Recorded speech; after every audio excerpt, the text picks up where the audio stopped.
to the finish format. We have eight battlers, eight players, and the goal here is to get 19 points. Once you get 19 points, you're live, and then you just need to win a lobby. So our placement in each round, so it's 10, 8, 7, 5, 3, 2, 1, 0. So 8th place gets 0, 1st place gets 10. Once you get those 19 points, then you're looking to win a lobby to win the whole thing. 2nd place and 3rd place get based off of total number of points they have once someone wins. So there's a chance for a tie there, but we always get a solid 1st place winner out of this format. Can take as few as 3 rounds, could take as many as 7 or 8. We'll see how strong a finishes people put together. We will be starting following with All for Roll, goes by Zillalag in Discord, but All for Roll came into day 2 with the highest score in day 1, so we'll be following them. And worth noting that Zillalag has won 3 previous monthly tournaments and has a 2nd place finish in another one. So of the 6 tournaments there's been so far, he's been on the podium in 4 of them. Very, very strong player, very consistent high finisher, both on the ladder and in these tournament lobbies. Yeah, I'm really excited to watch All for Role play. I mean, high level gameplay. Every time you watch it, learn so much. Honestly, just from watching his games when they follow him in the tournaments, any of these players on the list. But I'm pretty excited and pretty ready to go here to watch some games. Yeah, so I think we're ready to jump into game number 1. For those of you joining us in chat, just a friendly reminder that you can get some free crystals during the stream by doing ! crystals in the chat. That will pop up a redeem code you can enter in the Fairy Tale Fables client to get some free crystals for joining us on stream today while we are watching these battles, hanging out, and learning from these amazing players. Yeah, and remember when you open up the game to redeem that code, if you pop on over to the reviews in the Android iOS app or on the Steam game, it really helps with the game, guys. So definitely shoot yourself a little review over there. I know I enjoy playing this game. I play it almost every day. So definitely helps out. Yeah. I think we're ready for game number 1. We should be firing off this lobby here shortly. Usually takes a little bit of a while for the players to get going once we're good to go. Worth noting also, there's been a lot of new art added to the game lately. The developer Laralas, who's been done an amazing job putting this game together, has been working with a number of different artists, and it's been really cool to see the new art get added to the game. Well, it looks like we got that countdown, so we got about 30 seconds here before we jump into game number 1. Listen, I'm secretly hoping for Dionysus. I don't think it's any secret, so we'll see if it's like Dionysus and 3 characters All for Roll doesn't like, and we'll get a good Dionysus game going.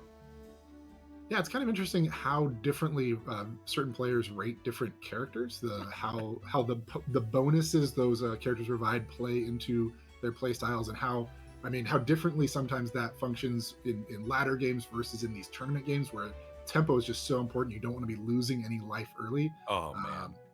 And just a pool of pretty interesting heroes here. Medea, one of the newer characters. Probably not the strongest. I think he clicked. That's Hamster. Yeah, the hamster. That's what I'm clicking every time here too. I agree. That's why I said, "Oh man, just a good start to the day." You know, I see a hamster as my first game of the top 8, and there's a little bit of pressure taken off. I'm hyped. I'm excited to play.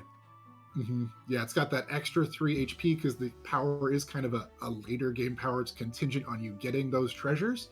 But even getting the early game treasures upgraded by 1 level, pairing up a 2-drop or tripling up a 2-drop or completing a beast quest and getting some of those 3-drop treasures can really kind of springboard you through the mid game.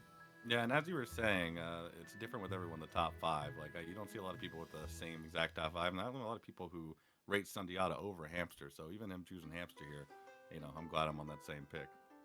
And he gets a shop with a pair of trees and the Elementary Insight Aura short sword. So next turn you can pick up probably that 2nd tree and cast that spell for that extra hero attack that helps kind of stabilize through the mid game, or get that short sword, which I think you're a really big fan of that play, setting you up for that 3-0 turn. For sure. I love buying, especially on anything like this where I'm looking for treasures. I love that extra gold to pick up 2-3 drops if I have the opportunity right there to start working on that 4-drop treasure. Yeah, that's something that we've learned from some of these high-level players, that there's a lot of risk going into that 3-0 turn with only 5 gold. If you get a shop with only 3 drops and you haven't banked that 1 gold in the form of a sword, it can be really punishing to have to sell one of your units to get 2/3 drops, or kind of not get 2/3 drops on turn 3-0. But I there think he that's picks the up biggest the reason tree. I'm a huge fan of the dwarfy change is because it turns some of those 2-drop items early into a 1-drop on your turn 2, and then you're kind of setting yourself up the same way. Yeah, dwarfy being able to reduce the cost of items so you can get that shield or the slightly bigger sword on turn 2 is pretty nice. Not And still don't locking for mind the selling them. Yeah, it's true. It's a little harder to sell the 3 HP off that shield than it is to sell a 1 attack sword. For Uh, sure. But if you get that shop full of 3 drops, it's kind of the play you need to make. Interesting not locking for Beast here, probably because there's not another Royal in the shop, or maybe he's just really digging for that third Smiling Sprout early. You can get that, the Sunstone treasure off of that, which doubles how fast the tree grows. Yeah, that's what I was gonna say. If you can get some of these treasures on 2/2, you get pretty lucky with a third sprout here. Even if you like take a hedge and take like the Slay Moon or something like that, like some of these treasures in 3 can really roll you into 3 and start getting you to building these powerful tempo boards. Well, speaking of powerful tempo boards, having that diligent farmhand in front of 2 units on 2/2 really hard to overcome. We see Wow, he's got the pair with an item. Yeah, I mean, you couldn't buy the item this turn. No, I mean he has an item. Oh, he's selling though. He's buy selling, because that does, for those that don't know, one of the newer characters in the game, the 4, oh my gosh, the 4-drop that scales off of the number. It gives moonlight to its slot and the slot to the left of it based off the number of items you bought. So anytime you can sell a 1 gold item and buy another 1 gold item, you are kind of potentially scaling yourself when you get into that turn 4. Yeah, so I was saying less about the item being in the shop for the dwarfies. I would probably just snapped up the double dwarfies to give myself another pair. But I know I play hamster a little bit differently. But having the item already and getting the dwarfies, it feels like 2/3/3s on board this early is still pretty decent going into 3-0. Yeah, you expect those 2 dwarfies to both deal between 3 and 6 damage, which is pretty comparable to the Iron Will on the Vampire Bat, and then that 5 damage star from the Bluebell. And we see now the 3-0 turn. He does get a couple 3-drops. You see him scouting his opponent here. Always a good plan to look and see what they're up to, and that's a very large parrot in slot 1. Yeah, that's a back-to-back large parrots in slot 1. And he's thinking about, do I want this tree? I do have 2 trees, but like something's just going to get sniped by the parrot here. Goes through the puck, get a couple star units that can kind of chain into some bigger stuff further on. Oh wait, no. He was looking at his previous opponent. I think. Previous so we're opponent. looking at the new one. Yeah. Probably trying to figure out how that parrot was a 7/6. Parrot got so big. That's what I was gonna say, because I was like, that thing is huge. But no parrot this round, and gets that yellow bark set up behind these 2 Smiling Sprouts, and could be in a really good spot to scale through this mid game with this tree comp. Yeah, I'm excited for him taking the puck here, because I guess the other line you could have done is taken the Hekate's Owl and sold the sword for Light of Dawn and try to put your tree in it. But at the same time, I really love puck, so anytime I see people buy puck, I'm in. Yeah, it's pretty expensive to cast Light of Dawn here. It only makes the Hekate's Owl a 2/2, and with Hamster, you want to be spending most of your gold on units, right? Because you get the value out of treasures, and so casting spells, unless you have a treasure already that reduces the cost or something, is kind of tricky. Speaking of Hekate's Owls, 9/9 no, that's owl. Unlucky. Hitting both the trees into that was unlucky. 2 more stars, and I think that Amateur had taken Elementary Insight at some point to have 3/3 attack, but we get another pair here. 2 pairs. All the pairs? I'm not locking for that Vampire Bat, not that interested in that pair, but does get the pair of Yellow Barks here to go with a pair of Pucks. Which would be tempting too if it wasn't double pair. Yeah, and Puck can be a unit that's kind of tricky in some of these mid-game turns if it doesn't die on the first hit, or you don't have some ranged units or units with large HP. Sometimes those stars don't even go off, but with these big, Smiling Sprouts kind of anchoring the front line, pretty likely that he always gets these stars to go off on something meaningful on his opponent's board. Yeah, especially with that Iron-Willed Bat in the 5. So if those trees can anchor that front enough, that bat will guarantee at least, maybe getting a second one off. Mm-hmm. Let's see. Haven't really looked at the other characters in the lobby. There is a Dame in this lobby. That's a character that definitely kind of warps how games can get played. Brother Gambler, Pig Entrepreneur, Odysseus, getting those free treasures every few turns. I I love think, playing some Odysseus.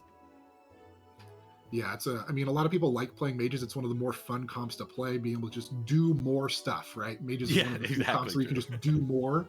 And Odysseus getting those free drop treasures every few turns, every 4 turns now, um, can really enable that, getting that Seer's Sphere or Merlin's Hat.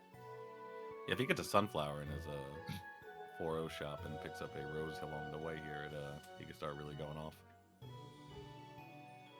Oh, and gets some scaling on all the trees and does some damage to Analyzed here. There's the third Smiling Sprout. Treasure is... Whoa, Statue versus Silver Dagger. Statue's not bad with the pucks, but yeah, he's just gonna go dagger here. Makes sense.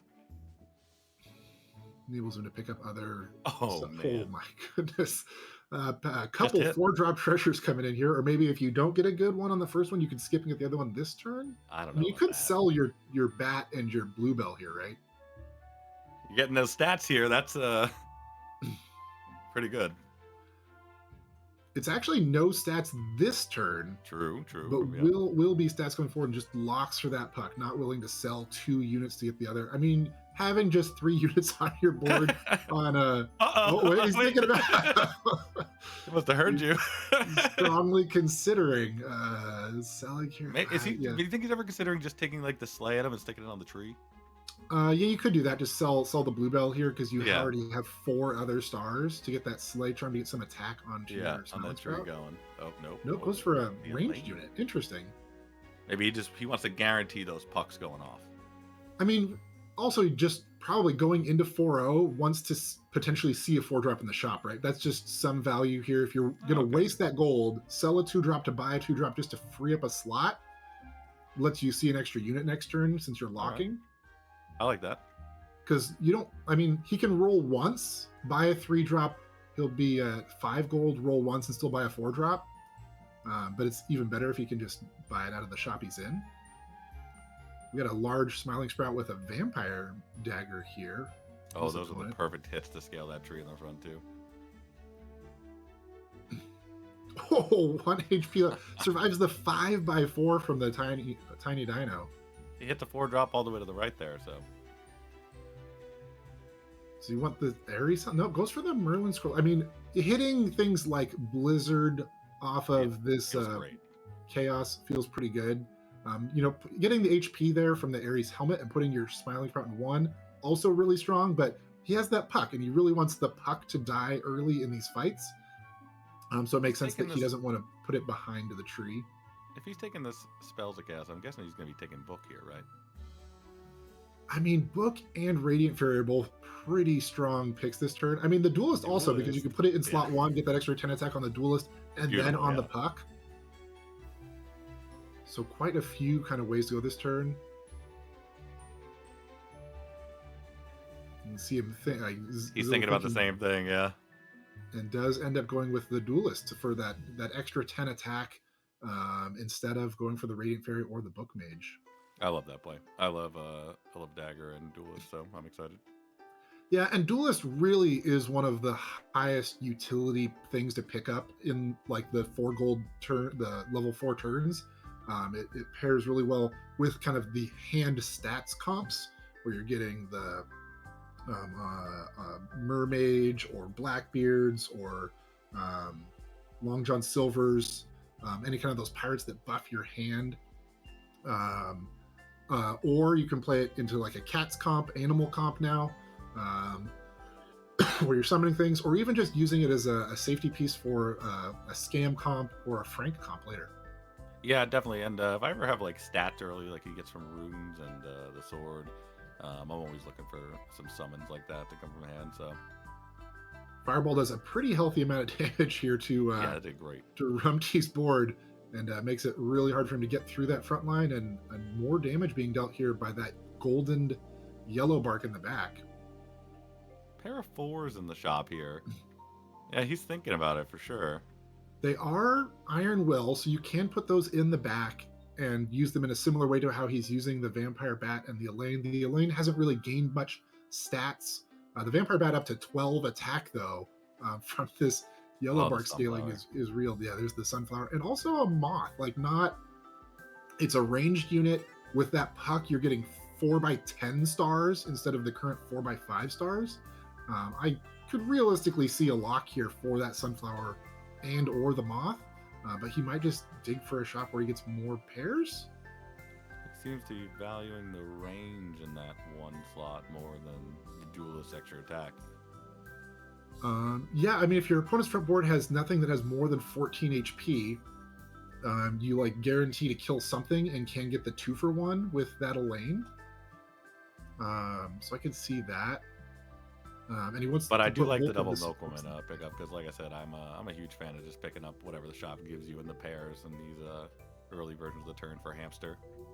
Yeah, and he's looking over here at a 23 dots, and that's going to be in a different position this turn, unless he has, depending on where those dots have been the last couple turns, with that walk keyword, they have to move somewhere new to keep giving the bonus. So we'll see if he can manage to still get one that is that large on the board this turn, but I mean, that does trade pretty well into almost everything here except for the Smiling Sprout. Yeah, 23 is pretty big doggo. And there was there a Chameleon on that board, so he might have a 5-drop this turn. Yeah, could have something scary. Definitely a concern here for Zill, but you know, you play the strongest board you got and prioritizing that range attack in 1. Not locking for anything in that shop though. We haven't seen a Blizzard or a Rose since we picked up this triple tree down there. Ooh, we get the free sunlight right here from the God's Rays. Gives all of our slots sunlight 2 for the fight, and also +1/+1 permanently. And it did slay, and it's a succubus. Oh, it's a lot of stats, but the tree gets the HP gain from hitting the yellow bark. Survives. Oh, I said it, and there's a blizzard. Yep, that's as soon as I said it, we found the blizzard. He doesn't have the sunlight though, so that it doesn't give the HP, and it is draining, so it uses both of his mana here to cast the blizzard. So wonder what kind he's of a tough call here. if you want to just throw that out there, but he just goes for it. No more mana being spent this turn. Oh, and man, gets beautiful. the 5-drop treasure. Also interested in shakes the bag there. Maybe he thinks there's something lucky in it. That's a lot more stats, picking up elemental swords here, probably dropping the dagger. And the vampire matter where the duelist is. He wants the bag. Because it turns the item stat, it gives a portion of the item stats at the beginning of the fight additionally as food stats, which with the Milkwoman then gives those stats via the support bonus to the things in front of it. Yeah. Is he considering selling the Elaine here for the bag? It also does like build into some of those stronger food comps. Yeah, just yeets the puck for the food bag. Wow. Okay, we're learning things, chat. Seriously. But this is what I was saying at the beginning of the game. You know, like every time you watch, roll, you just like you learn something. Okay, but he is going to summon the tree from hand. But then your blizzard doesn't hit it. That's kind of you get more stats. Yeah, I'd on probably the tree because the duelist gives it the +1/+1 when it comes out, but that's only temporary stats, and he's missing out on 2 permanent attack. I mean, it's a 43/41. Does it need the 2 attack? Probably not. So this is probably a little stronger. Also interesting that he's not supporting 2 things. But Zill must be up to something. Positioning doesn't matter as much anymore that he's out of the dagger. Is he trying to avoid the fireball on the bat? Well, it's not a fireball, it's a lightning bolt. And the blizzard goes off. Just a flurry of spells there at the beginning. And the tree scaling off. Oh my goodness, it lived that hit too. And we're going to get a tie here. The Saberwolf getting his Pirate Gunner dies, giving some permanent stats to something in his hand. But Zill picking up a bunch of stats there from his Yellow Bark scaling. He's also picking up one of my favorite cards in the game. So we got a Wardrobe in the bench over here. And picking up a Vampire Dagger to pair with this bag so that it keeps... I mean, turning the permanent stats into item stats that then get additionally added as food stats is actually a pretty strong synergy here on the Milkwoman. Yeah, you're not kidding. It says on this 5-0 turn, even though he just bought that 5-drop item in the wardrobe, I mean, this wardrobe's gonna be pretty big coming out from this duelist. Yeah, because the Milkwoman now's support bonus is somewhere in the neighborhood of like 4/4 or 5/5. and it's going to be giving that to the wardrobe plus the duelist giving the wardrobe the +1/+1. So it's going to come out somewhere in the like 30-25 range, 30-20 range. It's going to be, and then it spawns another thing that gets those stats again, plus the support bonus. So yeah, a lot of stats here for an opponent to try to get through, but still only playing 6 units on board going into to 5-0. Yeah, you love to see it, honestly. That's my favorite playstyle. More pirates better. Yeah, doesn't even have a rescue runner to get extra value here, or the silent bell. What do you think though about buying a 5 gold item on a 5-0 turn instead of buying one of the 5 drops from the shop, like a Watson here? When you, I mean, with the duels, that's what I was kind of saying before, because you still have Vampire Bat on the board. I guess we're really riding Vampire Bat here for all he's worth. But that's what I was saying. He picked up the item and the wardrobe, but still those stats that Milkman is getting to the duelist, the wardrobe, and then the wardrobe spawn, it's just going to be great. Yeah. I mean, it's a 28-8. It's hard to complain about an Iron Will unit that's got that much stats. For sure. It's another God's Rays. We get sunlight on all those spots again. Really pairs well with the yellow bark. But the bat gets sniped here. No Iron Will attack for it this turn. But too much frontline, and 3 units live against Skooky here, taking him down to 17. And Skooky's board is pretty big in its own right. Like, that was it was getting there on the scaling for some of those slays. So, do you fusion this tree onto your wardrobe right now? Oh, I do 100%. But I see that. I saw it right away, and I said, "Well," everything went off in the head. But Zill looking to keep scaling here. I mean, that Taylor at 15-10. That's what I'm thinking too, because like we're still riding Bat, right? So like at this point, I'm just like, I'll take Taylor. It's just a pure upgrade to Bat. At least feels like it. Another bag here now. That's another 10% of the item stats added additionally as food stats. There's another bag. My goodness. Is he gonna sell the Bat for this bag? That's giving up a lot of tempo. I like how we've just taken a lane out of the equation for things he could sell. after we saw Puck go, we were just like, it's got to be Bat next. He's just buying another Milkwoman. Okay. Wow. I mean, he doesn't have the pot yet. And then he's locking for a bag. Yes. He's all in on these Milkwoman bags. Dagger bag alive and well in the September metagame. I mean, maybe having the duelist and knowing now that duelist can summon Mermage. Like, this is just that gives you like one more late game comp line off of this build, other than picking up just kind of a food comp where you're going for the fishermen and the flounders and yeah, I didn't even really think of that. Forage pots.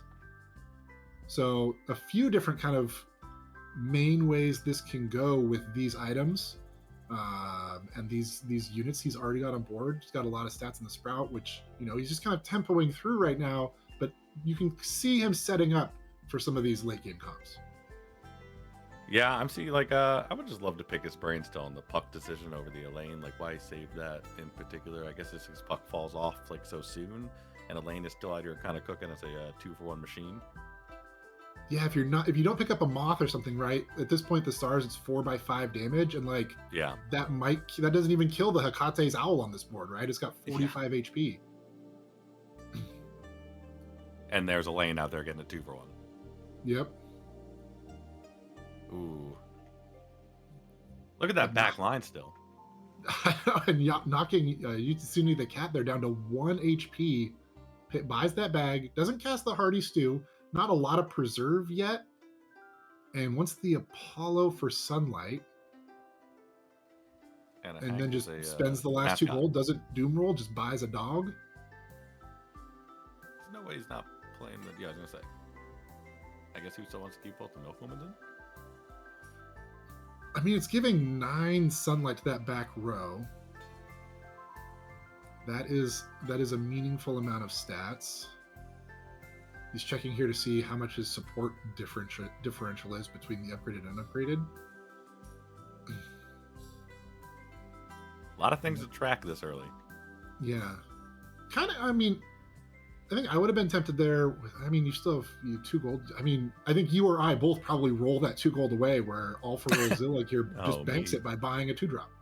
I mean, that's the smart. I think that's the smart play every time. I just love doom rolling. So what do you think the plan is here with Apollo? That he's going for the Yggdrasil? How do you say it? For the Yeah, giant tree? Yggdrasil. That is a line here. Now that you have the Apollo and a big smiling sprout and even the yellow bark, because that you can double up the sunlight on things. Like this 3114 vampire bat is, I think that's the biggest vampire bat I've ever seen. And to have bought that on turn 2-1 and have it still, no, 2-2 and have it still be here is pretty impressive. Yeah, and we bought the lane even later, and it still was cooking here for a while. Yeah, but I like this better. This is what I was saying. If you're gonna pick up Apollo, I would use the young yellow bark minimum, especially when you have scrolls going off every turn. Yeah, because you could hit that blizzard. Yeah, for sure.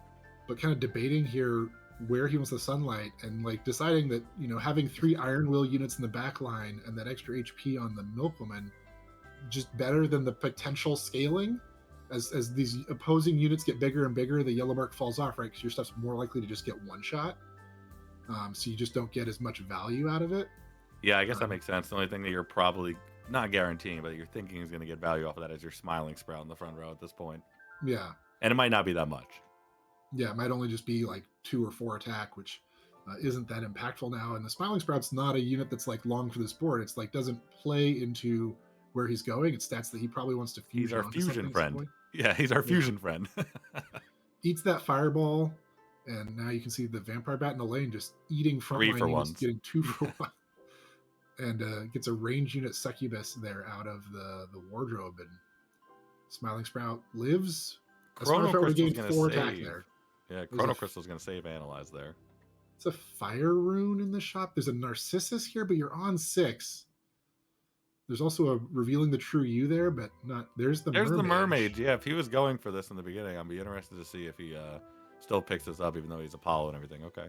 Yep, does pick up the mermaid here, so he can summon it in front of both of his Milkwomen here, and the stats it gains off of those. There's the Yggdrasil. I'm curious to see if he wants that as well. Now, is that going to work with the summon of the mermaid? If it has sunlight, is it going to give stats based on what it's giving or getting from the tree? The aura from the tree that gives attack based off sunlight, when the mermaid comes into the sunlight, it should then gain that attack, so it would give that attack to the rest of the board. Which is interesting. It's going to be a decent amount of attack, but no, he's not looking that way this time. Out of that. I wonder what other units you're looking to pair up here now that you have the mermaid, because the mermaid buffs the units you have on board when it enters the battlefield, essentially right now. It's getting all the stats from the Milkwoman supports, but you're just buffing your Iron Will back row. I mean, it's also interesting to see you kind of called this mermaid line a while back, and we started talking about Tree 2, and we actually got to see the decision making between those exact 2 units, and how he was thinking about that mage. I'm guessing all the way back when he bought the Duelist over the book and the Fairy.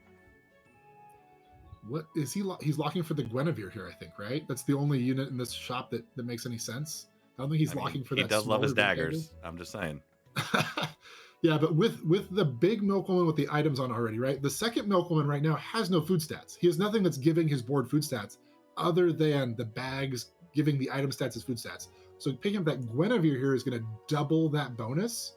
Yeah. I think that's what he's going to sell for it. Yeah, I was going to say, that's what I was thinking, is he's just going to go for it. Wow.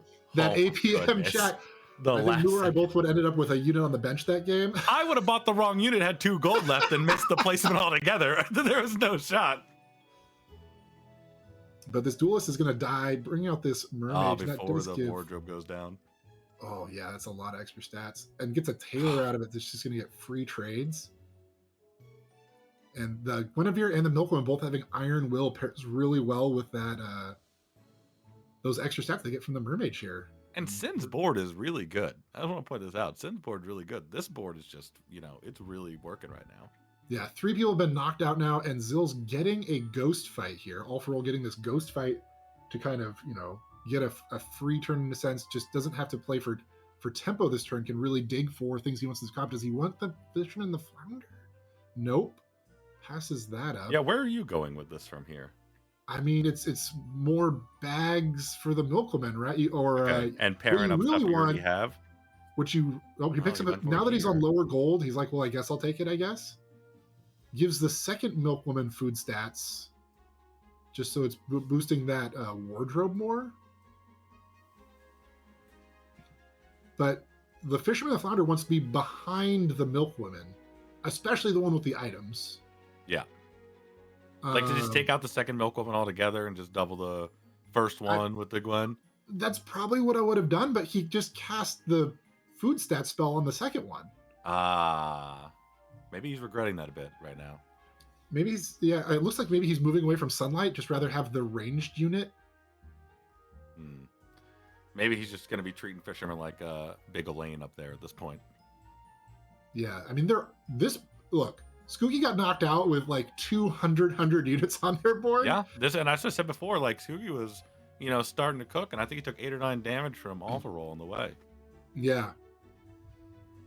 Nope, those mid-game turns like really determine sometimes if you're going to make it to top 4, top 3.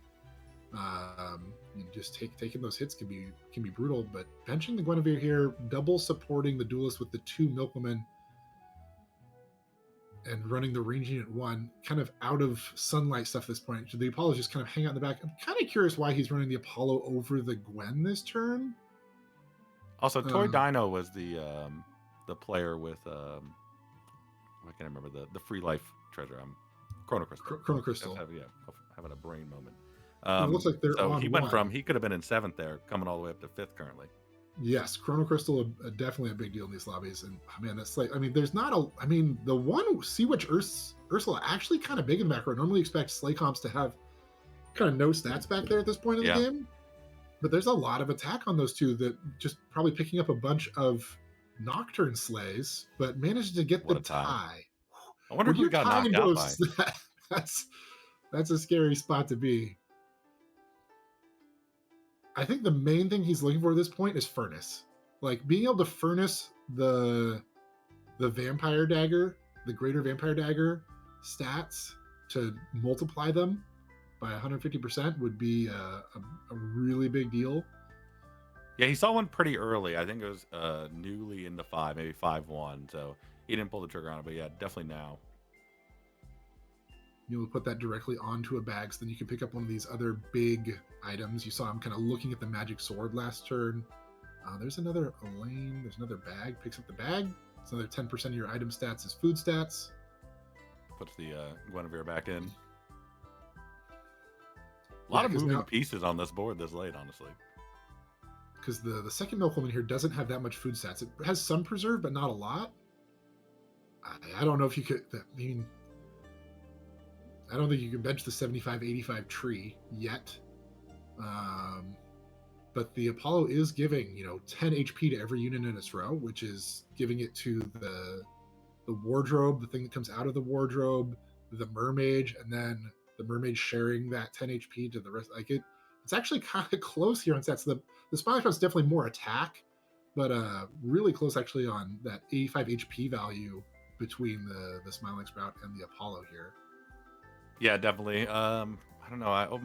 Myself, I'd probably keep the Smiling Sprout in for now. Definitely see your argument on the Apollo, though. But if I already have that ranged in 1, I don't know where you put an Apollo in 4 at this point, then you're not really using it. You're just getting for stats. Yeah.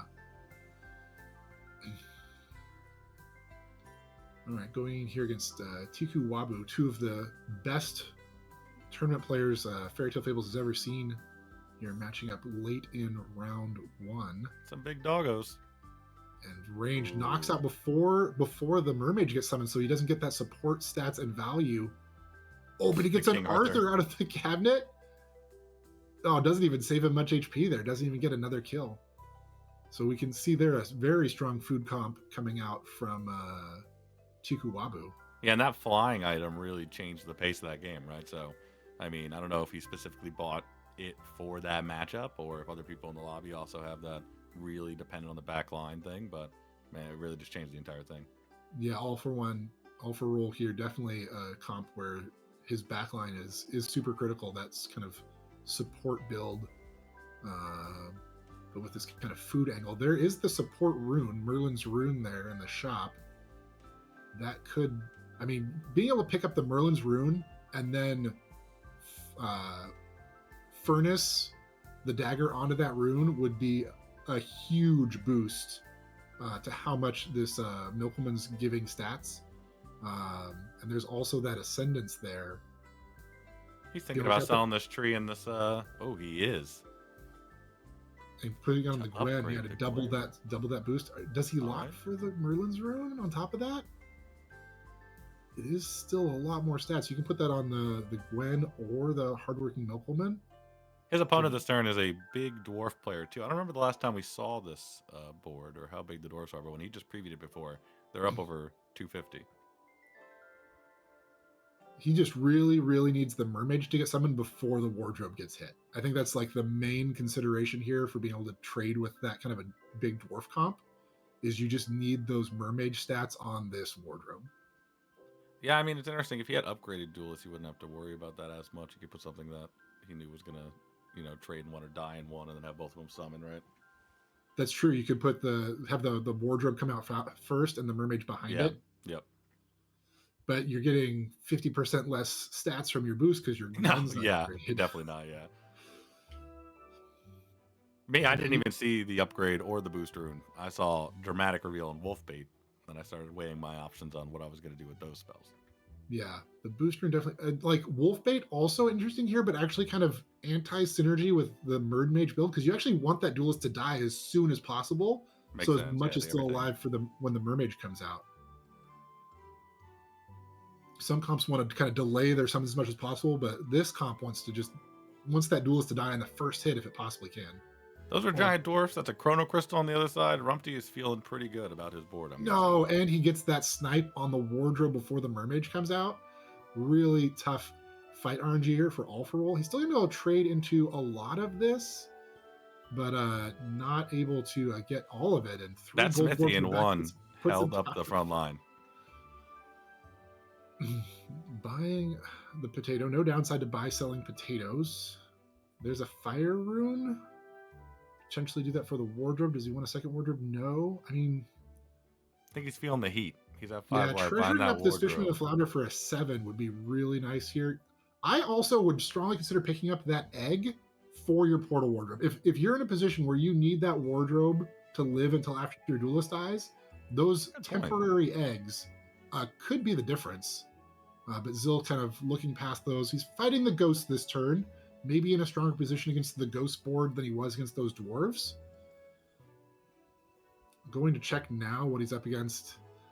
It's another food comp. The flying items on the unit in the back. So this is a similar board to what he faced earlier, but the big flying unit is in the back row. I guess it's a dame, so that flying unit's going to attack third. I was thinking of pivoting into the King Arthur here. That shares a lot of stats onto the back row.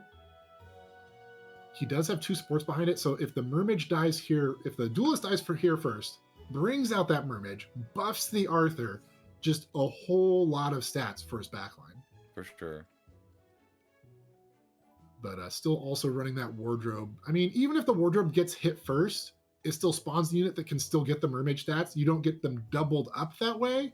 But if you have some other unit there, it gets hit, it just dies. The Mermage has nothing to buff. So it's the heartbreaker is if Arthur gets sniped here before the Mermage comes out. Yeah. That would be tough. It is. Yeah, that could definitely change after giving up to buy it here. Okay, given that all 3 players here are kind of potentially one fight away from dying, would you ever consider locking here for the Cersei's Cup for next turn? I actually thought about that, and I don't know how powerful it is, but I don't cast Cersei's Cup as much as the next player. But I would just think about it in this spot, definitely. Yeah. It seems like a last round every round here. Yeah. A Fool with a fire rune on it? That is some spice here from Saberwolf.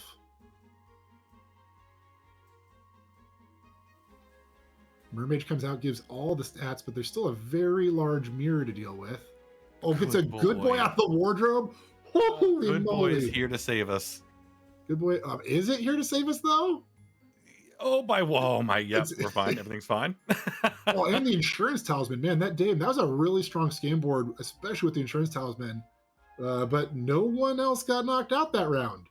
So we are still on. Picks up. That's a huge pickup here against these comps that are trying to snipe his backline supports. Especially that food one with the flying rune we already saw. Mm-hmm. got to debate if you want to protect 2 units, but not the biggest unit. Yeah, I just want to say again, it's crazy to see how many moving parts there are on this board. How many things he's buying just for the turn to put in that he's Could you replacing buy that with something stealth else. rune here? Yeah, if you really value, I guess wardrobe or that much, or Arthur if you put it back in the fisherman spot. Yeah, but no, rolls past that. Looking probably just to treasure up this mermaid, right? That's like the biggest hit you could get here. Or the fisherman and the flounder getting a tier 7 treasure. I mean, he still has potato that to remind me to sell the other potato because I completely forgot. Thank you. Fresh egg here, but probably not buying that, even though it does multiply the stats quite a few times. There's He's trying to buy a bag super here, bag. right? Yeah. He's gonna sell that in Arthur for the super bag. Makes sense. Wardrobe's going out. Wardrobe. I mean, wardrobe and Arthur here are a similar amount of stats, unless you hit a good boy out of your wardrobe. Yeah, but like you were saying before, though, it's just a much bigger risk to play Arthur when you're depending so much on that mermaid coming out and giving stats, because even if the cabinet dies, you're going to get something else that's going to get the stat. If Arthur gets sniped here, it's pretty rough.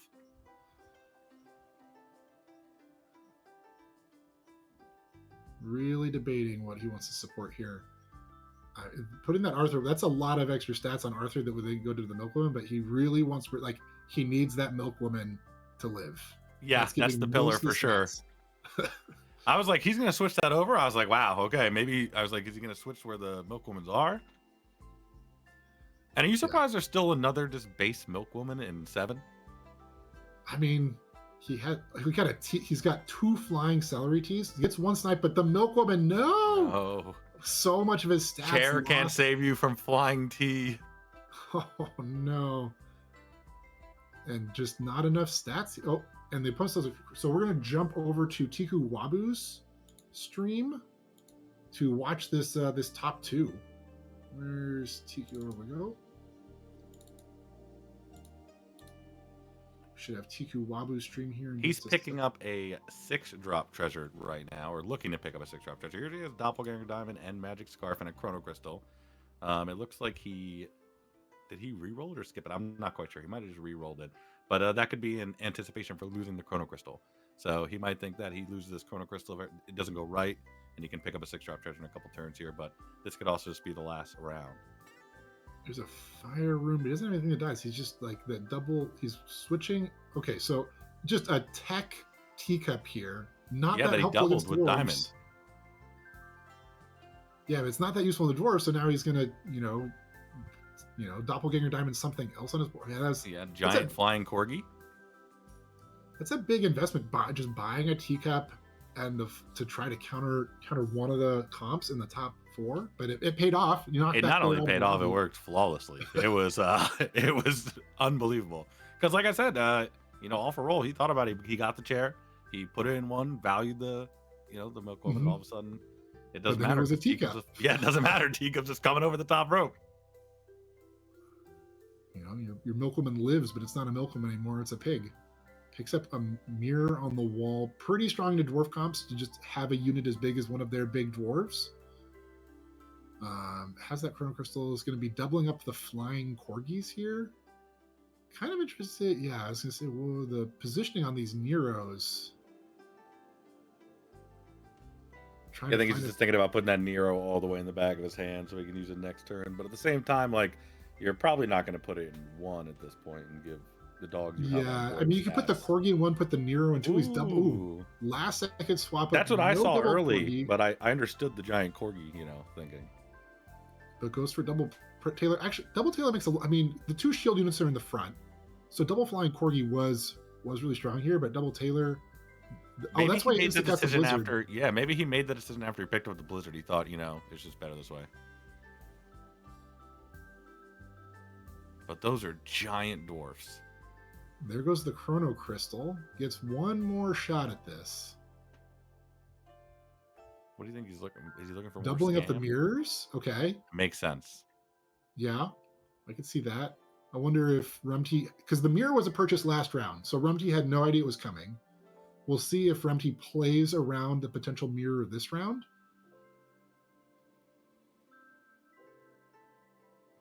Still probably wants to double up those tailors. That's like your best way to trade into these dwarves. You don't have And any honestly, he's desperately looking for a blizzard at this point, right? Because I mean, to those clear that two shield off shielded up. again. Yeah. Yeah, those smithies are just rough up there with that shield for this board.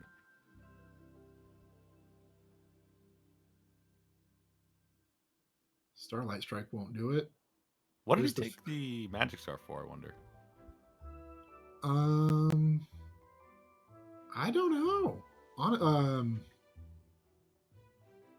We weren't here when he chose it. He might have had slightly different stuff on board.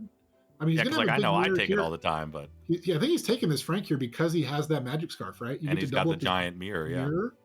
There's another Frank. You're just like, goodness. I'm out of food comp now. I'm all in on mirrors and Franks. I think we summoned him when we came in to watch stream.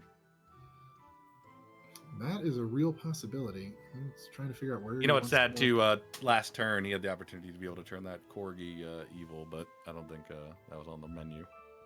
Yeah, I mean the Fisherman and the Flounder adding so much stats here to the corgi, but now you're not doppelganger. Yeah, you got to doppel something. We don't have to, but like the flying mirror is a better doppelganger unit than most of the units on the board.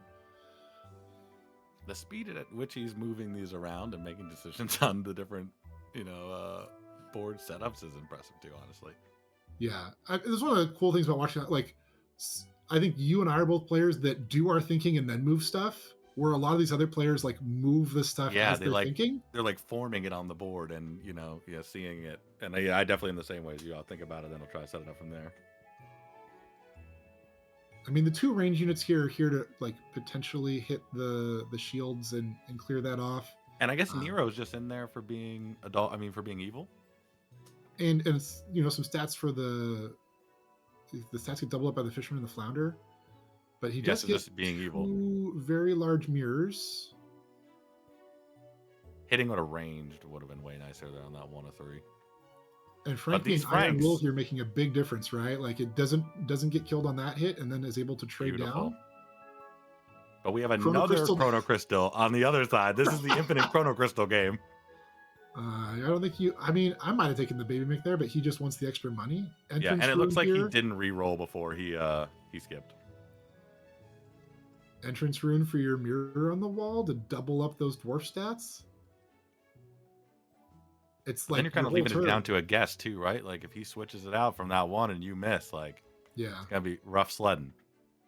Succubus not that good into dwarf comps that are running multiple smithies because if they have the shield up when the Succubus hits them, they don't double hit.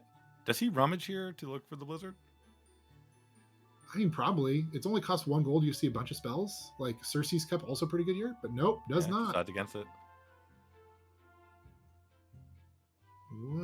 There's the turn evil spell. Yeah, that makes the corgi a lot better. Yeah, take that pot out, put that corgi in. Or you can make one of your Franks evil, right? True, and that's also a pretty big stat multiplier.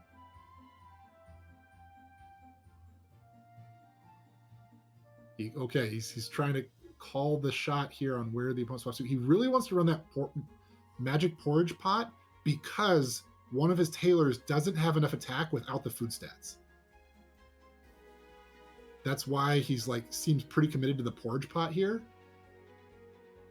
Because he needs his tailors to swing in and kill. I mean, I don't think you... Nah, it makes you weaker. Unless you're thinking about finding unity. That spell right there, the Dragon's Fury, would enable him to take the porridge pot out. He can sell 2 units and give that second tailor the attack. Oh, neither tailor has 6 attack. Yeah. Oof. I mean, you still zero out the stats when you hit him. Which is worth. Yeah. You only have 1 doppelganger. What other unit are you putting in here? Is he going for the mat so he has stealth on his... Okay. Stealthing the Frank. That does increase the odds your tailor gets sniped here. I like that better, putting that second tailor in the back to get the 2 stats in front. Yeah, because even if he puts a smaller dwarf there, it's still a lot of stats that the tailor just isn't giving to your Frank, because your Frank's going 3rd. They do dodge. Double orders coming in from Scarf. Big Smithy got moved to the back corner. Giant Smithy. Oh, but it gets zeroed out. By the flying one, no less. Oh, but the Frank dies, and hits the same Smithy twice. What a good Rumty ending picking up the win here in lobby number 1. with dwarfs, nonetheless. So interesting to see Yeah. dwarfs coming out swinging in the first game. We had a lot of different strong, pretty deep interactive boards, and then dwarfs just coming in and steamrolling right through. Yeah, I mean, we saw those kind of tech choices and scam twists on some of these comps, right? That was a food comp that then realized it was behind and is going into mirrors and Franks and Taylors and just like still not able to grapple with the 4,000 Smithy and all of his buddies.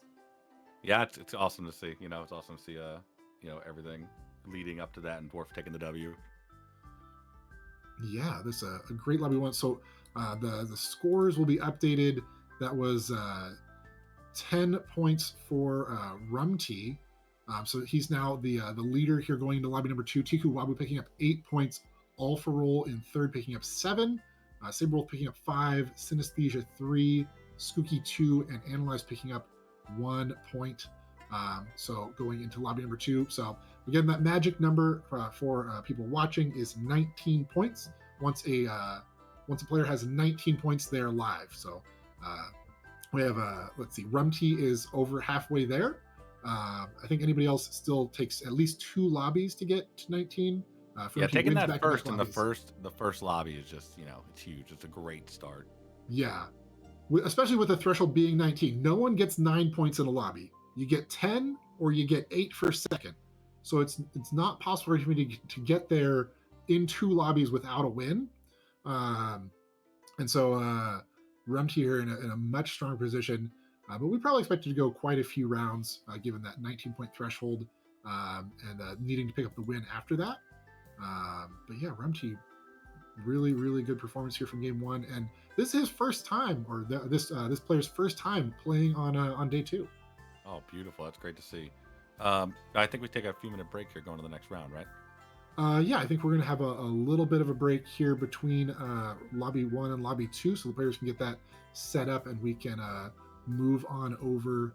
I guess we're just staying in Rumty's here now that they're the person that won lobby number 1. Again, friendly reminder, hit !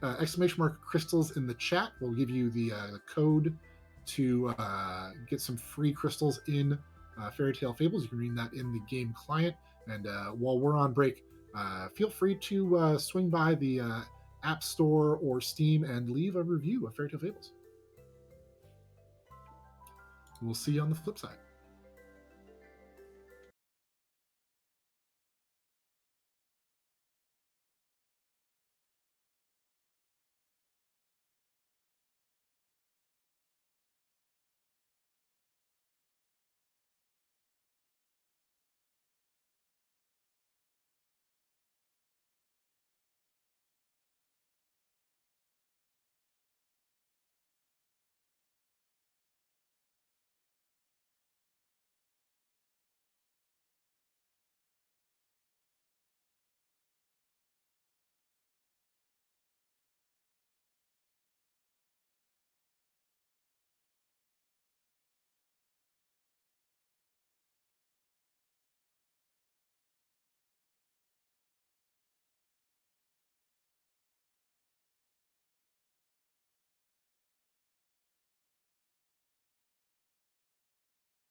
All right, welcome back. We are getting set up for round 2 here. Round 1 was great.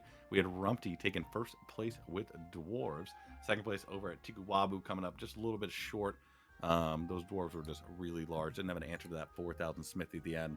And All for Roll, who were following from the beginning, picking up third there. So awesome first round. We're really excited to hop on in here to round 2 and follow Rumpty this time around. Yeah, I mean that Dwarves comp, it scales really well into the late game with the I think he had 2 upgraded multis on that board paired up with those smithies that he probably picked up fairly early.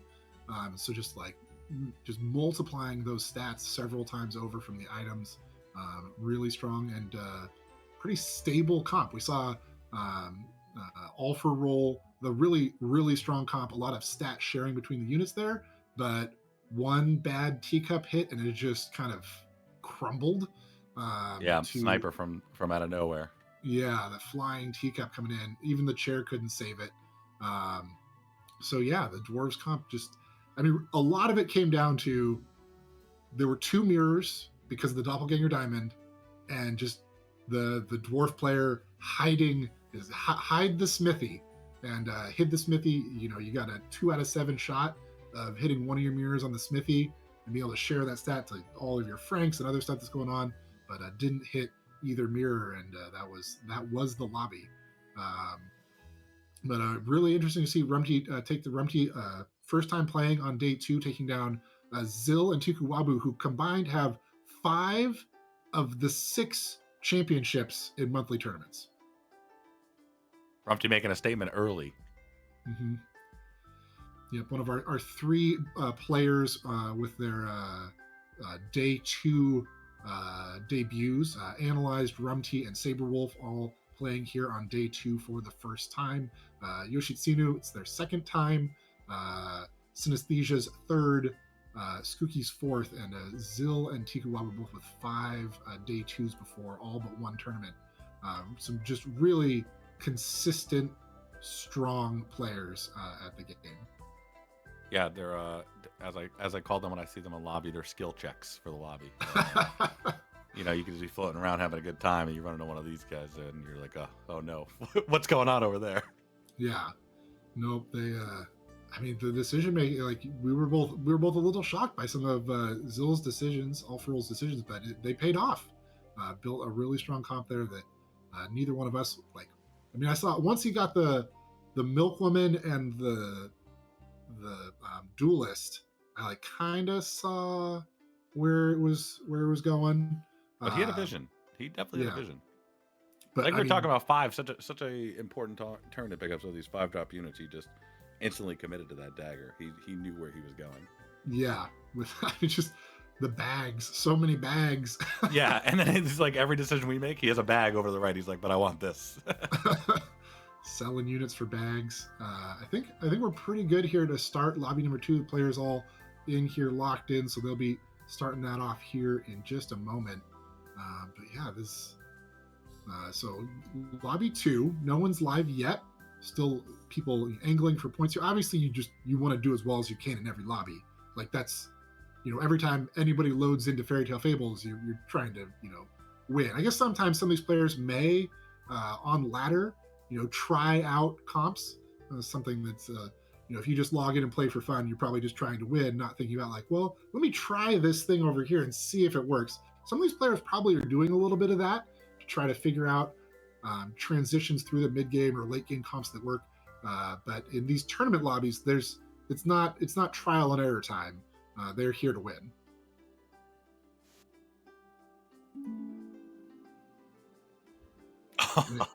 And if Moo was here to win, no, I was excited. We got to see it on the screen. He's waving high. Yeah, Dionysus and Cheshire Cat are both characters that can create a lot of tempo, but also have an insane amount of variance. What the stats or the upgrade goes on to the random unit in your shop it can be anything. On 5-0, Dionysus can give you upgraded 2-drops. And Cheshire Cat can buff that frog in your shop. But Odysseus here consistently giving you those tier 3 treasures every 4 turns. It's either a treasure you want or 2 extra gold. Both of those provide just a consistent amount of tempo through the game. And so, not surprised here in a tournament lobby, see somebody go for kind of that more consistent route instead of trying to high roll off of a Dionysus or a cat. And yeah, I fully agree with you. Also, Daedalus is an interesting choice. Definitely could be something you consider here. Dionysus is just a personal favorite at the end of the day. Rumty doesn't seem excited about this shop made by the Baker's Rat. I'm kind of surprised at how low some of these high level players value Beast. And I'm not. I am completely on board with not valuing Beast at all. It's not for me. But the Baker's Rat does set up a shop here that he wants to lock, right? So we'll see the second shop on turn 2-0. Lets him see a shop here with a Demon's Deal. Yeah, Or even a Dwarfian Shield. No, I like my Demon's Deal here. I'm locking for Hank. Good new art on Hank. Yeah, you can pick up 2 units here or get that super buffed. Just a savage board from the Ares there. The sheep with 4 HP. That's rough. So you just can't chip through it with your hero attack, and getting your own 2 health units sniped by the hero power. Interesting to mention a new change on these quest characters too is that they can keep being used. So people who do like Beast probably value them even a little bit higher now if they're already going into some of these, royal builds or anything. If they're just getting fed royals. Yeah, especially on characters like, I think Hamster is a really good example of a character where like every 4 royals or furniture you buy, you can get choices of tier 3 treasures. Makes Beast pretty appealing. It can just kind of sit in your hand, but like that is spending gold up front for some value later. And in these tournament lobbies, we do see that a lot of players are just playing for the highest tempo they can almost every turn. Because, I mean, being down to 25 HP already, but like Rumty is here on turn 2, is rough. Like, you're going to face somebody in the mid game that's got like 3 upgraded units in the back row and hits you for 13. And now you're almost down to single digit health. Yeah. I say that, but there's a toy all for all here with Toy Dino, which is one of the higher tempo characters with that, extra hero attack. And buying Geese here to invest for later in the game. I mean, Toy Dino, right? You gotta if you're gonna play it a certain way. If you're giving me double Geese early, I'm probably gonna mess around and take it. I don't think Toy Dino could get through this board though with those double Geese now. This buying this Hank and another item with another Dwarfy, this is a lot of stats out of the board. Yeah, hitting 2 Dwarfies into 2 gold items that then cost 1 is a lot of extra tempo plus the Demon Deal. It's like he's plus 3 gold right now, right? Yeah, it's minus like 7 health plus 3. It's like having a whole nother turn 2-2 or 2-1. It's like you got 2 turns last turn. That's how much extra stuff is on this board right now. Yeah, on Odysseus, personally, I'd probably value Beast a little bit higher because if I'm going to be trying to play some mages or thinking I'm going to be getting some mage treasures, I obviously value library card pretty high. So I'm always looking for that in the 2-drop range, or even like a Sunstone to get extra mana early, or get yourself in any other kind of builds on 3 with trees. Yeah, no, there's some value to that, but I mean, it's hard to turn down, and the Baker's Rat did definitely pay off, hitting that Dwarfy into that, locking again, getting this turn. But yeah, that Beast could be kind of cooking as well. There's a giant parrot here. The Hank goes down. Parrot gets 2 slays. Yeah, we're still taking damage. And I think Skooky probably had a unit in hand there. So Skooky now with a very large unit coming out of hand. That's a pretty abysmal 3-0 shop. And this one's not a lot better. There's only 2 3 gold options here, the Young Yellow Bark or the Agent of the Moon. And Rumty's just like, turn 3? Wow. I think I'll take another 2-drop. With the dwarves having the health they did with that Hank already, I might have considered taking Tree. Saber Wolf's got no board here. Uh-oh. We may have an issue with the lobby. I don't know if anybody is...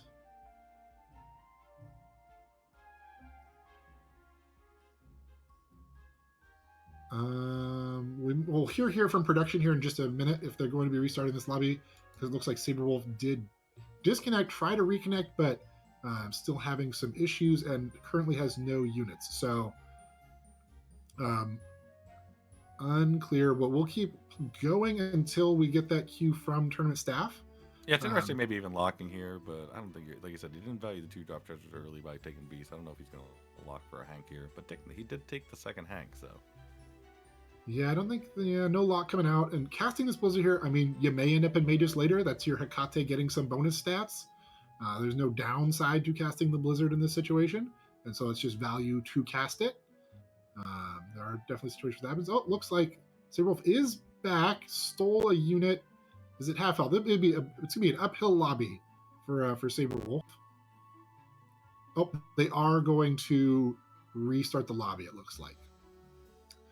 Because of that disconnect. 2 players already dropped out. The rest of the players will be following them shortly, and we'll be getting into Lobby 2, version 2, here shortly, so that these players can have everybody gets a fair shot. A little frustrating for some of the players. I think we've all been there in games before where you're off to a hot start and then something comes up. But the 2 dwarfies hopefully come back around for Rumty. But yeah, we're going to be restarting this lobby here shortly. We didn't talk about it. He picked up the statue too there, so he was definitely kicking it. Yeah, that's a lot of value. Like Dwarfy looks big, but none of those are permanent stats. So like the statue here pairing up with Dwarfy does enable you to keep kind of boosting the stats even further. Really, in dwarves also, the statue pretty high value because you don't have to buy a Consti to pair up with the vampire dagger. Any unit in slot 1 gets the vampire dagger keeps scaling, but your unit doesn't lose any stats because of the statue. So it is a pretty solid pickup in those kind of dwarf comps as well. And speaking of Consti, I like the spirit from Saberwolf picking up the Consti, putting a fishing pole on it, and saying, we're going to work. We're gonna get this lobby back.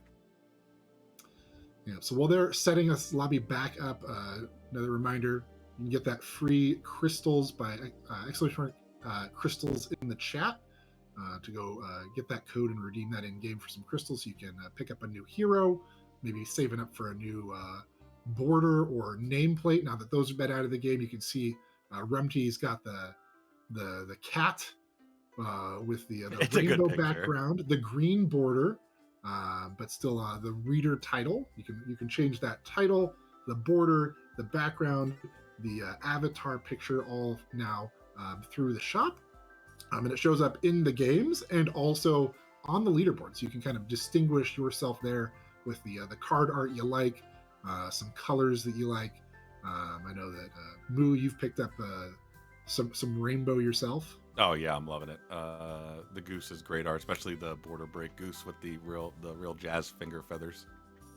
Yeah, big jazz fingers, and I've got a purple background and the Shadow Lord with the dark purple background, so it feels like he's stealthed. Picked up for mine. It's a cool thing you can get through the shop now to support the game and distinguish yourself. Always cool to be able to support games, especially in a game where there's no pay to win here. You're not getting any advantages in game by supporting the game, but you do get to make yourself a little prettier. Little flair. Yeah. Also, while we're waiting for this game to get launched here, if you guys enjoy following the game, want any tips, want any help, want any news coming out, you can always pop on over and join the official Discord by hitting that exclamation point Discord in chat. I know we're all in it. You can always find out stuff that's going on, follow along with tournaments, gameplay, people post screenshots in there. Great place to be. So definitely hit that exclamation point Discord in the chat if you want to hop over and join that.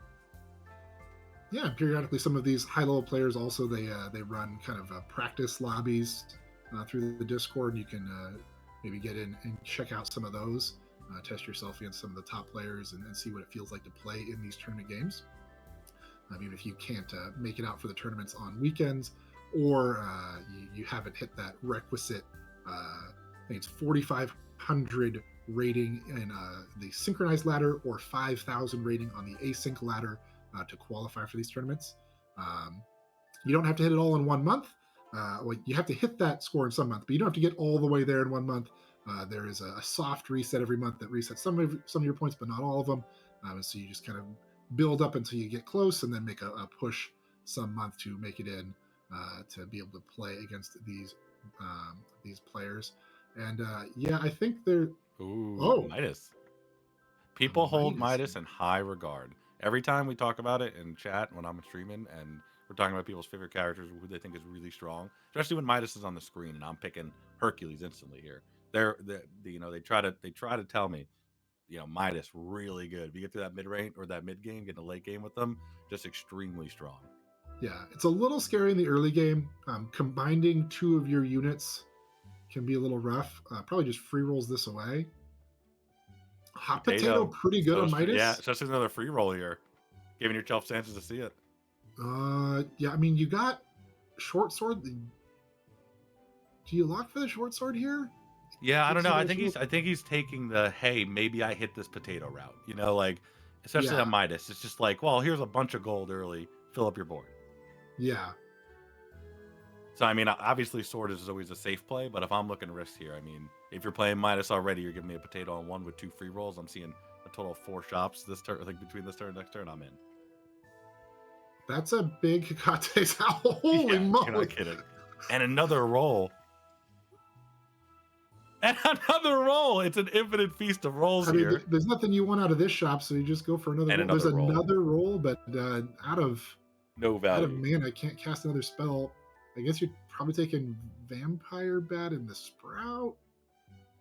Kind of a bummer you can't spend that. You could roll one more time. You can't spend the other gold here. I would roll one more time looking at the shop because there's no way to spend that last gold. You could take the Vampire, but then you can't buy the pair of Sleeping Cats. Elaine? Is that worth?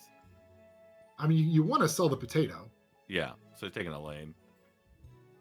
Oh, maybe not. Sleeping Cat also has some value, but yeah, it goes with the Elaine. That's the highest. If a 1-drop item in the shop, I would definitely think about locking, taking both cats, getting the gold, taking the item, going into 3, being pretty happy. But with the rest of the shop the way it is, it's just like, I guess take Elaine and keep looking for stuff. You already took the greedy route with potatoes, so you might as well keep going. Looked at his opponent's board and saw that 2 attacks maybe not enough here, and so puts the Vampire Bat in slot 1, but doesn't get the Iron Will hit, gets sniped first, and taking some damage. Look, it's another potato and a fresh roll. The trap is here. I mean, you get the item for 1, but now you're 1 gold. Oh, he gets another item. What a hit. Yeah, it's a beautiful hit. Is he going to sell? I don't think you sell. I think you just buy the other short sword. He's going to sell for the Dwarfy. I get that gives you a gold that then you can buy the item with. Oh, very good. We both skipped over that. It's very good. That is definitely the line. There's also a pair of Tracker Hardings in this shop. Yeah, I don't think you're looking at though. I think you're exactly right. I think the line is, just take this. You get the gold extra, and now you're feeling pretty good going into 3. That is a big Dwarfy. Yeah, that is a big Dwarfy. And he wants to put the bigger sword here on the Vampire Bat with Iron Will. Did we look at our opponent's board yet? I don't think we've looked at this Mask's board yet. Here we go. Sleeping Cat and Dog. So the dog's giving that aura now to all animals. Household as pets of the patch this month, there's no longer cats and dogs. There are animals. And so that Happy Retriever boosts any dog or cat you get in these early turns. And also chameleons you might pick up on the level 3 turns. Yeah, it makes me excited now. I just realized the other day that 3-drop dog boosts the chameleon. I was very excited. And the big Dwarfy, enough here to carry through that turn. There's a Consti in the shop and another shield. There's a Puck. I think I just pick a Magical Fox Puck if I'm playing Midas here. You're selling one of your items and losing the Dwarfy stats? That's rough. Maybe not. Buys a maybe it just Fox goes along with this. Item. I think at this point, you're kind of like the Dwarfy is where almost all your stats are. Giving up the Dwarfy stats by selling an item is a lot of tempo loss. So I can see here picking this up. With the size of everything on the other side, I'm surprised he's switching it to this. But I guess he doesn't think he's going to be able to kill something in the front row with the Fox. But if that were the case, maybe you just stick the offensive item on him and still keep him in 1. But I mean, maybe he's just hoping, or he's hoping here to get multiple slaves with the Fox in the back this way. Yeah, you get some because he's also mediocre trades in the front, and then they've got some stuff back there. You can pick off 2 things. That would definitely is the most upside this turn. I mean, I came into this turn and I saw Kiss the Dwarf, and I was extremely excited. Upgraded 2-drop, gave me an upgraded 3-drop. Then we go. I mean, on Midas, I don't know that that's as efficient as another character. I'm feeling. I mean, I already have an upgraded unit. Usually, I'm kissing some. I mean, the option is kiss something non-upgraded. So, if I have this upgraded unit here, I'm pretty excited about kissing it. But it's always going to get smaller, right? There's like no upgraded 3 that is more Yeah, stats that than this makes it Morphe. bigger for sure. Only gets 1 sleigh on the Magical Fox, and gets Oh my what is this? You don't even have to be Midas to get a upgraded gunner here. Yeah, this is just like, hey, enjoy. Well, is that enough that he can get out of these items? I You don't take the know. fox, then you have 4 gold left. You sell 2 items and pick up an upgraded gunner. You put everything in your hand for 1 to. No, I'm just on the ladder. There would be 2 things in my hand this turn.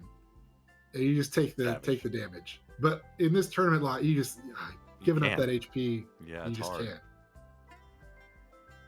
But the gold here is just awkward. He's gonna have 4 gold. There's no way to spend 4 gold without selling something. You could roll here, but like, what are you doing with gunners if there's nothing in your hand? You're never gonna have anything. You're gonna upgrade these gunners. You still need 3 more units on board. Maybe you're just taking one this turn, locking, taking another one, not taking the 3rd gunner, and then just picking up another 3 drop to put in your hand to start it. But the 2 gunners upgrade your Midas. Yeah, I'm saying, like, you're only picking up, you're not picking up the 3rd one at all. You're just picking up the 2 here, like locking, picking. Okay, he's putting the vampire bat in his hand. He's ready.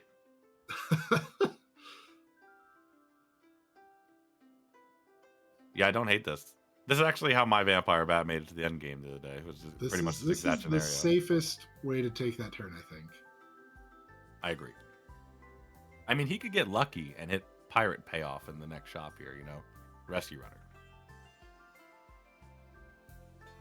Oh, still takes that damage. Does get the scaling on and a chameleon. So you take the chameleon and the Hank. Like, you just want something else in your hand. Like, gaining 4/4 on this Hank is like, it's gonna play on your board next turn. Nope, he's gonna sell an item, give up some of that tempo. Oh man, I liked your play. I like taking the Hank. Definitely, keeping it. But I mean, I can still see the upside to this. That chameleon is gonna be huge.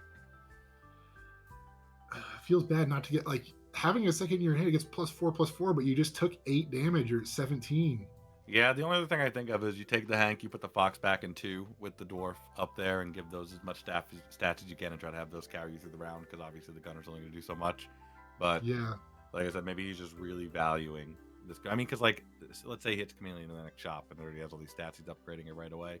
It's pretty good, but I mean, you could also bench the unupgraded gunner. You get less stats on your chameleon, but more total stats. And then probably you have starting to get worried about his life total a little bit.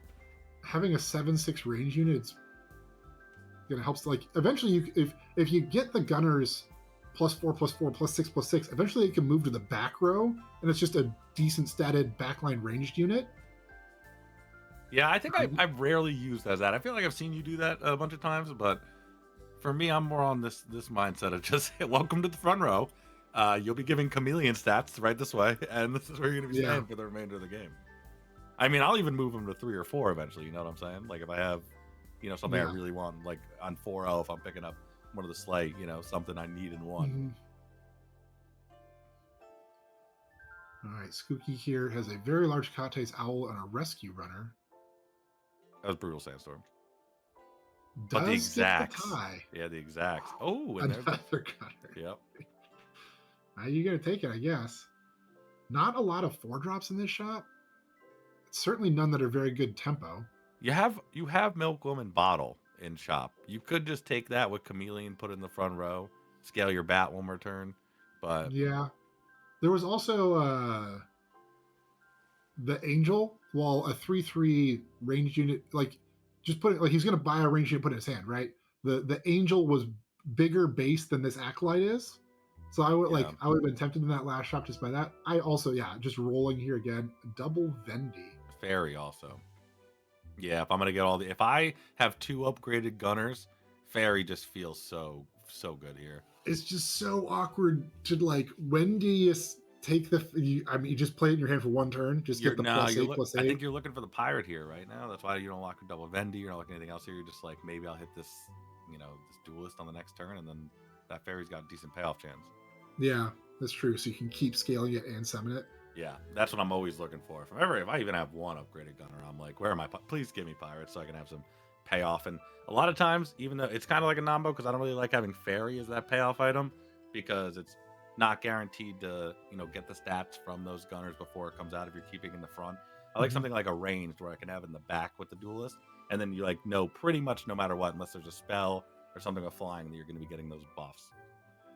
What do you think about having this magical fox go last in the attack order? This is your slay unit. It's the only thing on board that's like It's scaling gonna fall itself. off though. It's just gonna fall off. Like no matter what. Like unless your fox is just ripping from the beginning, you're getting like 2 lucky slays a go, and like you're keeping it in your hand, getting stats and summoning it and getting slays. Like it's Sure, probably but gonna I mean, fall if it's off. in the front row, it increases the odds your gunners get to attack something and then get attacked back, right? Yeah, Like maybe to so you get the actually 2 for 1 have the value. chance at some 2 for 1s. Oh, we got the slay though. We have a And it's dwarf, a smithy. which is He's like really good with Midas. kicking himself for not locking that double vending now that he's got a smithy. You true. He's Oh picking my! up I didn't some even think of cheap that. items. Oh my goodness, the double Vendy would have been insane. I mean, it's a 2 gold item. You probably Yep. just buy this weak Yeah, alliance bandit. Like 100%. it's Yep. there are no support dwarves, but it's an item you can put on Smithy this turn, and it's going to This scale. this feels like a really good turn in this game for Rumpty. Like hitting that chameleon into that smithy here, already having Midas, like dwarves benefits from Midas going into 5 and 6. Like you're gonna be pretty happy, upgrading those with no treasures. It's still values. And you can see how comfortable he is about this board. Like the Radiant Fairy is still in his hand. He doesn't look like he's going to play it this turn. Yep, doesn't care. Just gonna keep putting stats on. But this is where it gets weird because if you're gonna be going to dwarves, and I guess you're keeping yourself open, I might just play that fairy on the board because like these pyro gunner stats are gonna start mattering less and less, like quicker and quicker. We're going into 4-2 here. Next, we're getting into 5. We're gonna be looking for items for most of our dwarves, most likely. And I Yeah, just don't see the gunner stats like being the make or break. I see like life total being the make or break yeah. to us And getting to like that. dwarves in virtually no way scale off of permanent stats. It's all items. For And sure. so even like in some other comps you might be going into, you'd scale something in your hand just to scale in your hand because then you get permanent stats you could then fusion onto something. But like dwarves don't even want to fusion most of the time. Yep. I mean, Most of the maybe to gold you're going stack to be more spending, items. yeah, is going to be But items and other dwarves that are benefiting off of items. yeah, Especially when you pick actually up the. Oh wow, I didn't see this. You and me obviously need to wake up about Vampire Bat. Okay, you and me, we just don't get it. We need to wake up and play Vampire Bat more. 2 very large Radiant Fairies, but no range units in the back. Some Iron Will Dwarves, and that sets up a tie here. Sunflower, not very useful for us here, but there is a bag. You're Picking up probably the just auto bag. picking that up. I've learned that I need to keep auto picking up bag. Is bag the strong side of it? Maybe, chat. We see these high level players buying lots and lots of bags. Is he thinking about selling bat for ring? No, he's just going to set up here. But he has 1 goal. I guess just rip the fireball. If not going to do much here though. Can't really snipe anything on that board, but You can it's kill still the damage. rose. Yeah, it's damage. You can kill the rose. I don't see the fairy going. Yeah, I don't see the fairy going back line. Interesting here, like opting to try to get some permanent stats onto the Ori instead of playing on board this turn. It does give 3 units +2/+2 if you have that Ori on board with its aura for items held. But it is an Iron Will unit. He doesn't have a lot of stat magnifying things yet, and so trying to get some base stats on the Aura to get it out of fireball range or maybe if it stays in hands for a couple turn lightning bolt range. Yeah. Off of these gunner stats. Yeah, and the Iron Well is just going to be an upgrade to the bat on the board too, no matter what. Now, question for you: he just chose to roll that 1, and I'm guessing that plays into the fact you're Midas because you're looking for pairs a lot, especially. But you're on 4-2 going into 5. I mean, is there any world you just either rip that fireball or take that 2-drop item and sell something you have? Because, like you said, buying items is going to benefit you in the long run anyway. So I mean, the roll. Yeah, I mean, maybe it was from another weak alliance band in the shop for 2 gold. Yeah. Yeah, I mean, Rumpty seems to be valuing getting these gunner stats on 2 things in hand, and like overscaling some of these items. Admire is really strong, but in a lot of ways, multi is stronger, especially if you're in a smithy build. You're not looking to have a bunch of items; you're looking to have a handful of strong items. Which he's And so, building right now with Smithy from the early, yeah, because he's had this since 4.1, or it's gaining entrance trigger since 4.1. So yeah, I mean, he's doing a great job of that. we see a upgraded Star Girl with 2 large owls. I mean, that's a lot of spells. But the It's a dwarfy big too big. dwarfy off that. I guess the fairy hit that.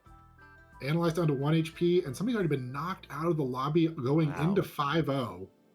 There's the fusion. You That fuse is, enough. if there's a time to use it, it's now, right? I mean, I guess not. That's a big old bat you could put on something if you're gonna, but I guess you're gonna keep getting stats. Picking up a late Snow White here because you just know you're going to be buying items. It's going to pay off eventually. And that's a big shield. That is a big. I mean, you're shield. putting that right on Radiant Fairy, I'm guessing. The metal tower shield, yeah, I would expect so too. You'd move it up there from this. Or are we coming in now that it's got some stats? Nope. Starting to think Still about getting out of these Ori. gunners. No. Bigger gunner on board. Once the Vendian now that it, got gunner stats for a turn. And still scaling the Ori. Comfortable. To be honest, we haven't seen a dagger this whole time either. Yeah, it's a little tough as a dwarf player. Like, dagger is the fastest scaling item because it scales itself in addition to what Smithy's doing or any other multipliers you get later. But yeah, he's just kind of smithying a bag, a little shield, and a weak alliance man.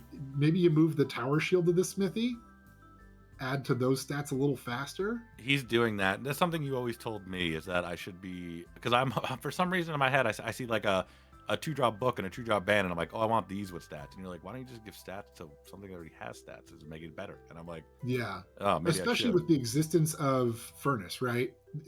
You always want Smithy if you're in a position to on board, you want Smithy to be adding stats to your biggest items, because the bigger your biggest item is or items are, the more value you can get out of furnace.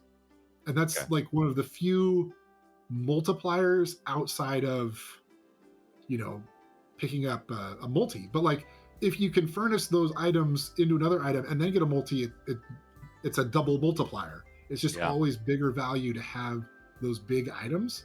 And so putting the biggest items you got on the smithy here to keep adding those stats, at some point you can move the bag to something else, put the 3 biggest items on smithy, 2 biggest items smithy, and then furnace those into a bag. You have a big old bag.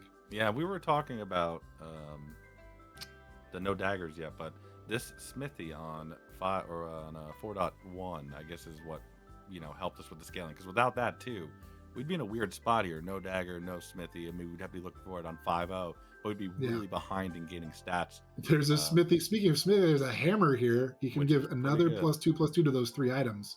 Even the 3 gold 9-drop shield is just tempting. I mean, I'd much rather have 5-drop dwarfs, honestly, looking at this board. But do you take the vampire bat here for 1 gold? I don't know. You take a damage. You're already at 17. Like, it feels like weird breakpoints coming up. All right. Looks like gunners are finally out on 5-1. Vampire bat is riding strong on 5-1. It's a 21-21. What do you? True. The two games in a row, we've been following players with just enormous vampire bats. Doesn't want to go first spell. Okay. I wonder what he would be spending. I guess vampire dagger is what you'd be spending your money on. 2 gold item. Maybe 5-drop dwarfs. He hasn't seen a Tempe yet, right? So there it is. I think you take that. Do you overload this? I don't know. You can't overload things as Midas. That's kind of an awkward quirk of playing dwarves on Midas. You can't overload your items. I guess it's more of an awkward quirk if you're going the Admiri route, right? If you're going the multi route and you have Tempe, that's true. Things like that, you can just kind of like control that and be fine with it. Especially if you're picking up bags as your other items. Yeah. But yeah, he got the Tempe. Definitely. I mean, I guess that's just fine. Upgrading that Radiant Fairy and taking the Tempe here. So he's not playing it on board though, because he doesn't have anything he really wants to put on it. Yeah, it's a 10-10. You could put an item on it, but it still isn't. It could be better Vampire Bat if you put a couple items on it. I don't know the stats exactly, but yeah. But with the Ori out there, you kind of want to spread your items out, right? You're giving all of the things stats. Where if you stack all the items on one, you get less stats that way. Is there any argument to sell? No, I guess you're keeping the Snow White no matter what. Yeah, you're always like, he bought the Snow White really late because he knows he's just gonna be buying dwarves and items, and he just wants that. Every 7 you get a shot at an anvil. It's kind of how dwarves plays with Snow White now, right? Like, I also love taking the dwarfy out for the Tempe. We were talking about Vampire Bat and other stuff, but I think that's a good switch there, getting that another Iron Willed thing in the back. Yeah. Puts 2 items on it, so he's not stacking the full amount, but gets enough. Opponent is running a Blizzard Yellow Bark Apollo. He's casting a lot of spells. That Hecate's Owl, very beefy, but picks up the tie. We have Two Iron strong Will. boards. Hey, another bag. Yeah, right off the bat, picking that up. Do you upgrade that here? I guess you do. He snapped it. It wasn't even a thought. Double Rescue Runner? I don't think so. I think you want another dwarf here. That's another dwarf. Yep, I guess you're just going to keep ripping this, looking for that anvil off of that. Now maybe you could consider selling Vampire Bat or one of the Gunners for that 2 gold item, but saving it now. There's the Tempe's going into 6. You locking for Tempe, especially because you can't overload. Yeah. I mean, it's still that's the multiplier, right? Like at some point, the items move off of Smithy to Tempe. Yeah. So this would probably be the turn where you do that, or soon-ish. Yeah. But yeah, I don't know. I just value 6-drop dwarves so much in these builds. But I guess if you're looking for multi too, this is just the way to go, because this is where you're going to be trying to get these giant items on to get going. Yeah. Like a little bit of bummer, he made it through all 3 turns of level 5 without finding that second Smithy. Yeah, true. Because you're off to the races at that point. You have 2 bags on there, 2 items. 3 of those items have been cooking since 4-1, and upgrading that Smithy there, you're just feeling pretty good. Yeah. That'd have been a big boost. Now, if that was Smithy instead of Tempe, you sell. No, I guess you're still not selling the hand. You're still looking for that 3-drop treasure. But there's like a piece of me that's like, hey, sell the hand and the Vampire Bat.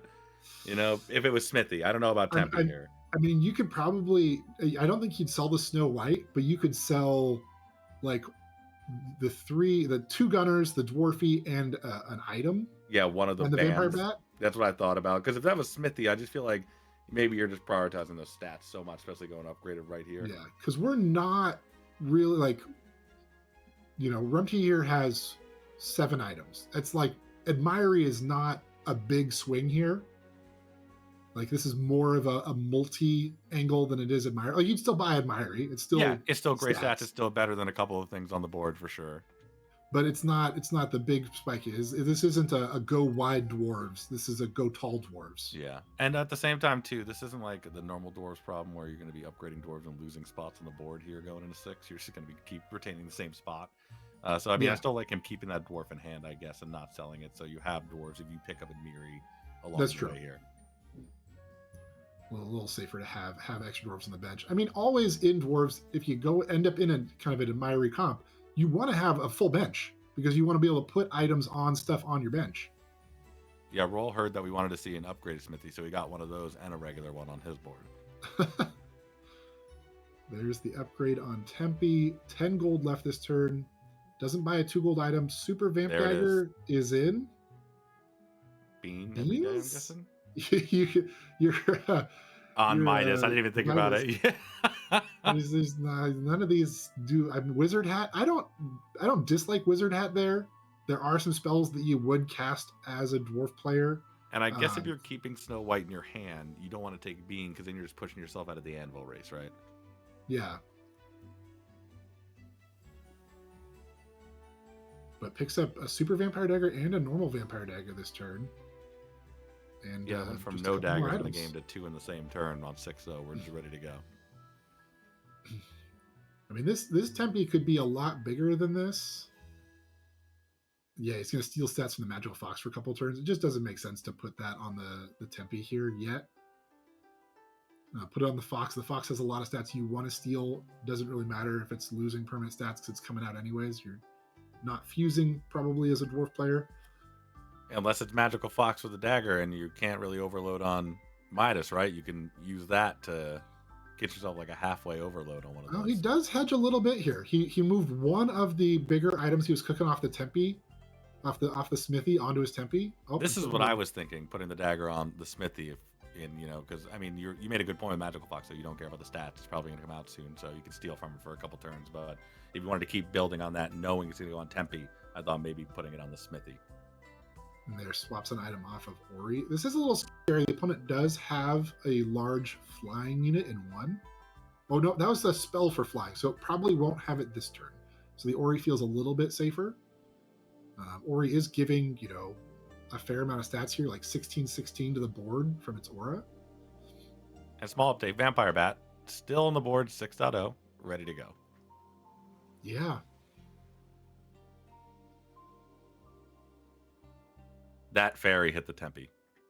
Beautiful hit. Oh, so Oh, close to pulling that 1 tie. HP and now down to 9. This is the danger zone. So 2 gold item in the shop, but you like really need a tier 6 dwarf to make this happen. You don't think you can pick up another vamp dagger here? You free roll? Yeah, I free roll here. There's nothing to spend your Multi's mana right on, there. really. There's the Beautiful. multi. That's a whole new board now. Yep. Multi comes in, dagger goes in. You start going all in on the Tempe here. Probably looks at the opponent's board before deciding if he wants 1 really big unit or 2 fairly large units. And you still have a couple gold here, so you still got a little bit to spend. Oh, I'm taking that life every day of the week. Gain 1 life, yeah. 9 HP, you're just dead to like 2 units on board. Yep, 1 10 upgraded, HP, 1 you non. might live that. Yeah, agreed. And if you're already getting, you only 1 mana, no. Sad. Yep, no healing potion today. He's not scared. Buys 2 more items. No Admirey, but just really investing in items. I mean, the upgraded Vendi is making, that sword normally costs 4. You got it for 2 gold. That's a lot of stat value. You still have your Snow White over here on the bench that's just been doing its thing, a little engine for 3-drop treasures eventually, because you're just going to keep buying stuff no matter what. But what I'm thinking here is there any world where maybe he's taking this other dwarf and putting it over the fox and putting an item on it to get multi-stats on it, stuff like that? There. I mean, he moves the dagger over, moves the shield over. A lot of big, yeah. Keeping the bags on. I mean, his opponent doesn't have a lot of stats. There's some scam units there, but not a lot of stats. So probably leaves the bags on the smithy to keep growing those for a few more turns. Maybe even thinking about taking that Tempe out of 1 and putting something like Magical Fox that has the stats to kill something up there, but also isn't going to get scammed as effectively. Because you don't really care if your Magic Fox here is getting teacupped or tailored. Yeah, you could probably put the Tempe in the back row just for cleanup. Yeah, especially how early it is to be on that scam board, it seems. Yeah. Also protects you because they're already in scam. They could be picking up more scam units. Something like a succubus would be pretty bad for you here. Yeah. So exactly. Yeah, he thought that. Yep, that's awesome. Does get the Tempe into the back row there to try to protect it some more. He's got 5 dwarves now with the Radiant Fairy and the Magic Fox. Magic Fox hanging strong. I mean, he's probably like 4 or 5 purchases away from the Snow White being bigger than Magic Fox, but hopefully those 4 or 5 purchases are things that play on your board. What a hit for the first shot there. And that Taylor's great for him. Oh, that back row was huge, though, and does get the tie. Both players at 10 HP. Here's a flying item. Here's the fusion. It's interesting to me thinking about Smithy with all those items, right? Fusing that on your Tempe here, if your end game is just multi anyway. So I don't know if you're making like giant and then you go from here and you have a whole bunch of items overloaded. But that's the first thing I thought. I've already seen 1 tailor. I'd be checking the lobby here to see if there's more tailors out there. Like, that play is very strong. Another tailor. The first person. It's just so risky to go all in on 1 unit when it is. Now you've confirmed there are multiple people in the lobby going scam. Going all in on 1 unit is just scary. Maybe he's thinking more simple. Maybe he's thinking like something like move one of these daggers up to the Magical Fox and put it on either probably Tempe, or more Smithy. Because you don't need Magical Fox anymore at this point, right? So yeah, just the extra stats and then getting another item on one of these you can't overload might be worth it down the road. But the all in on the 1 is probably not going to work. We know 2 of the players already have tailors or going that direction. Puts the stats on the multi. Okay, nope. So how does this move dagger here first though? If he's going to do it, like the dagger from Ori, or the bags. You could just put the bags on anything with whatever item it's holding, and then move those. Okay, 2 item with some permanent stats onto multi. 104 range is no joke. So, that's pretty good there. And you're thinking about the flying item, but where are you putting it? Yeah. I mean, you want to hit that Oberon, right? They've got shooting stars. Everything that dies is making stars that scale off the Oberon. So having something that you can try to snipe that Oberon with here. Yeah, it would be a huge tempo shift in the game for sure. But it's awkward because if you go for that Oberon first, you're essentially conceding that they get to use their scam units from the front row to hit you. No anvil again. You can see some frustration there mousing across the treasure choices. Another bag, but a 3-drop bag. I know he's happy about that. You ever? I mean, I know you strongly consider here locking for dramatic reveal next turn, but it doesn't look 100%. like. You're playing Midas. I am out. I am completely out. Maybe. I mean, you're playing dwarves though, right? If you get another multi, great. If you get a couple of mirrors shop, great. But Yeah, I just love switching characters, so I'm dramatic just aren't. revealing I here. mean, there are some treasures that are a big deal for dwarves at this point, especially something like a doppelganger diamond off of your 6-drop dwarves. True. Um, even magical scarf now really good in dwarves because you've got that upgraded tempe. That is an aura. Yep. Used to be an entrance trigger, now is an aura. So tempe here would scale pretty hard off of that as well. Our first unexpected pick of this game. These 28 plus 28. Oh, there's more. But wait, there's more. The 28 damage stars are just adding up. Oh, 2 HP. Surviving at 1, and then he's surviving at 2. Wow. Oh, but there's an aura rune and yeah, a multi and a upgrade. multi. I'm not sure. The aura rune's still really expensive. It does upgrade the tempe, but like clearly he doesn't think it's enough. There's a turn evil spell in 2 francs. The dream was in that shop. You put can turn tempe in the front, but the double frank in the back, and this is okay. This board's a little more serious. That bluebell. That's a bluebell star board. That person is just like, where's Starchild? Why can't I ever find a Starchild? They're stoning a bluebell on their board deep into 6. Bluebell's the goat. There's a 1 gold item. But like you don't have an admiree, so like you could cash out on some of these.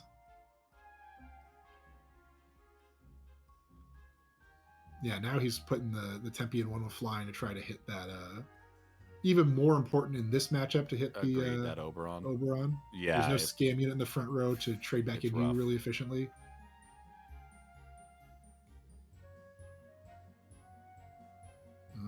He's got the 1 gold items on the bench. Everything else, yeah, this is.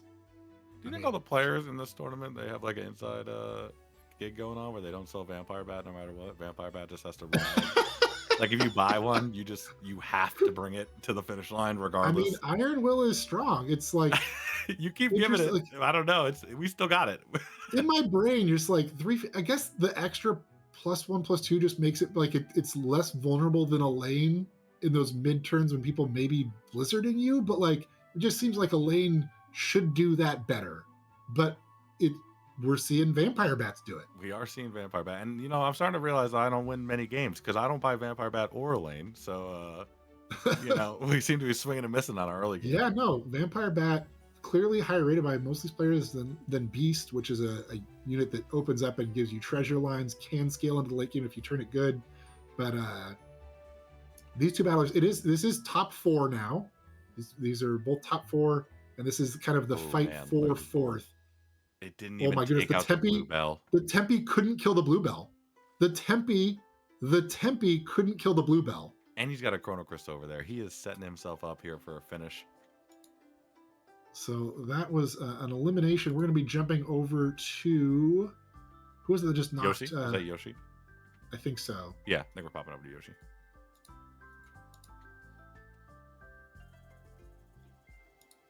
It was. We're here. Giant bluebell. I see it. I'm locked in.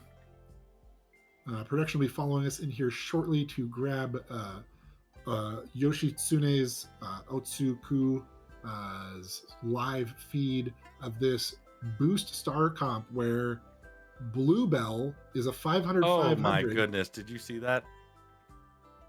He just smooched that haymaker in the bottom left, or the porridge pot, into an upgraded Oberon.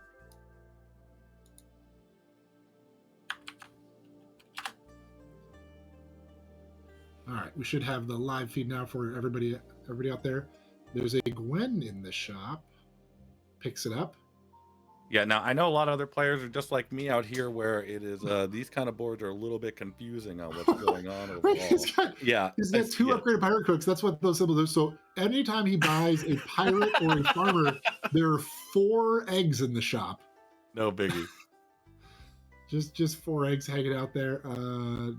This shop, though, not so much that he's probably interested in that. No, wait, he wants that alliance band, right? That's Looks a like super alliance band? I think he's thinking about it. He's just going to fireball this and lock for it? Maybe he doesn't even. No, he wants that super alliance band. Like, you're right. You're definitely right. His Bluebell has a basic alliance band. It's a 500/500. True. It's going to be so large. I guess he has been scaling those pirate cooks. Maybe we're just jumping into it now, but maybe has been using some of those fresh eggs. You can see the Merlins here at 5 and 3. He's been casting some spells Ah, to that's what those. increase Yeah, that's those pretty Merlin good. Those boosts. 2 upgraded hooks cooks. You're right. Yeah, so getting some extra value out of those. But like, I mean, upgrading this Gwen and then getting a Star Child, kind of the 2 biggest possibilities left. A Golden King board, kind of picking him apart here with those. Ooh. Oh, but the Chrono Crystal saving him. I forgot he had that. I did mention it, but yeah, this is coming down to the wire here. It looks like these last 3 boards are all extremely strong. Mm-hmm. Okay, probably buying that Alliance Band. I think you're right. He had to have locked for that specifically. I guess he just looked at everything else. You have to scroll the other way. You have to drag the bar left to go right. You got this, or you can use the mouse wheel. Those at home that haven't had giant shop issues. There you go. I think he used the mouse wheel. I think he called it. Yeah. I mean, it just does so little stats in the front where you put it in the back. Whoa, look at that. Plus 400. Now you're just looking for the Star Child, right? So. And he jams that. Yes. I mean, Star Child would be such a big bonus here. There's that Titania also like meaningful, like not. I mean, I would consider it here. The Gwen in 4 is doing a lot, but the Gwen in 4 is not doing as much as getting double the amount of stars. I would have strongly considered that, but I think he's right here just hoping he can get through this round with a little bit of this the Cersei's Cup so he can make it and switch in these double characters. Little dramatic reveal.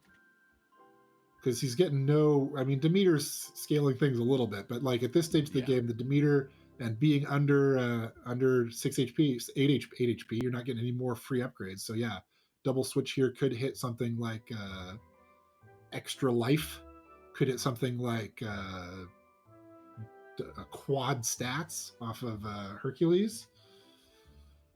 I mean, you'd probably be double entrance. Yeah, one of the secret characters here would be a really big deal. Auras, boosts, entrance, all like Dying Breath doesn't help you, but the other 3 secret characters all would be pretty bonkers.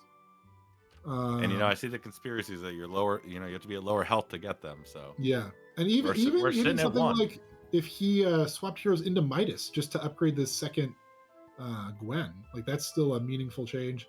The teacup here hits an extra doubled item character. Oh, there's just too many things. It's just too many. No, that's a huge Uther. That's a giant Uther. He's fine. He got stats. Wow. Uther holds on. Uther and a pig holding on. Rip this dramatic reveal. Make my day. You locked for it. You're casting it, right? 100%. It's right there for you, Ninja. It's right there. Hamster? Yeah, it's got. I think in this, it's Guanyin hamster seems like an insane combo if you live that long. I mean, his units are all good. He gets some stats just by choosing the leprechaun. He's close on the triple for the second Gwen, so I guess there's always the Freya for that. But at the same time, it's it's hamster. There. You get a tier 7 treasure off the Gwen. You can see him mousing over the Gwen there. All right, summon a Gwen to get a tier 7 treasure. We go again. No, we don't need mana. It's a draining spell. I know. Yeah. Swap again here. I mean, you cast a lot of eggs, but you don't have mana for those either. True. There's the upgrade spell you can't cast because you used mana. There you go. Oh, you found the Gwen. Yep. Tier 7 treasure incoming. Oh, those are not the ones you want to see this turn. Neither of those. I guess the fairy tale could do something this turn, but neither of them does anything. So you're at 1 HP. You have to win this fight without your tier. Okay, he got mana, actually. I take that back. The spell fighter giving him mana, kind of meaningful. Allows him to cast a blizzard here to break shields, potentially. I mean, that would be probably the biggest thing. I mean, you could just cast this for stats. It is a lot of spell casts that Merlin triggers off of. You see that 6 and that 4. They're about to go up, up, up. Yeah, 12 and 10. Yeah, that is up and up. Oh, and he's selling Another an item here. free You know the one. roll and gets And it a paid free off. spell. Yeah, absolutely paid off for it. Knowing now those go up, it's going to go up to 18 and 16, right? You could be casting this on the shop for 1 extra spell cast. True. I think that's very something true. that a lot of players miss about Spell Reflector. When you cast a targeted spell, it casts it on all your units in addition to what you cast it on. So you can cast on the spell in the shop, and it will still cast on everything on your board, and you get 1 extra spell cast that way. Small optimization, definitely not going to make the difference here, but worth noting for the players at home. Yeah, those teacups aren't going to be as effective. We talked them out, though. We are going to be hopping on over to All for Roll. Oh, we see another multi-board, another dwarf board. Another dwarf board taking that one home. Oh, that was first place overall. I'm silly. That was first place overall. Yeah, oh my goodness. I hopped over and watched. Yeah, that was beautiful. I didn't see those teacups didn't do much because you had the Uther still carrying on those effects, right? So, but still seemed to pull it out. These multis were huge. That multi just kind of cleared out everything in the back there. And All for Roll taking his spot back as number 1 up here on this game. Yeah, I mean, really interesting. Like seeing the vampire daggers, the bags, the dwarves, multi. Like it enables you to build boards with big stats, but with spots open so you can run those scam tech pieces. We're seeing, your big multi, a pirate summoning stuff, and a bunch of teacups on that board. It's a really good observation. I didn't even think about it in that way. But yeah, it just seemed that seems to be a favorable play style against a bunch of these top players. Yeah. Because a lot of the boards that multiply stats get big stats, right? You're building a big good boy, and that good boy gives stats to other things, and that's how you get those stats. But it means that the good boy has to be with other good units, and that has to die first. And there's some uncertainty, some things you can't control to that comp. Whereas you slap a multi and a smithy or a multi and a tempi in there, put some big items on them, make them a couple thousand each. Like you can't even teacup that. Like it loses some of the stats when the teacup hits it, but it's still big. Yeah, it's still 2K. You have to deal with. It's not lose. All the multipliers happen before the scam can touch it. Whereas if you got good boy comps, these boost comps, these summon mermaid comps like we saw in lobby 1, like they're vulnerable to the scam in a way that big dwarves aren't. And the big dwarves you can pair up with the scam. So we'll see if we keep kind of seeing that trend through the next lobbies. Just a rundown real quick. All for One now at 17 points. Needs 2 more points to be live. Analyzed at 2 points. Rumty at 15. Skooky at 4. Yoshitsune at 8. Tiku Wabu at 11. Saberwolf at 12. And Synesthesia at 3. Just the rundown there. All for One, Rumty, Tiku Wabu, and Saberwolf, kind of the players to watch here. If they get first or second in round 3, they would be live. So those players we probably want to be looking at. I think we'll be following All for Roll now that he's in the highest position on the leaderboard for round 3. But for now, I think we're going to throw it to a quick break so you can all out there redeem your !Crystals code in the game client and swing by the Steam store or App Store to leave a review of Fairy Tale Fables. All right, see you guys in a minute.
Welcome back. I'm really excited to get into this next game. We're going to be following All for Roll again.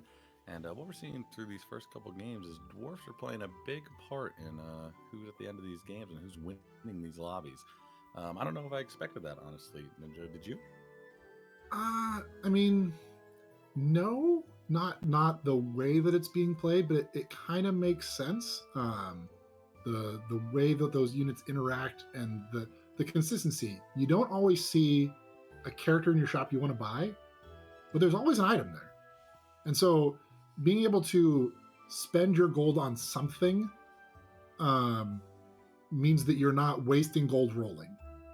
And so there's a consistency there I can see to it of picking up items, of going into the dwarves, especially the multi and the smithy tempi, kind of those three dwarves. So you're not going wide as dwarves. You don't need to have a bunch of items. You just need to have a few big items, and you can stack them in those units, and then pair those up with some scam or some tech or some summons that can eat hits while your iron will and ranged dwarves from the back row are taking down their bigger units. Yeah, and as you slowly build your vampire bat from turn 2.0, it's gigantic at the end, and you can put it right in there, and Yeah, it's another iron will unit. You just slap it on in there and can take little nibbles out of things to start, and then eventually it's lopping the heads off of poor royals. So yeah, it's a real threat. Yeah, vampire. I mean, being able to buy an iron will unit is early. Like I, for a long time, was a big fan of Ori on 3, even if you only had like one item, just because you put Ori in the back row with the one item on it. It's an iron will unit. You get that extra value in those turns where you like maybe a little behind on stats, but need to get those ties so you don't lose HP. Yeah, and vampire bat. Most of the players are evaluating like lose 1 HP to buy vampire bat. It's worth more than 1 HP to me between now and the end of the game when it's still on my board apparently. Yeah, or hanging out as a mascot at this point. But no, I'm really excited to see this next game. I know you're probably pretty excited to see this next game, so I think we can jump into it. Lobby. Just a reminder, everybody out there, we have 4 players that are a top 2 away from being live. All for Roll, Rumty, Tiku Wabu, and Saberwolf all are within range if they get that 8 points for second or 10 for first. They will be live going into round 4. And not really surprising to see Tiku Wabu and All for Roll in that position. Those 2 players have, again, won 5 of the 6 monthly tournaments prior to this one. But Rumty and Saberwolf both is their first time making a day 2. So we got a good balance here at the top end of people making this race. But the other players are all still very much in it. No one is live yet. And picking up a first here could make a big difference for any of these players making that race to the top. We're jumping here into lobby number 3 following All for Roll, aka Zillalag. And those are not the hero choices we're super excited about, but yeah, Tinkerbell. That wasn't even instantly. And I looked at this, I said, I was like, I don't know how I feel about anything here. But I mean, Tinkerbell, like you said, it's just playing back to that, leaving yourself open, playing those dwarves, putting some tech pieces in, or like some scam, whatever it is, and just like, really controlling this tempo into the end game board. And I think you and I have had this discussion before, like in talking with other people in the community and each other about Tinkerbell. Tinkerbell is a character that like isn't super exciting. When you think about like the big swings of like a free upgrade or quads doubling your stats, or buy 2 units to get an upgraded unit, like those things you can you feel it. There's like some dopamine attached to what that hero power does. And buying your 4 gold sword for 3 gold doesn't trigger that same feeling. But we do get the lock here with a Dwarfy and a 2 gold item in the shop. Just a great turn 2. And one of my favorite new turns too, ever since the update to Dwarfy, I gotta say, because I was already a fan of taking something with a 1-drop item, and if I could take the Dwarfy and make something a 1-drop item, I'm feeling pretty good. Yeah, and picking up the Beast here, I mean, you can't realistically pick up the farm hand on turn 1 when it's your only unit. So it's kind of, do you want the Beast or do you want a Tracker Harding? And Zillag valuing the beast here a little bit higher than going from 2x2 to 3x2. And kind of signaling, like, he's playing Tinkerbell. He wants to buy items. He wants to get dwarves because dwarves are good with items. And so picking up, a synergy piece for hunters in your tracker Harding, not that good. The beast is just kind of value. You're eventually going to slide it to your bench somewhere. Maybe at some point you finally buy 4 pieces of furniture or royals, and then you get a tier 2 treasure. And some of those are helpful. Not a lot of them interact with items in a meaningful way, but it's still just something. And you're also you're a 2/2 hero here, so you have a little bit of protection. You could pick up something like the beast, try to buy something with the treasure later. Probably just fresh roll. Not like none of these. He buys the 2 gold shield. I mean, Beast is rough on the board going into 3-0 between Rose, Blizzard, Sandstorm. There's just so much stuff just instantly takes out of the fight. Giving it health is always pretty nice. You can't buy any more items if you don't have a unit to put them on. One of the limiting factors here of buying like that 3 gold shield early on Dwarfy. But yeah, picks up on a lane, Beast down to 3. It's a range unit. You can put that attack item on it, so you can potentially get a 2-for-1 here. Makes a lot of sense. Yeah, and then we're going into 3 here. You have items if you need to sell them. You probably don't when you're already here with Dwarfy. But I know he'll be excited if he goes into 3-0 and sees a dagger there with the Consti. He'll lock that pretty fast. Yeah, or a Snow White, right? A Snow White is a royal and kind of synergized with the dwarf, so you can pick up a Snow White and an item. If you can't, or a Snow White and another Dwarfy would be a really, really good shop to find here. And somehow the worst option to all of them is Ori, and that would be wonderful too. Yeah, and any dwarf here is reasonable. Snow White's kind of got the most upside, but I mean, you don't really want to sell either of these items to buy 2 3-drops, but you're almost always going to see an item in the shop that you can buy. Yeah. And so it kind of hedges by playing dwarves in this turn. You can buy a 3-drop. I mean, Romeo here increases your beast counter. That's the wrong Snow White. Yeah, you haven't taken any damage yet, so that Snow White's pretty small. If you had that tracker Harding from earlier instead of this beast, that Mycroft Holmes is looking a little bit better, but that's kind of a long shot. You're just not always going to see that going into this turn. So he buys the furniture. Yeah, he also kind of showed us his thought process there before doing it. He's pulling these cards, which is awesome. But he was thinking just from right off the bat, Cursor's Owl. Because like you said, you're gonna tick down on the beast. You can start scaling your owl here. The only problem is he has the 5/1 in the front, so he's gonna try to keep it in the back so he doesn't kill the 5/1, 3/1, and ruin. I mean, you could also swap the shield onto your ranged and then play it in the front. The 3/1, right? The beast. So you've got the beast. There's just no way to protect all of your 1 health units. And this is what the curse rose right? You just bought. Yeah, 3-0, and that's not just you, that's your opponents too. So there's a good chance you're gonna see another curse rose and half your board just goes bye-bye. Yeah. Especially if theirs goes off. I'm kind of curious. I don't know that I've seen Cursed Rose Hecate's Owl. If your Cursed Rose dies, does the damage happen first, or does the owl gain the stats? No, the cast first? spells, it gains stats, and then it goes off. So you're okay to go. But if so theirs goes off first, obviously, tough luck. Yeah. You don't gain stats for your opponent casting spells. Maybe future character development room. But this... Ooh, what a good hit, though. That was perfect. 2 Sword Squires in the back. Kind of scary, but, enough. There's the Snow White. This is a the good Dwarfy, turn. And then you can still buy the item. Holy moly, what a turn. What a great turn.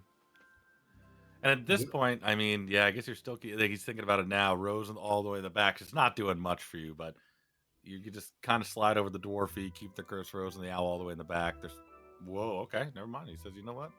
Curse Rose, we're going on a trip. You're gonna get some stats. I imagine you move this slay item. Like, the Cursed Rose isn't here long term. I don't know why you'd want it to be slaying for stats. Yeah, I mean, you're not gonna put it on the lane, right? Which is a high choice normally because you don't have any defense on it. Sure. As you were saying, you could put. I know because you can't put the shield. So, I mean, what are you putting the item on? You just kind of bought the item for the Snow White. That's what I was thinking. You put on the Snow White, but I'm guessing he's just thinking Snow White is going to be sitting in 7 here in a couple turns and just ticking off that counter constantly. Yeah, that's true. Eventually just moves to the hand.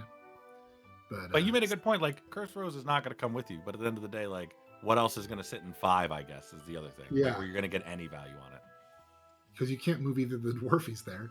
No, yeah.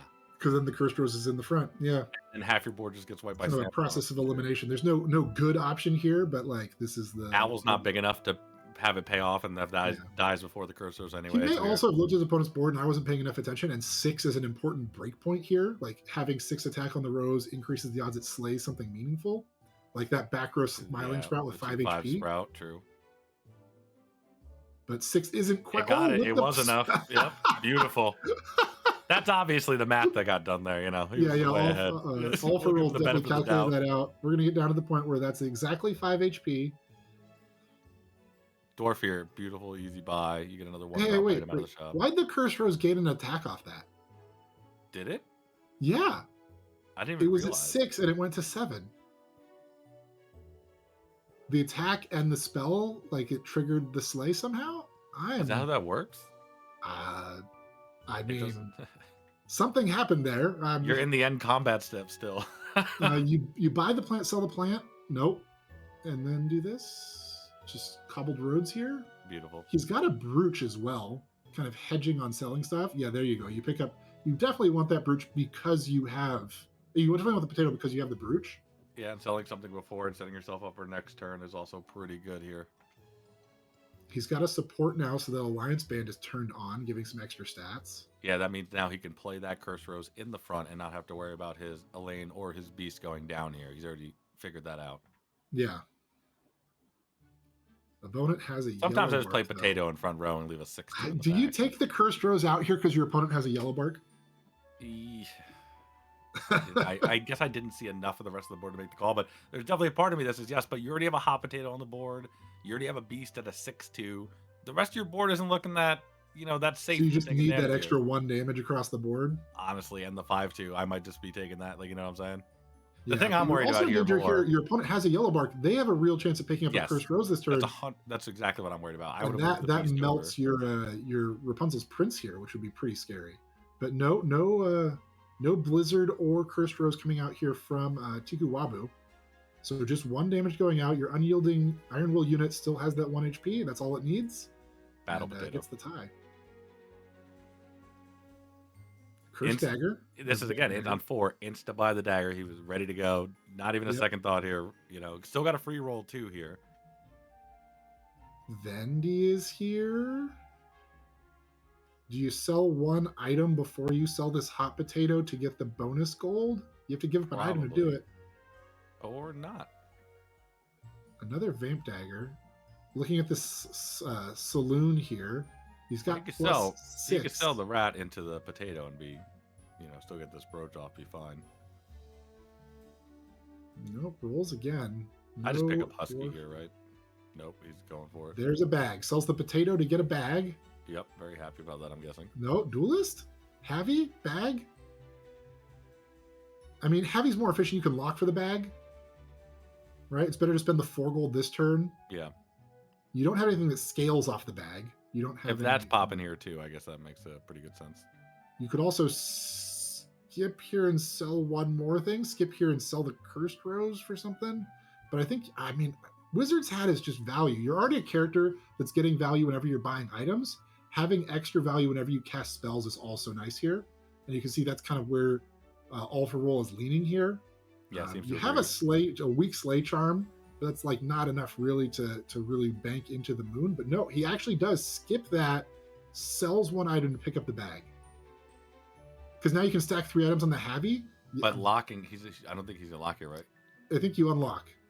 Probably. Unless he wants the Duelist. He wants the Duelist really bad. I mean, we have seen, this is All for Roll. Game 1, we did see him go into that Mermage comp. Yeah, prioritize the Duelist early. Yeah, and he's got that Vampire Dagger cooking. He's got a bag. And so he might be actually locking for that Duelist. Big damage here to analyze with those 2 upgraded units in the back row. So yeah, seems you were right. He was prioritizing that Duelist, and there's another one in a hobby. I mean, you don't have 3 items to put on this Heavy, so it's not as bulky. You're buying he's just buying that to sell it to trigger. Yeah, the brokers, and still locking for the other Duelist. Or the Ori. Yeah, maybe both, right? Because Yeah, I the mean, you have only Beast in the back. What's Beast doing at this point? yeah. Next turn you're gonna have 10 gold. You can buy the duelist, goes to 6. Buy the Ori, goes to 3, and you could just buy the 9 attack sword on top of that. Like there's no downside to that. It increases stats on your Snow White. It's the biggest item you own outside the Vamp Dagger. So I mean, he could literally spend 10 gold on what he already sees in the shop here and be happy about it. Yeah, and just go You right could push into for 5. you could push for more, but sometimes just being happy with consistent value is Yeah, especially when you're in 31, you're set up the way you are. You have a decent amount of stats. I definitely can see that being the play. Mhm. And he's already got kind of some of those lines to those end game comps that we've seen be successful, right? He's got some items, got a bag, could go to the dwarf angle, got a duelist, got a support, got a boost ring, so alliance band, so he could be going kind of on that mermaid-y sort of angle as well, kind of keeping himself pretty open here. After watching him play the first time, I'm actually surprised you're not playing the Javi on board over the Beast and then like summoning the Elaine in that slot behind the Pirate and the support. Because he seemed to value those 2 phones pretty highly the first time we watched through. Yeah. Oh, we see some very large parrots here. Yeah, and it took out the target we wanted to take out, honestly. And got the Kappa positioned in 5. For those that haven't seen that before, the Kappa in 5 sees units in slot 4 as being next to it, even though they're not visually adjacent. So getting scaling on that Kappa there. Nope, doesn't want the Ori or the sword. I think he values picking up the rose here, looking for this anvil at all, or just probably skips over it. No, you just the Snow White is your angle and to find it. a dagger. Find a dagger at 3, which is great. Yep, that's what you're spending your gold on. Yep.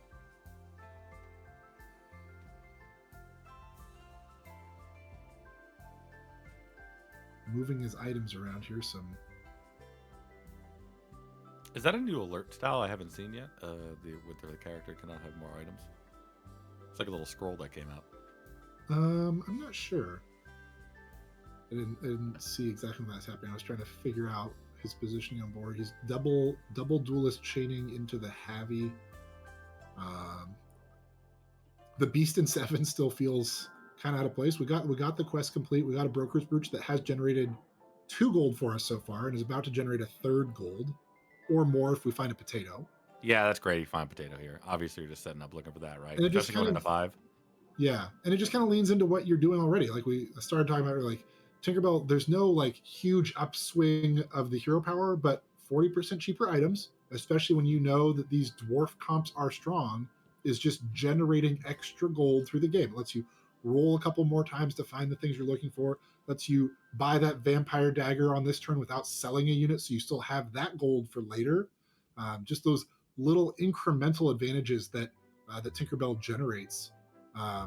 Just really strong over the course of the game. Like it's like having a hero power that says like, every 2 turns you get 2 gold. Like it doesn't sound like a lot, but that's pretty strong. Yeah, you've been telling me this for such a long time too. Even before like anything, you were just kind of explaining how valuable this power is. Even if I'm not forcing dwarves, or it's just like value over time. No matter what, you're basically gaining gold, and you can really see it. Like some of these items he's picking up pretty cheap, or getting a lot of value out of it. Mm-hmm. Something I was looking at. Rapunzel Princess New Art is so good with. I don't play Rapunzel often, but when they're on the board together, it looks great. Yeah, actually climbing up her hair. Yeah. But not quite enough attack. I mean, no ranged units here for all for roll, and fighting 2 ranged units on that board that had 15 attack-ish and 10-ish health. Just not able to get enough value to get through those ranged units. I mean, look at that 3 gold Beast, crystal sword. Yeah, 14-5. That's so much stats here. It's more stats than any unit in that shop, and you get to put those onto another unit already on your board. He's looking at Hermes and Nocturne. Like I was saying, Nocturne's much better than the Beast, but the way you're built, I just don't know if he's picking that up to try to get permanent stats on anything or do anything with stars. Thinking about maybe getting some scam units, like we've seen. You pair up these large, you get a few large dwarves. I would have never guessed he'd take Succubus there. That's crazy. That's awesome. Yeah, you pair up these few large dwarves. You got a big dwarfy, you got a couple big havies. You pair those up with a scam unit or 2. So if you are ahead, your dwarves are just beating down their board. But if you're behind, you have some angle through the fight. Is he thinking about picking up this book? No, second succubus, right? Oh, I didn't see how much gold yet. I apologize. I thought it was 0. Okay, yes, 100% second succubus. He gets a couple extra gold from selling these units and buys another succubus. You move that to the back row. Yeah, and that's just better than the beast for sure. Mm-hmm. Yeah, the sport's starting to come together. Now he is at 20. That's still towards the top of the lobby, but taking a lot of damage last couple turns. I forgot what he sold that broker's brooch is going to go off to, so that definitely added to that gold total. Yeah. He sold the Elaine with a slay charm on it. So now he's got the 2 succubus in the back behind this. Nobody's been eliminated yet. Everybody's made it to 5-0 this lobby. Not always the case in these tournament lobbies. Yeah, as we've seen. You get a little bit behind on tempo, and you can just get absolutely wrecked by these really good players that they just make good decisions and end up with more stats. And if you don't keep up, it's hard times. We do see down at the bottom of the lobby is a Dionysus. They're just one good roll into the right upgraded unit away from being back at the top of this. But this time we get to fight an Artemis, who is cooking a big old smithy. Another dwarf board. That shield on the smithy making a big difference here. Now, I'm sensing that. That succubus hit, though. You see right there. You got those big dwarves that are trading, and then that succubus just comes in and clears out 2 things. Cleaned up the board. You go down to 1. All right. Do we ever kiss this upgraded succubus to get your upgraded 6-drop dwarf? That is spicy, and I love it. I mean, there's also Smithy in the chat on 501. Oh, she's agreed. Oh, but he hits a woman in the moon instead. That is, I mean, you're going to switch the weak monster charm up on something on the board, and you have some slay. You have a brooch here. Are you buying? Nope, you're buying. There's the smithy. Okay. Yeah. I mean, you got it right. 5-1. Most of the dwarves out here just got to buy that smithy. You put the vampire dagger, that, and the bag on the smithy. Smithy goes into slot 1. It has slay. You have a reasonable chance here of slaying with it. We sold our other slay item, right? You saying? Yeah, so that's the one rough part here. You also could... Our O3 hobby, go. We're playing wall build. That's actually not bad in this situation. You're still going to be able to summon the other hobby, and that hobby's not going to eat up an attack that would help your Woman of the Moon get back around to its turn. Yeah. It looks goofy, but it makes sense. Yeah, what else you can do with it at that point too? So might as well put it in the best possible spot to get some kind of value back from it. There's a mana ascension shop, but I mean, I don't know if I'm taking that and rolling into 6 looking for dwarves. I don't think he's particularly looking for dwarves. Yeah, I mean, there's a couple different ways you can go with this still, right? He's got the vampire daggers cooking. Like, there are some spells here that are meaningful. Mm-hmm. Smithy's the hammer, giving stats to all the things on the smithy already, is pretty good. I don't know that we're really in the market for fusion. He'd probably like to Grimm's Twist or reveal the true you on that Woman in the Moon again. Sure. I don't think he's like really excited to have that long term. Yeah. No, I agree with that too. He actually, Zill actually, or All For Roll actually highlighted the mana ascension. So I guess also thinking about it. Yeah, it is. I mean, going to 6 next turn is a big deal, but we actually haven't seen hardly any of these players. Like, we haven't been able to check everybody's XP every turn. Now we do see here that Yoshitsune is plus 2 XP. But I feel like for most of these lobbies, we haven't seen players prioritizing casting XP spells or buying XP. Now, do you think that's an early 2 XP? Or do you think you got 2 over time? You think he's sitting here, can't roll the shop? Yeah, I don't know if that was... I think you'd see the counter in the top right corner if they were on... Oh, you see it for your opponent also? See, I'm not sure. He got some potato go with his brooch. Yeah, that's great. Especially where you are, 100%. That's awesome. Thinking about picking up another one. Wow.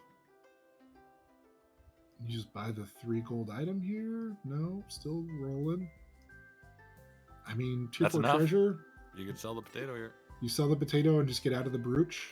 Maybe he's going over the value of. I mean, you also get a 3-drop off the Snow White there. You would have got a pile of treasures. Yeah, kind of interesting that he rolls that away then, given that he like literally had the money to make that play. I mean, it's got to be the value going into 6 selling potato, getting that extra gold on 6, right? Like if you're on 5-2, yeah, you just save the brooch for 6-0. And like your current treasures are good. You could get better treasures, but to get better treasures, you have to give up the treasures you have that are good. And like that's a real consideration, right? Like right now, he gets an extra roll every turn. This brooch is generating extra value. His hero power scales with that extra, like extra money, extra rolls, see extra items, save money on those items. I mean, I'm not surprised. He's probably locking for this metal tower shield. There's nothing else in this shop that you really want. But that metal tower shield is a lot of stats. Yeah, costs 3. And I mean, you're going to have a little bit of a cushion with the gold like we were talking about anyway. You're going to get this extra gold from the potato. Might as well. Yeah. You can sell the potato first at the beginning of the turn for 4 gold, then buy the tower shield and replace the brooch with hopefully an anvil. But you'd probably be happy with magic beans or baby mimic. All like 3-drop treasures that, you know, do something at this stage of the game. And you'd be getting them off the Snow White, so you didn't have to either sell Snow White or play around that also. Yeah. And I don't know that there's any 4-drop treasures that you really want in this comp. Treasure map is like consolation prize. True. You still want it, but yeah, the slots are all full already, so hitting a treasure map there. But if you'd done the other play right, you get the 3 first and then the 4. So you could still save the treasure map. Yeah. There are 2 Witch Queen Hecates on this 5-2 board from Scoopy. And he's got pretty big. He's got a Nocturne scaling them. That was funny. Instead of getting a 2-for-1 there, it sniped it. But Garlic Cabinet. Insurance Cabinet here. Yeah, Garlic Cabinet coming through, giving that plus 25 attack. Able to clean it up. That little play right there?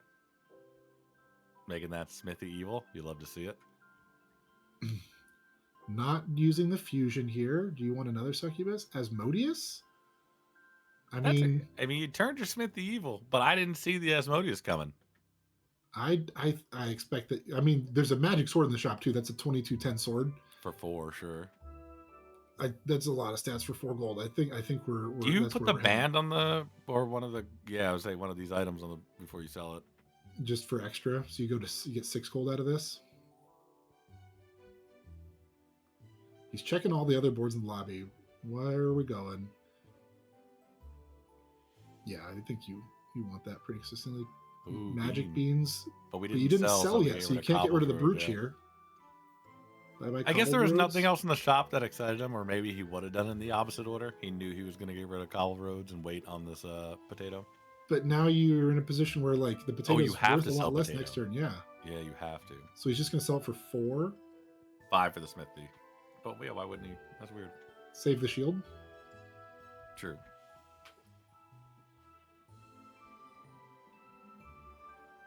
Mouse is over the hardworking milkman in the shop. I mean, you do have 1 bag. You got some item stats, but you're like pretty far away from making that happen. He's trying to figure out where he wants the stats. Yep, you're summoning Snow White now. Your 2 Havies are very depleted of permanent stats, and they're better characters here to hold the items than them. So they're just kind of hanging out. The beans. I guess you pick up a 6-drop here for a chance at getting a tier 7 treasure. Yeah, makes sense. You're working towards bean, but I mean, Asmodeus, I didn't see it coming. I really didn't. But it's actually kind of good with a shielded unit because every time you're very likely to get the gingerbread witches spawning in after their slot in the attack order. Because the annoying thing with Asmodeus is you summon the gingerbread witch, it attacks. You summon the gingerbread, it attacks. And like you don't get to your better units. But with the shield on the smithy, it gets to attack here. And now you get your more shots from your succubus, your woman in the moon, your backline stuff. Yeah, because it's spawning there late. That's a really good point. Because it's spawning there late. So the shield on smithy spawning these witches late is actually pretty nice.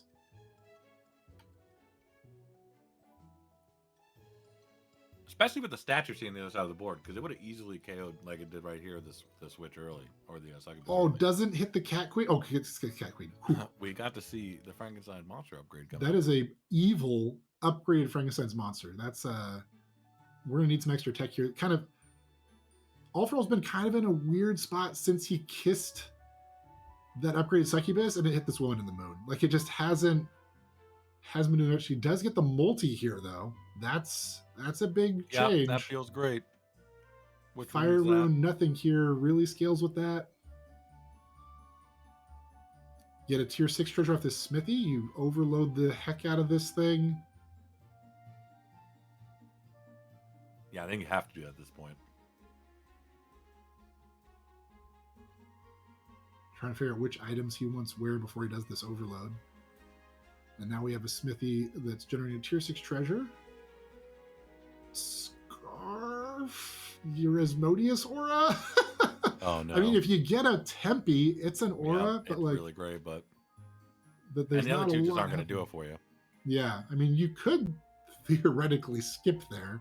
It doesn't feel good, but I like you're just in a tough spot. You could sell 2 things here. I mean, depending on how far behind you feel, Starlight Striking may be able to delete a unit off their board. I mean, they have some stuff that's very vulnerable to that Starlight Strike that otherwise could get lots of bonus attacks on you. Yeah, and it seems pretty low risk to sell like the 2-drop dwarf and your support one. I guess both those hobbies aren't doing anything off the pirate summon, but I don't even see the pirate. I guess they're playing like the same roles as the Asmodeus, where you're trying to get more shots off on the succubus, but yeah, and now the multi, right? Because now you have an actual large range unit in the back row. But they have a shield unit. You're not always going to slay here with your smithy. Your woman in the moon and 2. Like having Snow White on your board this late into a dwarf comp is awkward. Like yeah, you're sure. kind of in a weird spot when Snow White's on the board.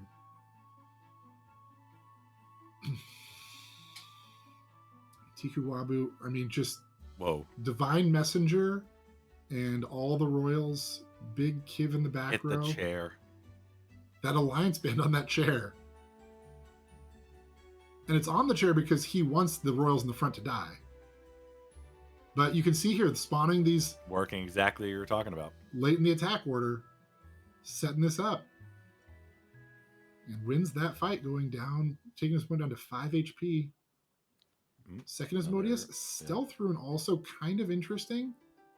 But for what? The Woman on the Moon in 4, and then but even in that, like I mean, I don't think you're going that way. Maybe another. Yeah, I don't know that it's for anything yet. It's just it's a really cheap stealth orb. Now, if you're going with this, I mean, is there any part you take Taylor here and put it as your duelist payout? No, I guess not. We're just gonna keep it rolling.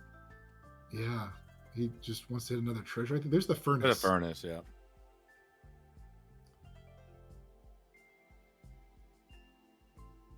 You could also furnace all of Smithy's items onto one item. But is that beneficial? Because you're going to be losing lots of stats every turn that you'd be gaining on all those items. That's true. It cuts your scaling down a lot. That's another big shield, but nope, doesn't want that. I mean, another furnace. Another furnace. That multiple. He's locking for it. Yeah, I mean, why not? Nothing in the shop you really want here. 4-drop cost. Or there's a Tengu, I guess you could sell for because then it stacks your broker's brooch. Or so you can sell the Rapunzel's prince over there. Yeah. Just to free up a shop slot, that makes sense. It also charges your brooch. Your brooch is currently on 1. You can put it on 2. Yeah, you put it on 2.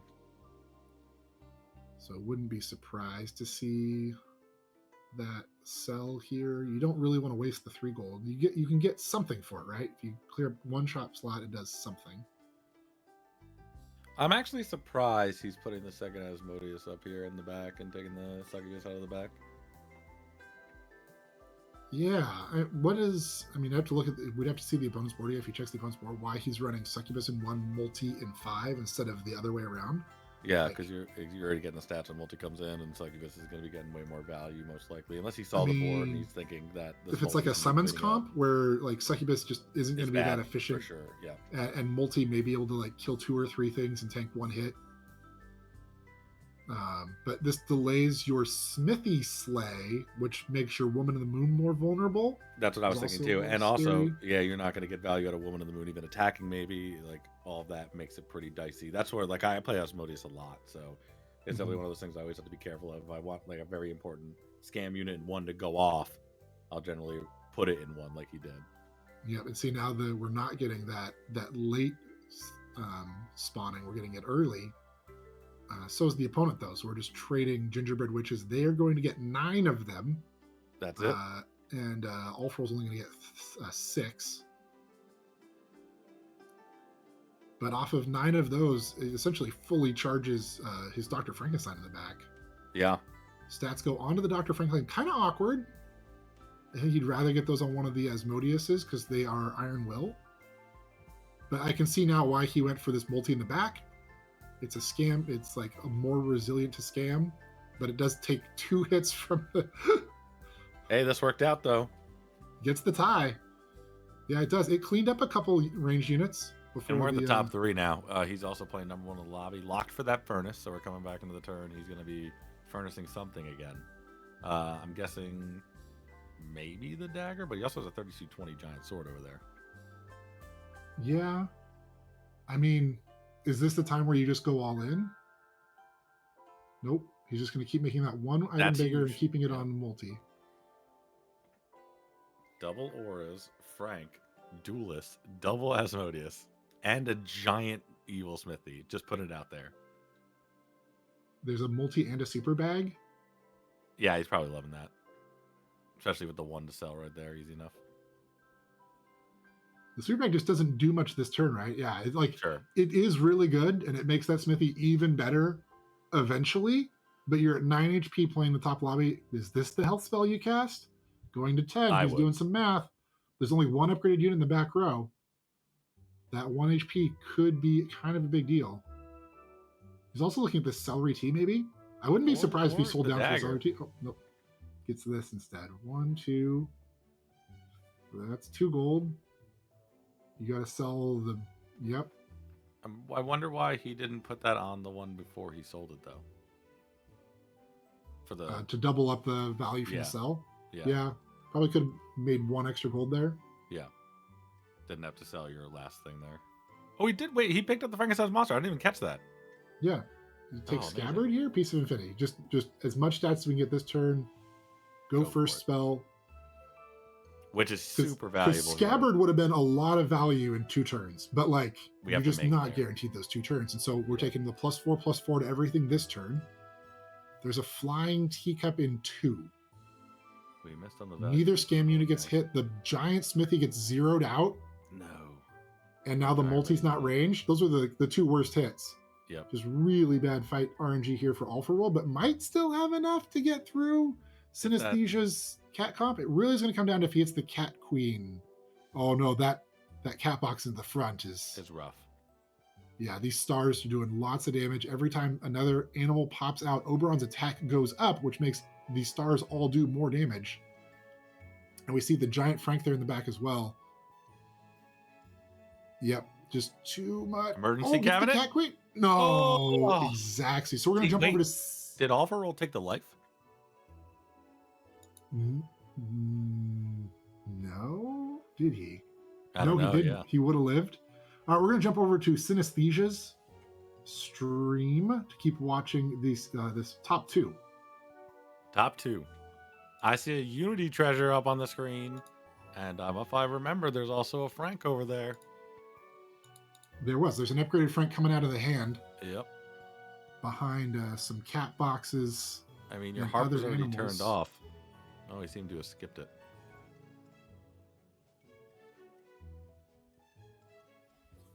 Do you want that cat box? I don't know. It's a little bit choppy. We may need to watch this from the other perspective. This is Synesthesia versus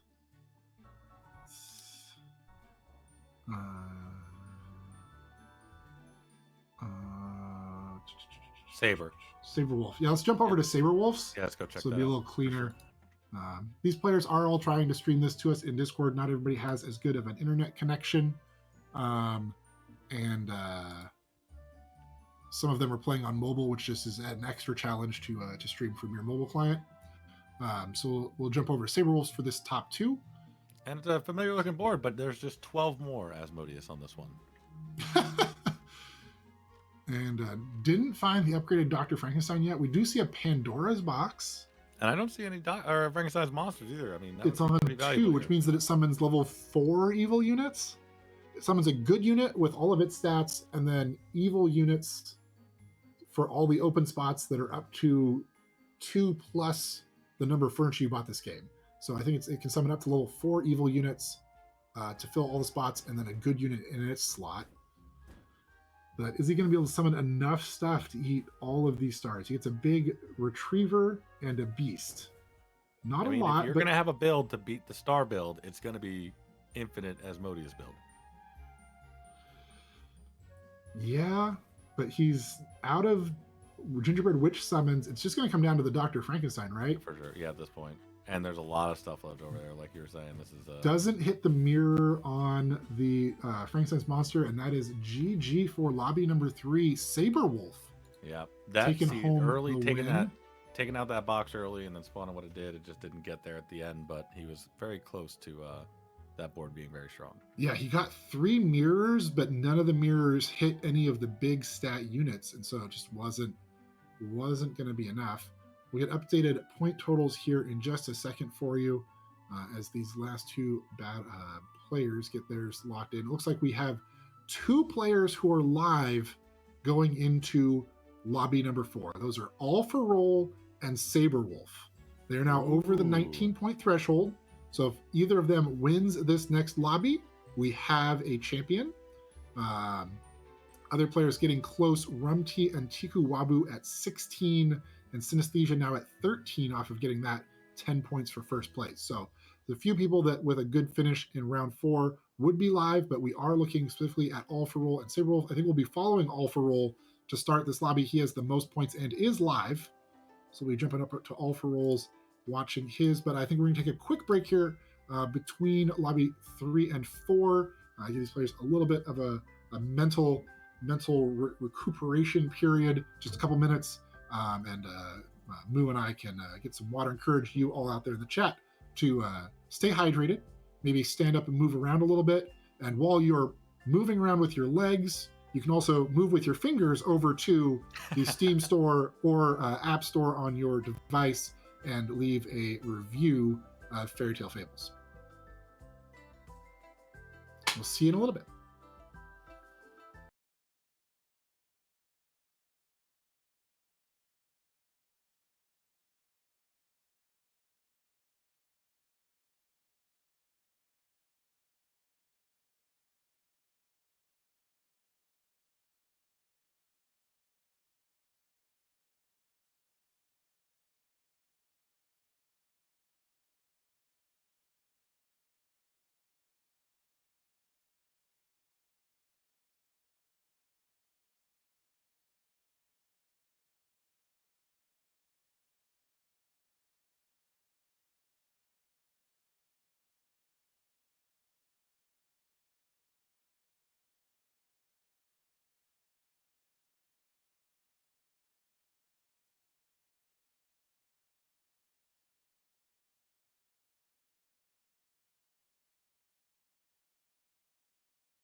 2 players live going into this next round. That's going to be All for Roll, aka Zillylag, and Saber, who we're going to actually be watching this time. We switched on over. I know we said we are going to be watching All for Roll, but we're actually going to watch Saber's game. So that's the game you're going to be getting here. These players, there's 2 players live right now, so that's very exciting. And I can't wait to see what's coming up. Yeah, I mean, and it really interesting, like All for Roll, 3 first places in these tournaments, a second place as well, 5 day 2 appearances. Saberwolf, first time making it to day 2 and competing on day 2, both live here. So we got kind of the veteran, the grizzled veteran, the consistent top finisher versus a newcomer here, both live. Everybody else technically still in it. It's not just a 2-person race, chat. You can only win the tournament if you win a lobby after you're live. So anyone can win 3 lobbies in a row and win. Doesn't matter how many points they have right now. They win the next 3 lobbies, they're the champion. But we're looking specifically at Saber and Zill. They just need to win 1 lobby and they're the champion. Yeah, we've gotten to watch All for Roll play a couple games today, so I'm excited to see Saber's take on some of these decisions early. It's always good to see a lot of these different players play from the beginning, because you can really compare what's going on in your games to what they're doing in their games, especially in these high skill level lobbies that we're watching. But with that said, I think we're pretty ready to hop into this next round, and I'm excited to watch this.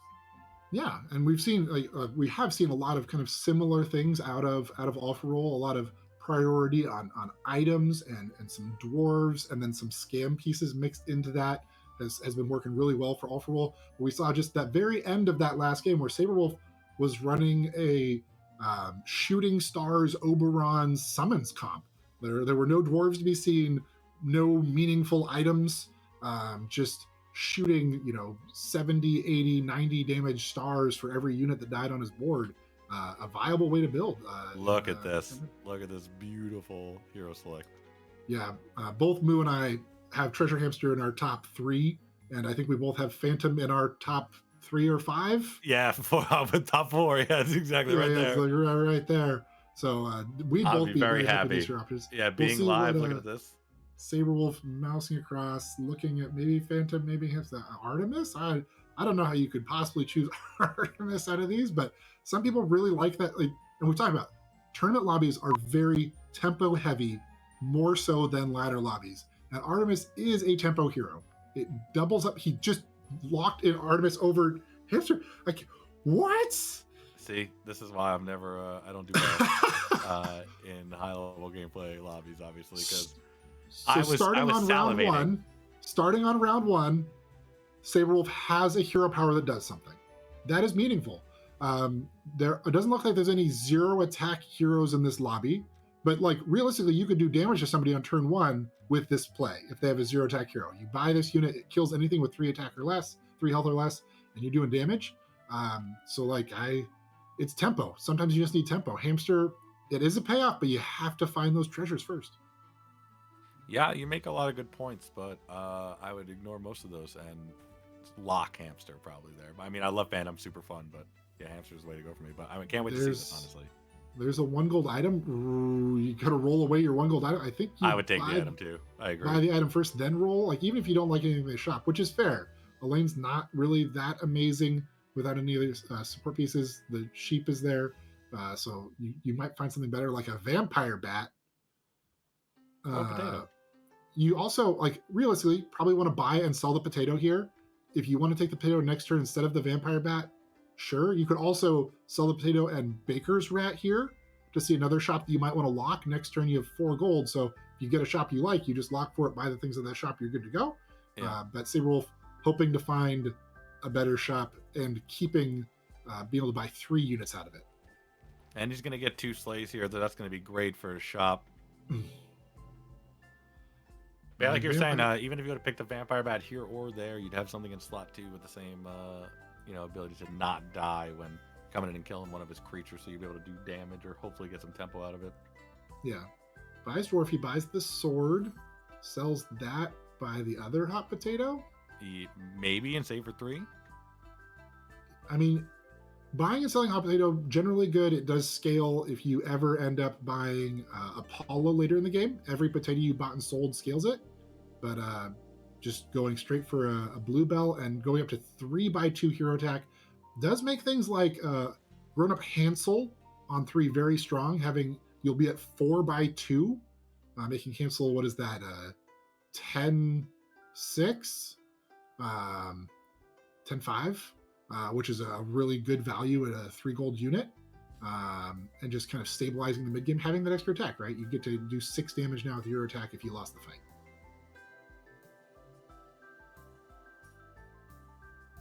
Opportunity to get the sleigh here. Oh, but 2 cats in front of a sword squire is a lot of units to chew through. Not able to get there. Gets down to 1 HP on his opponent's board, but still takes a little bit of damage. And interesting here with this Dachshund and Plowman right off the bat. Yeah, but you have the Dwarfy, so you have to sell an item. You lose a little bit of stats. Nope, just sells. I don't think that's the farmer you want. That is not the farmer you're looking for. Yeah, this is what I was thinking too, right? I see those 2 this early, and it's just so much like stats, and especially if arranged in 1. Oh, there's the other Dachshund. Another Dachshund. Yeah, you probably lock for the second Dachshund, although there's not a lot else in that shop that you're super excited about. Yeah, I mean, you're right. Romeo is just stats. Acolyte is a range unit that you can scale. But the Dachshund's worth locking for sure. You also could, slowly work your way to Dwarfy, selling one of these. Buy the Dachshund, sell 1 item, and roll. Also a play, but you just trade one of your 2 drops for a 3 drop, so you're already a little bit behind on like filling your board up. Okay, pretty sure you want the Dachshund to the left of the farmer. And say Rolf does just agree and make that board positioning change. Oh, unlucky, hitting all in the range there.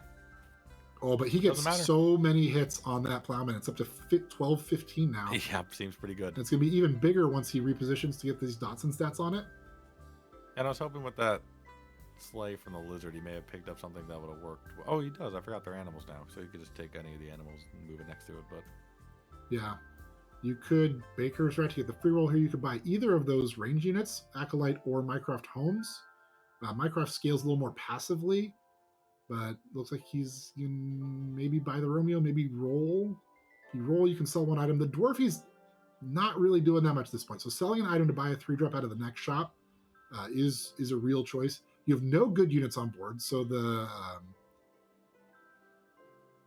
mysterious Mrs. Holly not doing much for you. Yeah, this is not a lot of options in the shop at the end of the day. Like you pretty much name the things that you probably take. Like he's taking the Romeo here. That was your first option, but then the range after that. But none of that's really that impressive. No, and even taking like the Baker's Rat, just not going to do what you wanted to. Yeah, you'd much rather have seen a Hansel here. Like, is Lizard? It's a monster, not an animal, right? It is a monster. Yeah. Okay. Vampire Bat and Lizard Recruiter are both monsters, not animals. I think all of the. Well, let's see. Do any of the animals actually wear something? I think it's a. I mean, the Chameleon. Bat is it. I don't know. Chameleon. Chameleon has a top hat. He's got a sweet hat. So I was thinking, I was running through them, and I was like, "Oh, Chameleon!" How did I not think of that right away? There's a hard and fast visual rule for that. But you can always mouse over the card to chat, and it will show the typings of the card down below them. The Horse Thief also wearing a mask and a hat. Takes a bunch of hits on the Plowman, so he's scaling even more. Do you want this Cursed Rose to try to push your Plowman even further? Probably not without a Yellow Bark. I mean, you'd probably be pretty excited about it if there was a Yellow Bark in this shop. Yeah, and everything else is just pretty below average for what I'd be looking for. Yeah, Dachshund being walk 2, complicating this a little bit more for Saberwolf. You'd like to have an animal or a farmer to the right of both Dachshunds, but I think this turn he can't position all 3 of them in a row in any way. What did he sell that item for? He wanted 8 gold. Uh-oh. Is he going to take that and the... Oh, he did. I was thinking it the whole time. I was like, is he just going to smash that? I mean, the shop is pretty bad. I agree. It's really bad. So your options are, roll or spend all of your gold on XP. You can kind of keep. You can see here, you can't put both Dachshunds in the middle slot. But by picking up this sheep, he is getting another animal so he can put that food stats on it in slot 4. I think that's what he's looking at for Parrot, too. He's just trying to decide between those 2. Yeah, but I think kind of the scary thing now is you have a decent front row.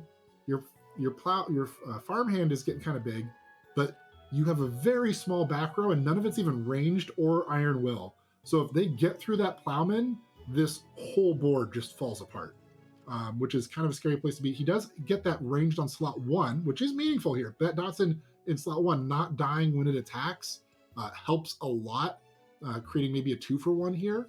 But no real backline here from Saberwolf. And probably part of concern going into 4. There are some things he can get for that backline that will shore this up. The farmhand really carried there. That was great. Yeah. Or and sorry, having plowman. that 5x2. Another thing to note there, by casting the spell, he went to 5x2 hero attack, and that helps clean up that board at the end of the fight. So he's thinking Tanuki. Wow, okay, yeah. I was going to say, is it Tanuki or Fairy, but maybe both here, right? They are both monsters. He can have the Dachshunds the way he likes, but that makes it's it awkward. definitely better than the Dwarfy. Yeah, or even the Lizard. Horse Thief also a consideration. The lobby's on 4-0. So this is that's actually a good point. Not a bad turn to pick up a Horse Thief. Yeah, you can put that next to a Dotson as well. You're going into 5. I guess there's no real consideration on Catquire since you have no interaction with it besides the Dachshund buffing it, but it's got to be Farrier. Or yeah, I mean, Dagger. We don't think about Dagger enough. That's true. We don't. Yeah, because they're all snapping it. Like we're talking about 2 other cards, and it's like, oh, it's always been Dagger. We're taking it. Yeah. I mean, there's some consideration of Catquire here, but not after you take the Tanuki, right? When you still had all the gold, you could have taken Catbox, Sleeping Cat, and Catquire. Yeah. But like, that is a long-term play in a position where you already spent 6 gold on XP. That's fair. This Brother Gambler board is what? But that's not who he's fighting this turn. He's looking across other people in the lobby. That's a pretty big board for a Leprechaun, but no, we're fighting Freya this turn. You can see there's a large Consti. They have Broker's Brooch and Chrono Crystal already. Already got 2 treasures. Saberwolf here, not tripling up anything quite yet.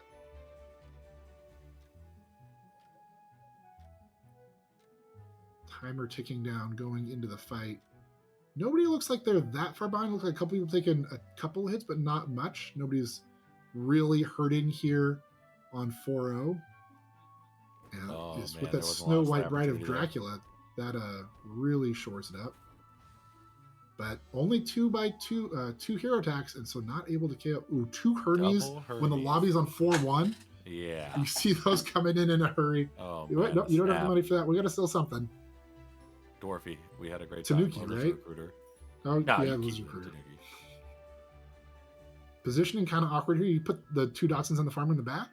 Yeah, there you go. Yeah, you just have to, right? Yeah, it feels pretty good. Here for 1 and HP. Hermes is going to be ranged in that one spot, which is just so good here. Yeah, that is one of the best units for Artemis. Paying off 2 turns early. It's just, here we go. Like, buckle in, Saberwolf. Good job. Yep. If he can find a double slay treasure off of tripling up this Hermes, he could definitely be off to the races. He's already on 5, lobby's on 4-1, so he can find Sea Witch Ursulas or Nocturnes. Even just tripling up the Dachshund and getting yourself a Slay Moon is going to be, just stats on stats.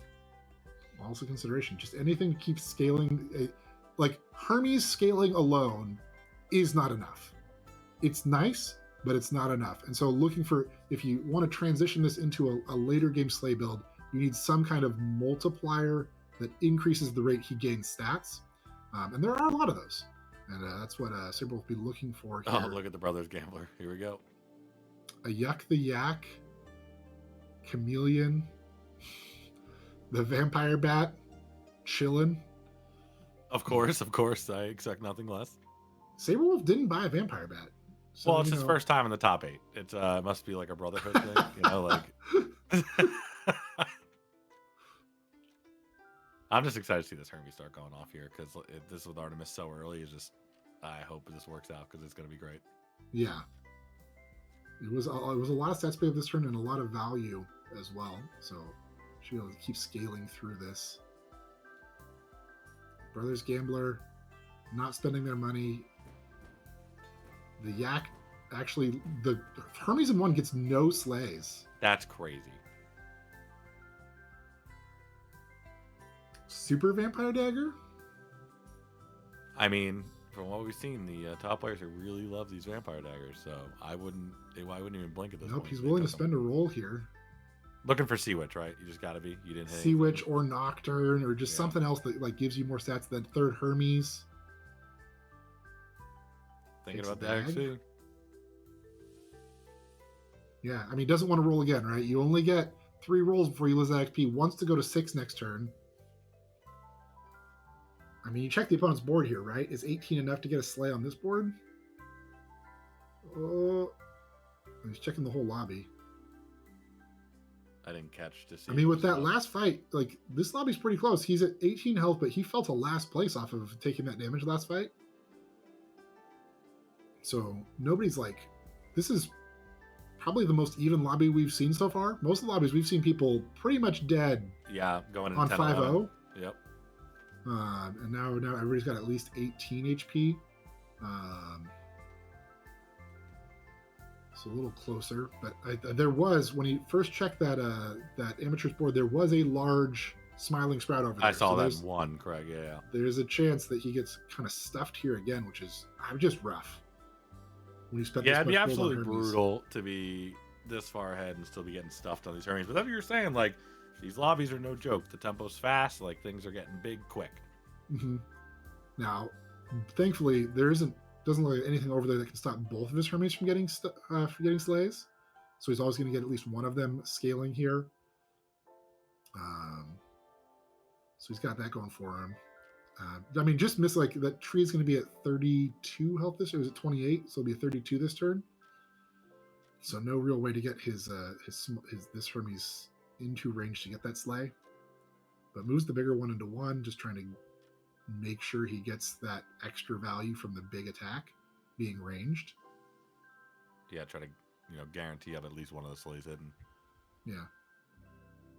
But no, now he tripled up his kappa and he gets. And they both missed. They both missed again. That is unreal. And just short of the damage he needs. Just you have brutal, 2 dogs. There's a moon charm. Yeah, is it you too also have late? 2 dogs though. So yeah, you just take Nero here and say, Hermes is not working out. Let's be honest with ourselves. It doesn't seem to be happening. The Nero goes all the way to 7, I would expect. Like, the extra food stats you get from it being further away is kind of a big deal. Do you sell one and then morph that? You're keeping the Van Helsing here. I think you're keeping the Van Helsing. It's a 18 attack ranged unit. Why is the Nero moving left? Like, the Nero being in 7 is more stats than the Nero getting a Dotson buff. I guess he wants it in 6 because it's ranged. Maybe, yeah, You maybe give up because he's already at 13. You give up +3/+2 on 3 units to get your ranged attack 1 sooner. He's digging. What things can I find that will make the difference here? He's still got 2 rolls before he loses the XP. I mean, I was like vaguely interested in that moon charm. All right, I didn't That's see an that animal. coming. It is. So the Dotson here buffing the spider. Now do you switch the Nero to 7? Still want the range to go first. Yeah, I think he's still just really trying to preserve this life total as much as possible, just valuing that over the better placement of the Nero. Yeah, and even though he lost last fight, the Midas took a bigger hit. So yeah, I didn't notice that. You're right. Going. Ares is right there with him too, so that bottom half of the lobby is all pretty close. Amateur do be cooking. That was the person we just lost to with the giant. Yeah, giant tree in 1. Giant tree in 1 and the 50/50 kappa in 3. Yeah, that, I can't believe both Hermes hit that. I mean, Hermes looking pretty good in this fight. Yeah. Those cats are kind of large. Yeah. Opponent also hit 6 this turn. Could have a cat queen. Does have a cat queen. Commentator's curse. And they go to 18, so it still gets another sleigh.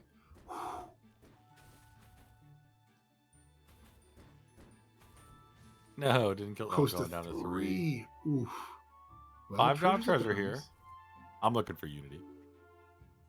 Hero Mask? Crescent Blade? Isn't it too late for that? Your Hermes Yeah, hasn't really been cooking. I'm absolutely taking a Hero Mask there, but that's just always what I'm taking. Yeah, I mean, you could get an extra life off that Hero Mask. You could get 2 free upgrades. You could get quad stats. I think I definitely lean towards Hero Mask over this Crescent Blade, especially given, like, if your Hermes was an 80-50 here, if it'd been slain every turn, I like Crescent Blade to keep scaling it. But Yeah, I maybe feel even, like we're but going I'm behind. still a little hesitant on even taking it. We'll see. So. I mean, Saberwolf's still in it. Saberwolf's been crushing in these lobbies so far. Maybe this Crescent Blade pays off. Is Hermes? He is Artemis with Hermes, so that Hermes is ranged. It's going to get probably a slay without taking any damage. Yep. And it may turn things around here. Do you cast this spell to gain? Nope. Just took any 6-drop you possibly can. Just to a 6-drop with Iron Will, right? You want Iron Will, or I mean, this Ares board looks rough. I think he's thinking, why am I at 3 health right now and that guy is still alive? Yeah. Look at his board. Maybe he can turn this around though. Got rid of some of those opponents that are going to be doing that. Well, that's all for roll on Midas. That's also kind of down to half health here. Yeah. So the 2 players. That's what they say, right? You have to get through the mid range of Midas to make it really good. So yeah, the mid-game. But the 2 players that are live right now are currently sitting in this lobby at 6th and 8th. I didn't think about that. May keep things going a little further here. Yeah, I mean, and like I said, he took this Oberon here, but I don't think it's for anything other than the Van Helsing take, where he's just taking anything that he could, where he wasn't rolling and got. Yeah, he doesn't want to give up his extra XP till next turn, right? Next turn definitely. He'll be on 6 actually. I like doing it this turn too because you still get the 6 shop when you go down, like from the roll into it. Yeah. So you still get to see the 6s, but at this point he didn't have anything really to sell except for one of those items if you wanted to go one more time and not take the Oberon. Yeah. But should get some decent Hermes scaling on this fight. I mean, maybe that was a consideration, is what the board he's fighting against has this time, and that it is a lower stat board. He can get the Crescent Blade here and try to get some more stats. Yeah, and any of these Iron Will range are just super valuable at that point. Mm-hmm. No, scissors. Scissors negating. They have a plan for everything. But great tie, moving on to the next round. Still alive. Mad Oblivion Seeker is here? No, probably not. Wolfbait? Little Tailor, but I mean, you could put an item on the Tailor. You could conceivably do that here, but I think he's looking for something that another dog. Good boy. Oh, Tailor. Yeah, I think the Tailor's good. I mean, looking at that board, the Tailor's not super good. There's just not a lot of really big stat units there. Yeah, unless you keep it in the back somewhere. Yeah. I mean, it's probably a little bit better than the Oberon, but you have to put one of your items on it. All right, that resets the walk positioning. Chrono Crystal is here. My goodness. What a find. Yeah, insane. We'll take it. Yep. Pandora's Box. You've bought a couple pieces of furniture. It summons some stuff.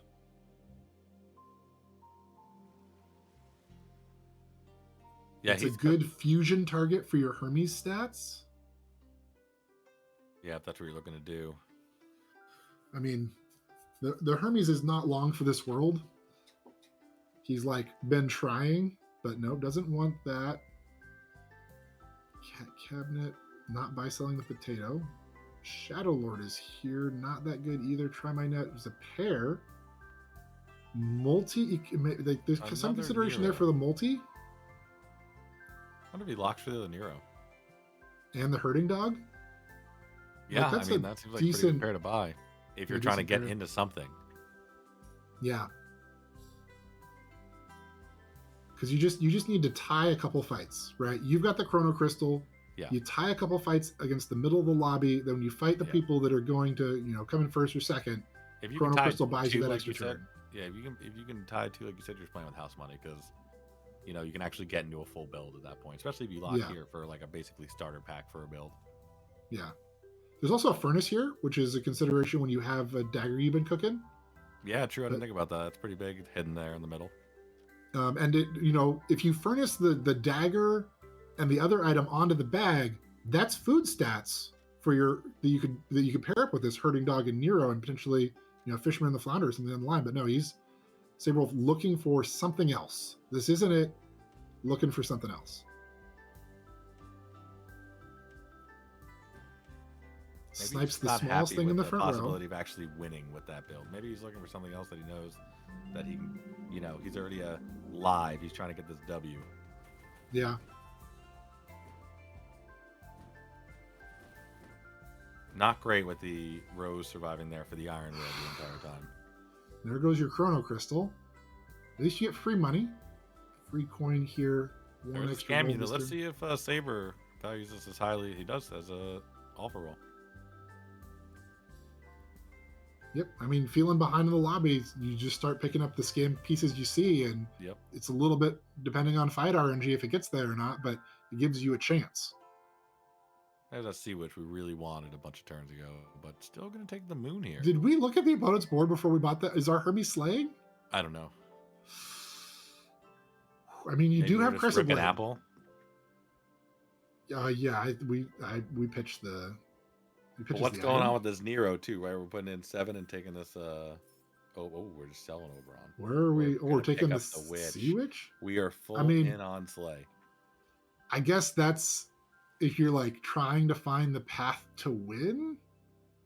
Yeah, if you're gonna do it. I mean, okay, so oh no, because we lost our XP, so everyone's not gonna be on 6-1 here. Yeah, so yeah, no, we're going for it.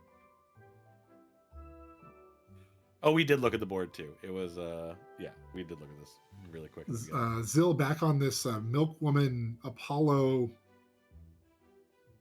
Upgraded He's summoning a Radiant Fairy last turn, but that could be a Mermage this turn. Something's coming out of the hand, getting all those Milkwoman stats. Upgraded Matt stealthing the 2 things in the front row, so the porridge pot's going to get eaten here. But it's the Hermes is going to attack twice, right? It's going to eat that porridge pot instantly and then get another shot at something. Did we gain XP somewhere else, or was Alpha Roll losing XP?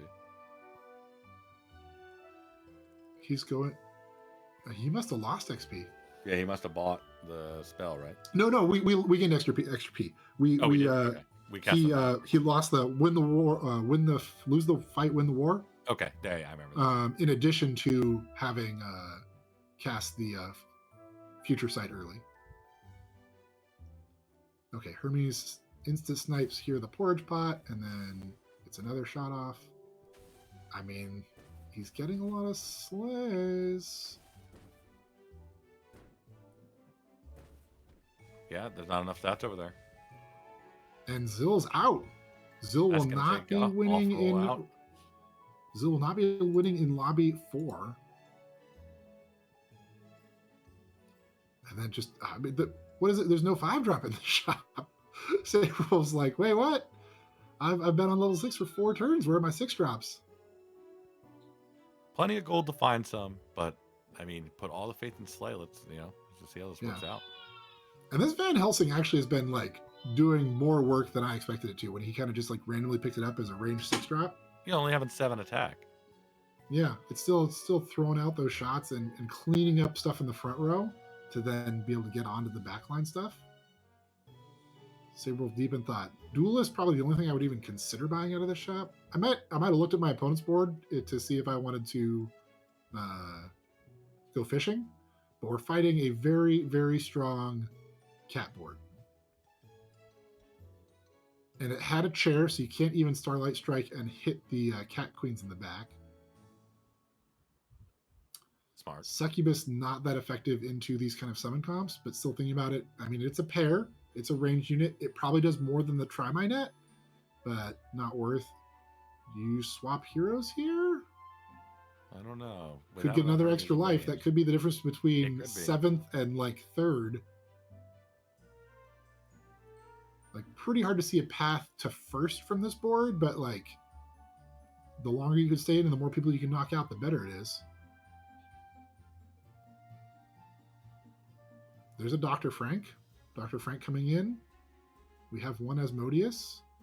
I mean, do you ditch the the 3 units, 1, 2, and 3, those units are like a package that, like, if you take out any of them, they all feel a little worse.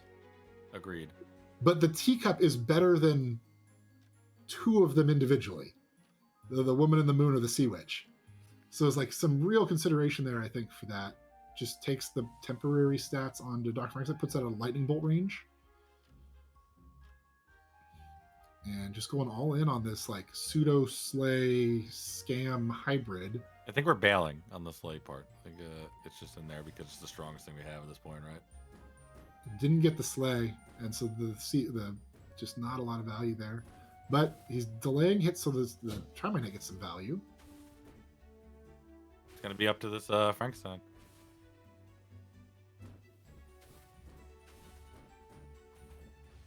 Oh, just not enough. Knocked out by Tiku Wabu, so we can jump over to their. Let's go check that board out. Their board out. And Tiku has a Chrono Crystal, so comfortably chilling.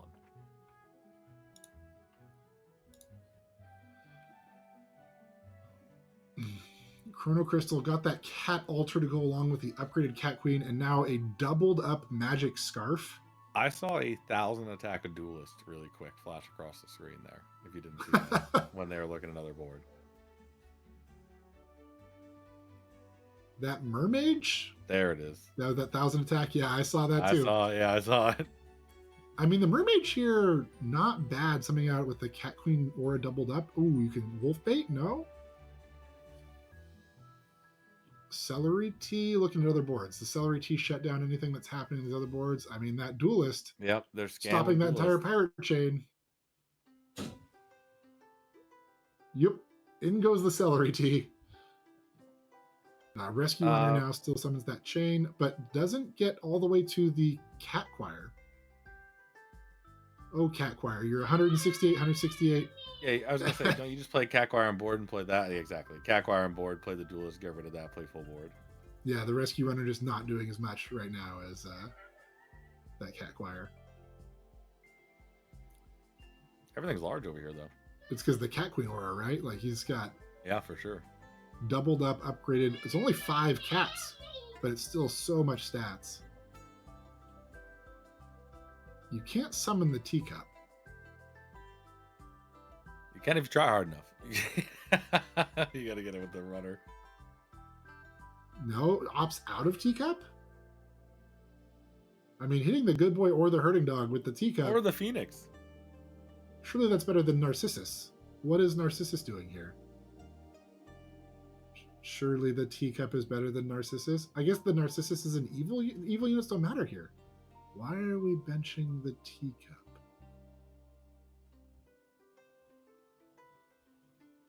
Yeah, because it has around the same stats as the teacup too, right? Yeah. I mean, maybe he just had the Narcissus has 4 more health. That dog in one had 47 attack. It could have one-shot the cup, but not the Narcissus. Wow. Valuing that is, something I never even thought of.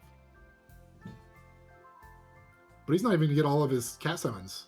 Yep, doesn't he? Oh, yeah. Knocks Yoshitsunu the cat out with cats, but awkwardly doesn't summon his last 4 cats.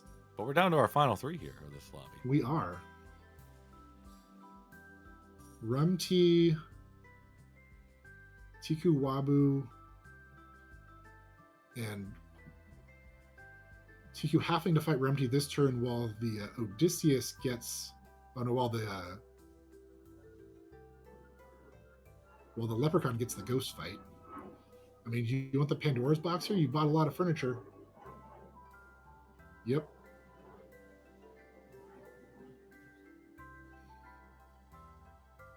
That's enough summons that it's worth it. Yeah, I agree. Especially with the Cat Altar. I mean, maybe if you don't have Cat Altar, you go a different direction there, but with that Cat Altar, like scaling off of just the number of things you summon, it gets even higher value. Is he looking at Dr. Frankenstein here? Because he can summon a bunch of evil cats. Opponent didn't have anything that hits the back row, so he feels comfortable taking the chair out for this fight. You're summoning the cat box to the front row and the Dr. Frank to the back row. Important positioning note there. You want the Dr. Frank to the left of the cat box. Even though you want the cat box to come out first, you never want your rescue runner to summon the cat box, because then your duelist can't summon the Dr. Frank, so you always put the Dr. Frank to the left in your hand.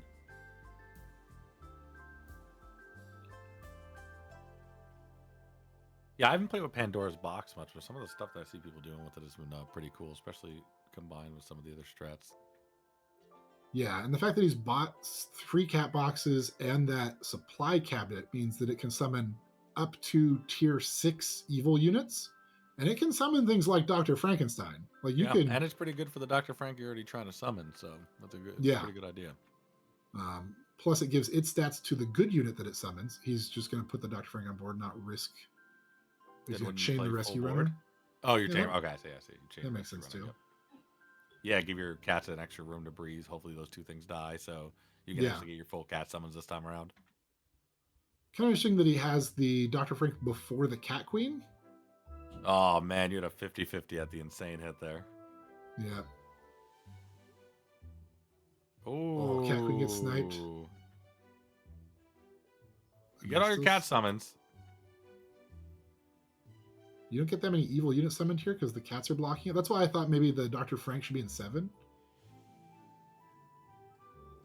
Oh, triggers. I mean, that trigger was huge. And did you see the spell? The spell got it low enough so the attack tied it. Yeah. The spell plus the getting his fool killed before it attacked. Yeah, for sure. Both really impactful there. I mean, that's, you're behind on stats. You're going into scam. You just got to get a little bit lucky sometimes. And you can see keep it rolling. Skooky just got eliminated. The Skooky was playing the as the leprechaun and got eliminated by the ghost. So we're down to the final 2. Goodbye. That's what just happened. Am I crazy? Or was? No, I think you're right. I don't think this was the final 2 already. I think you might be right. Yeah, Tiku Wabu was fighting this hunter board last turn. Yep. Yeah. So did we miss the final 2, or this? Or got knocked out by Brothers Gambler? So we have Tiku Wabu and who's playing the Odysseus?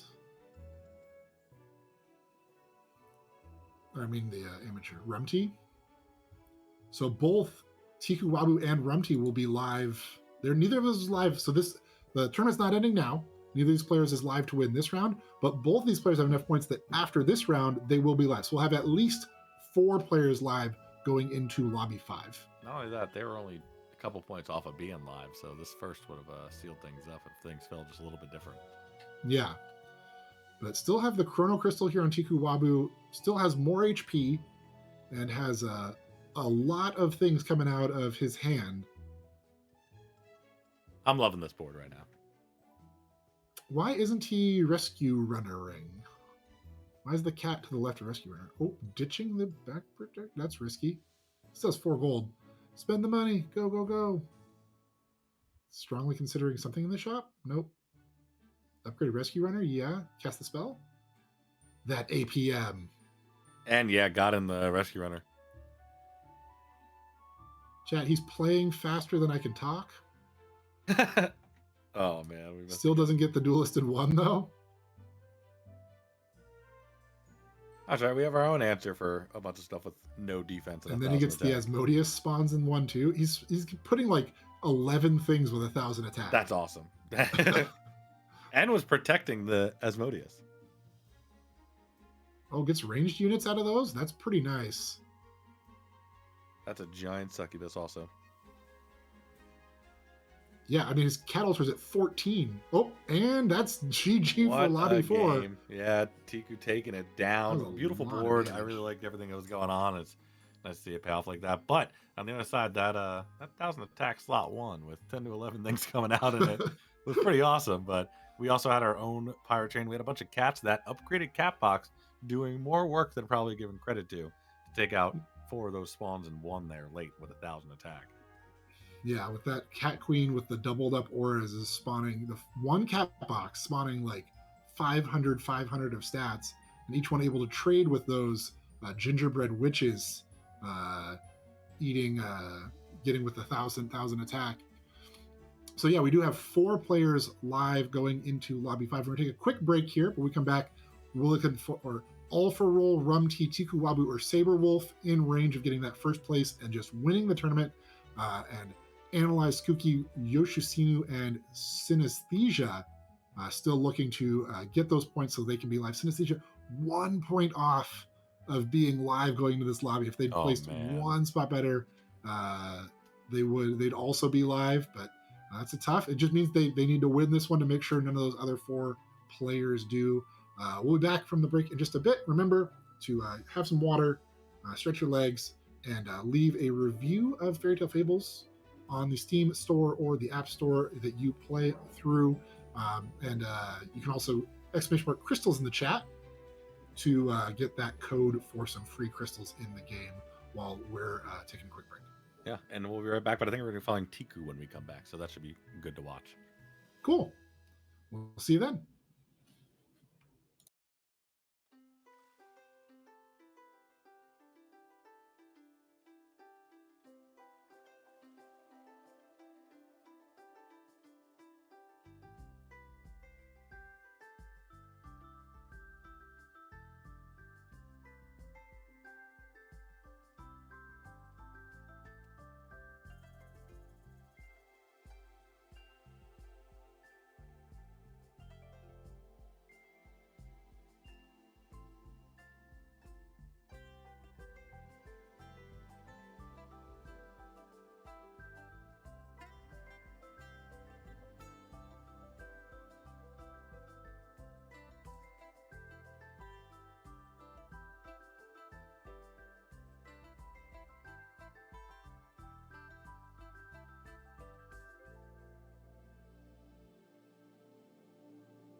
All right, welcome back. We have 4 players live right now going into this next round.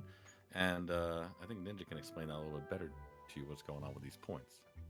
Yeah, so every lobby, these players have been acquiring points. First place gets 10, second place gets 8, third place gets 7, fourth place gets 5, and kind of down from there.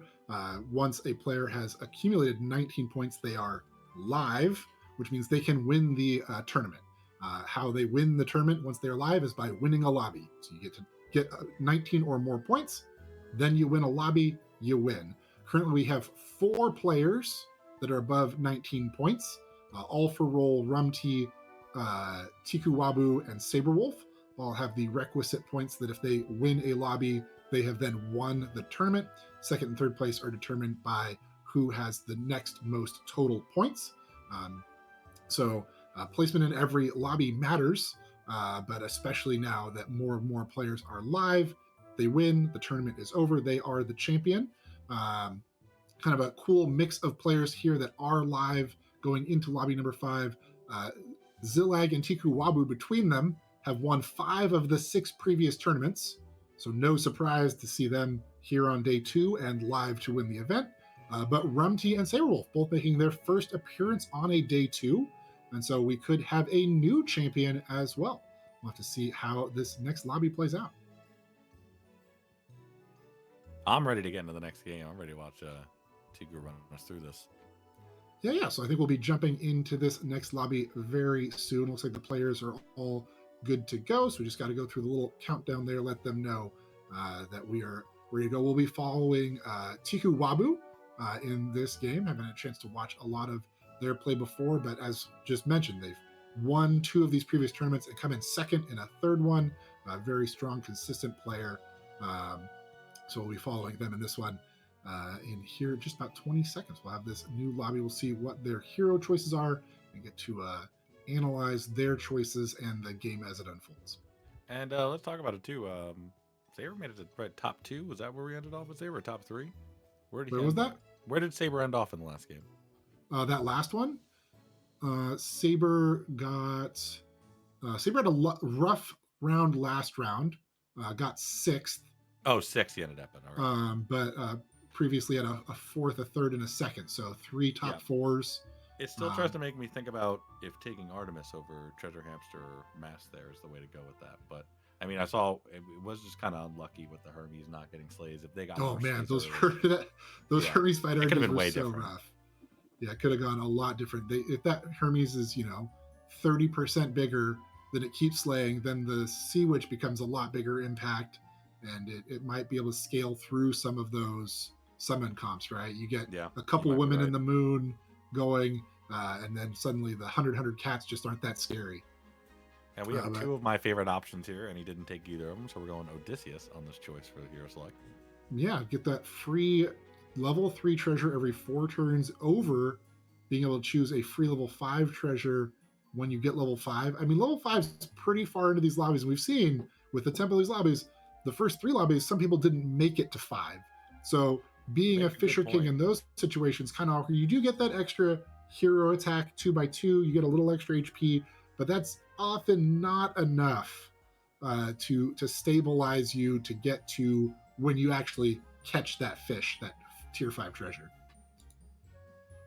See, there's a big decision here, it seems, for Tiku when taking check the lobby, check who everyone is playing, and then making the call here. Smiling Sprout, Parrot, Lizard Recruiter, Vampire, all legitimate choices. Goes with the Parrot. That's I would consider that a bold choice given those character options. Yeah, I think that's what he was looking at. He was like, can I take this Parrot? How likely is it that it's going to be slaying? He's looking at all their tier 1 units.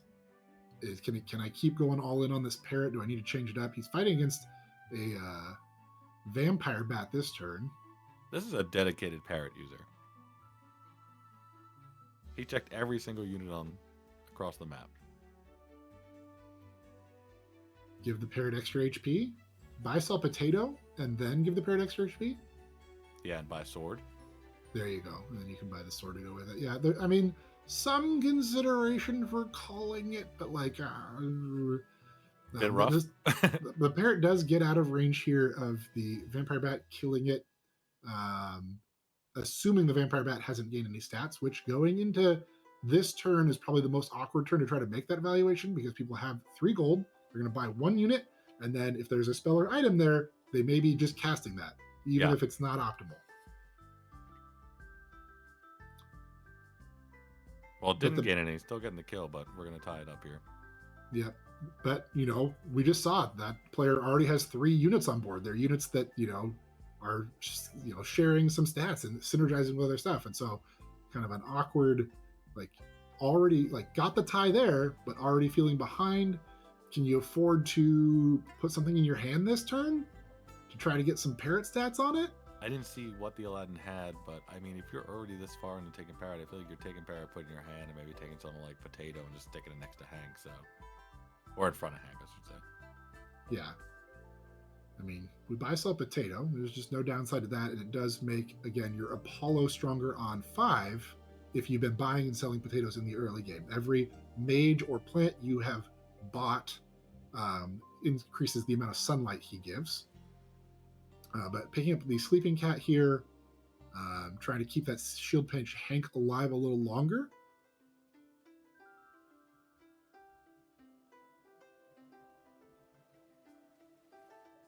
I don't know what he's thinking about. It's just taking the potato, parrot, right? Just take the potato and keep it.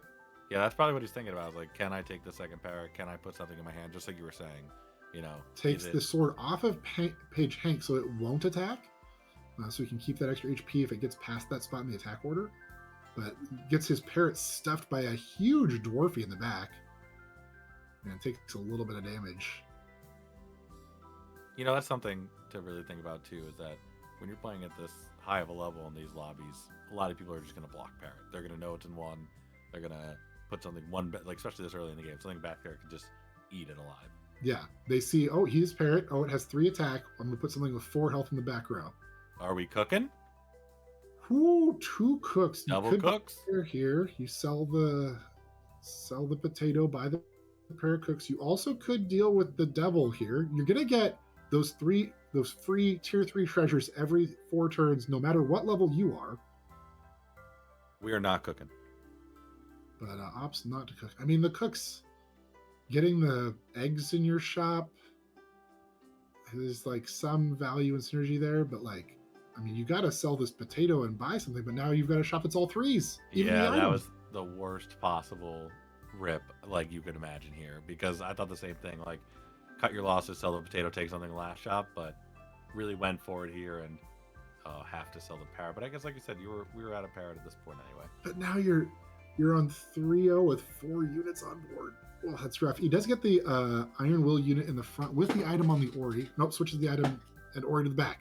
Okay. Last second. Makes sense. You want your biggest unit up front to try to get as many trades as you can, and then the Iron Will Ori in the back maybe he'll clean up. But an armored egg coming out from his opponent. Armored egg in front of 2 Hanks, nonetheless. He does crack the egg, but takes the damage from the Hanks. And we're getting our first treasure here. All right, revealing the true you so we can keep having no units on board. Probably, Dagger or Storybook. In this position, we have to buy units to fill our board. Storybook just gives those unit stats. This is a pretty good Storybook. If we're on 3-1, is there any world where you take the Storybook and just take both the eggs and lock for the kiss to kiss one away next turn? Maybe. But he got a Snow White Bride of Dracula here, which is just much better. So I guess the roll is just going to be better. And I think the deciding factor here in taking the Silver Dagger over the Fairy Tale is having the cat. Yeah, 100%. If you don't have something that lets you attack twice in slot 1, the Silver Dagger just does not make sense. Yeah. But he has the cat, so he gets 2 11 attack cats in slot 1, assuming the opponent doesn't Blizzard or Genie Sandstorm. Or Curse Rose attack first into a Snow White Bride of Dracula. Yeah. There's the options are limitless. Having 1 HP on your value unit is tough. Agreed. But that comes back to you could have bought that shield before instead of rolling looking for something else. Yeah. Really interesting to see how much more Tiku is checking lobby than we've seen from some of our other players. Like a just lot more. valuing that information, keeping track of everything that's going on, and you know, maybe part of how they've been so successful in this tournament and previous ones. But the cat getting 2 really big trades there, and the HP on the Bride of Draculas, now that he's taken 10 damage, enough to start flipping some fights. Yeah, these Bride of Draculas are no joke this early when you've taken a little bit of damage to start. There is a chameleon here.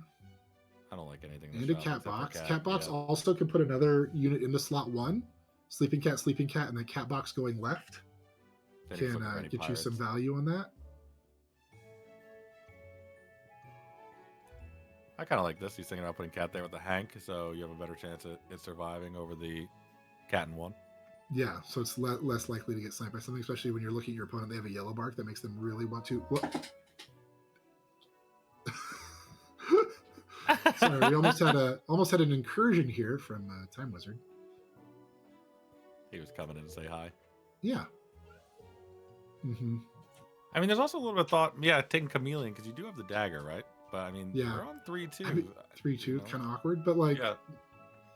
Maybe you just save chameleon an extra and do your original plan. Cat's in front, like I kind of like that. But maybe he's looking for something that dies in 1, so the cat box definitely lands back in 1. He may also cast this spell this turn to give extra stats. Like Chameleon. Putting chameleon in 1 here feels really weird if you don't. Okay, put the item on that and the egg.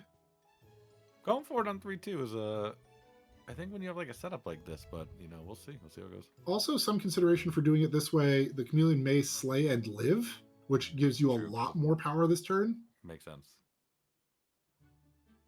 Getting it to 8 HP looks like it's likely to live through the attack.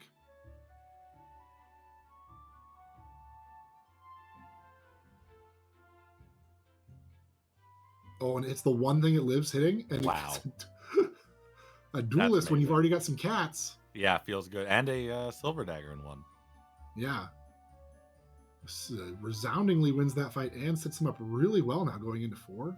Although this shop, not so much. Opponent also has cats. If you have cats and nobody else is running cats, the two-faced demon can be kind of I was going to say that. And then he goes to the screen and I was just like, oh, he has even more cats than us. Okay, never mind. Yeah, Husky's just a lot of stats, and you have that back spot open. That's what I was thinking too. But either Spider or Roll for me here. Another duelist. Another duelist? Yeah, Feels yeah. You good. sell the 1 attack. I mean, you lose the Ori stats off something by giving up 1 of your items, but it's probably still worth it. You could just get out of Hank here too at the end of the day. I know it's a decent amount of stats on the summons, but because playing a full board is just why would you play a full board when we can play with a spot open? That's what I'm saying. You have room for friends. I mean, I also somewhat value Moth here. I think that the duelist is probably better this turn, but like Moth is meaningful. We have cats we can put in front of it. It's a support. It's a ranged, and it does enable some other comps going further into the game. But I expect he sells an item here and buys the duelist. Yeah, so Hank stays. Nope. Why would you? I mean, you can even play Hank in 2 just as a 0 attack unit. Like, it's not the worst. He wants the Fireball? Looking again. Fireball? Fireball. They do have the Gingerbread Witch in the back as an aura that is doing a bit. So it's a reasonable chance here that you get to snipe that aura and then they don't have enough stats to... Yeah, that'd be huge for you. Stay in the fight with you. Oh... Does it hit the right side? No. It's the Sword Squire, though. Yep, still value. Yep. You know, these cats go down to 3 attack instead of 6, which and the really cat box their stayed ability... alive through the 3 spawns to have the other one appear in 1. So everything worked out perfect on that one. Really cut down their ability to trade into these 12 HP Bride of Draculas. I mean, if you're not playing cats here, there's always the option to take Radiant Fairy, stick that in your hand instead of the cast star, summon that in 1 with the Silver Dagger bonus, but it seems to me that he might just be sticking with his cat plan. I mean, he already moused over the Strong Vampire Dagger once. We've seen a lot of these players really valuing these items that scale because it enables you to transfer those stats all through the game to whatever you want stats on. Maybe thinking about Captain Hook even, but I don't know. Maybe he's not there. Yeah, I think given that the stuff he's summoning from his hand doesn't have a lot of innate stats, the Captain Hook's kind of awkward here. Makes sense. Yeah. It would get Long John Silver would be a lot more impactful. Giving that 1/1 stat cat Long John Silver stats is better than doubling its 1/1.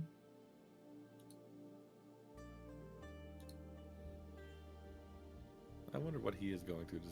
Maybe he's just Radiant Fairy and Dagger.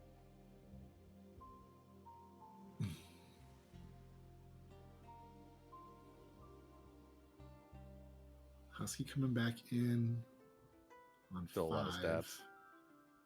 Probably sits in the far corner of the hand next turn. I mean, you got 22 seconds and you still got all 9 of your gold. You gotta do something. Cat Choir also an option here. Yeah, I've been thinking about the Cat Choir, but I don't know if he's too interested. But it might just be the play. It's that or roll, right? There's nothing else here. He's gonna take the Captain Hook. Okay. Captain Hook to the front.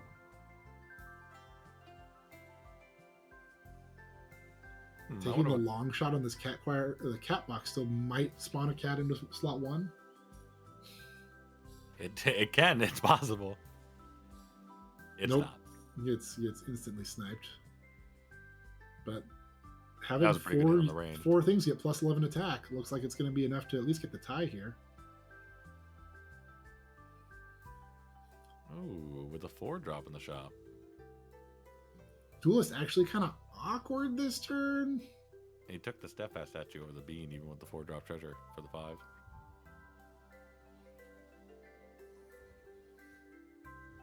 Still taking it. And just snapping carrot. You got the Vampire Dagger cooking.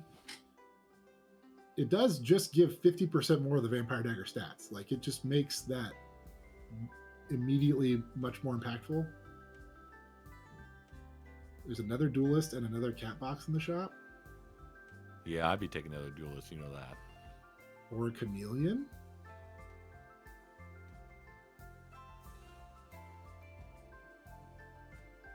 It's really interesting to see the decision making here.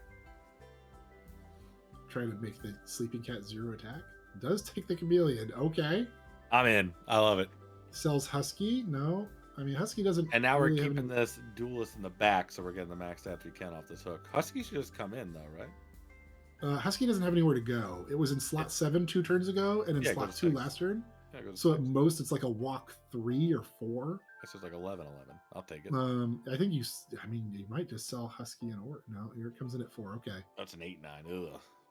Exactly. The third turn of Husky is not inspiring. Yeah. I mean, you could sell Husky for the second Cat Box here. You could lock for this Revealing the True You. You could sell. I mean, I'm not against selling Ori and Husky to buy another Duelist, like to increase our chain. Yeah, since we have a Captain Hook. Yeah, you might be right. But he doesn't even think about it. He's gone. Well, I mean, if you're doing Captain Hook things, you want more Captain Hooks, I expect. You're going into 5, though. Yeah, so maybe rather get really doing Captain. Rather get Long John Silvers. Yeah.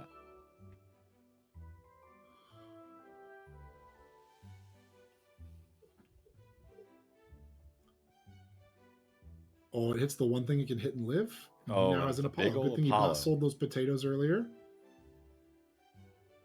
And Apollo's eating some hits. But there is so much stats on this other side of the field. There is. Oh, we almost had enough. Synesthesia really cooking over there. Well, we have an Apollo now. And anything we buy casts sunlight spells. We don't really have anything that scales with that.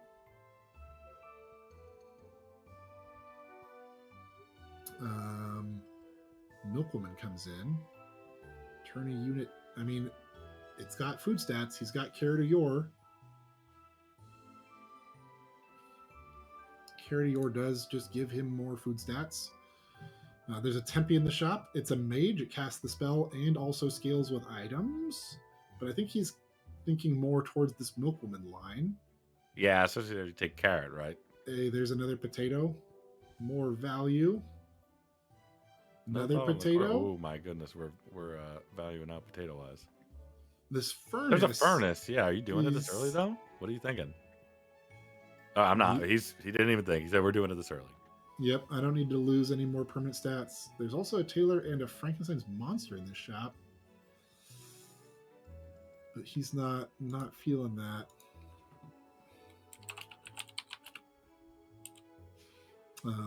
Let's see, what else could he be cooking up here?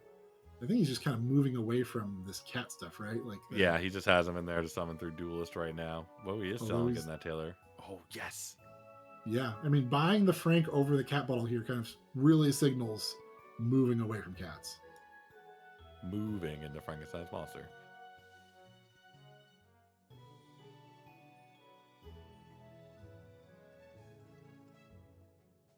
Yeah, I thought he was going to take the Tailor there first. He kind of grabbed it and put it back, but I can't say I'm disappointed. Yeah, no, I'm not surprised that you're not disappointed that there's a Frank in play now. This is the board you're immediately rooting for. 100%. We have upgraded Duelist and a Frank. Sign me up. I mean, running the upgraded Duelist in 4 without any kind of protection, kind of awkward. And this Husky getting nice boost from the statue. Oh, still clears out the spot. Nice. Oh, he's going to get full. Nope. One of the. Doesn't get another cat into slot 1. All right, Frank. Everything's kind of big over here. But everything in his back row has Iron Will, so he is able to get those trades and force his way to a tie on that one. I mean, there's spell logos over there on spells he doesn't care about. We still have the Duelist to protect the Duelist. We have a lot of gold. Like, I think I'm in on that. That Duelist seems pretty good, but maybe he's just like moving away. He doesn't want to invest in the chain anymore. Maybe there's no reason. Yeah, exactly. Okay, that just creates more food stats on the hardworking milkwoman, but like, for what?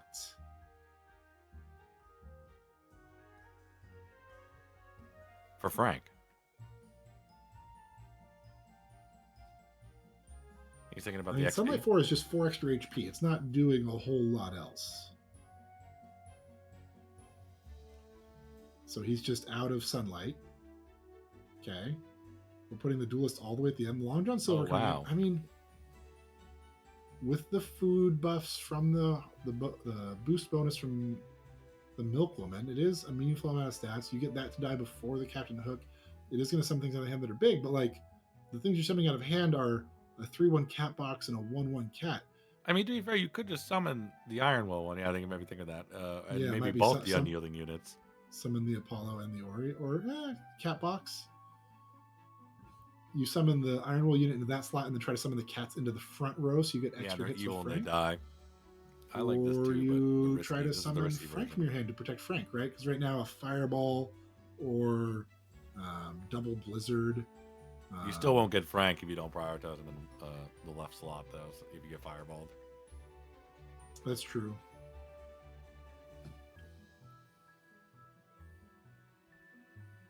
So this Duelist is kind of, I mean, that's why having the extra Duelist is really helpful, right? Once you have an upgraded Duelist, you're at risk of not getting your summons if you don't cover it with an unupgraded Duelist or a Wolf Bait or something. You're risking your Duelist getting popped early and not summoning all your stuff. But getting the Long John Silver this turn probably better than getting that Duelist. Like, it works out here. We do see 2 Book Mages. There's 1 Blizzard. Okay, Farm Fest, everything getting food sets on his side, and now there's an open spot on the board, so no real risk here. Worked out nicely. Mm-hmm. But goes both of his units down to 1 HP, and so no damage dealt to Saberwolf there. There's all for roll doing a very similar build. Bunch of daggers and bags and such on a Milkwoman. We're furnacing now onto the bag. Yeah. Just multiplying the stats again every time we get the chance. Taking the treasure first, we can make it a 3-drop we care about. Chrono Crystal makes sense.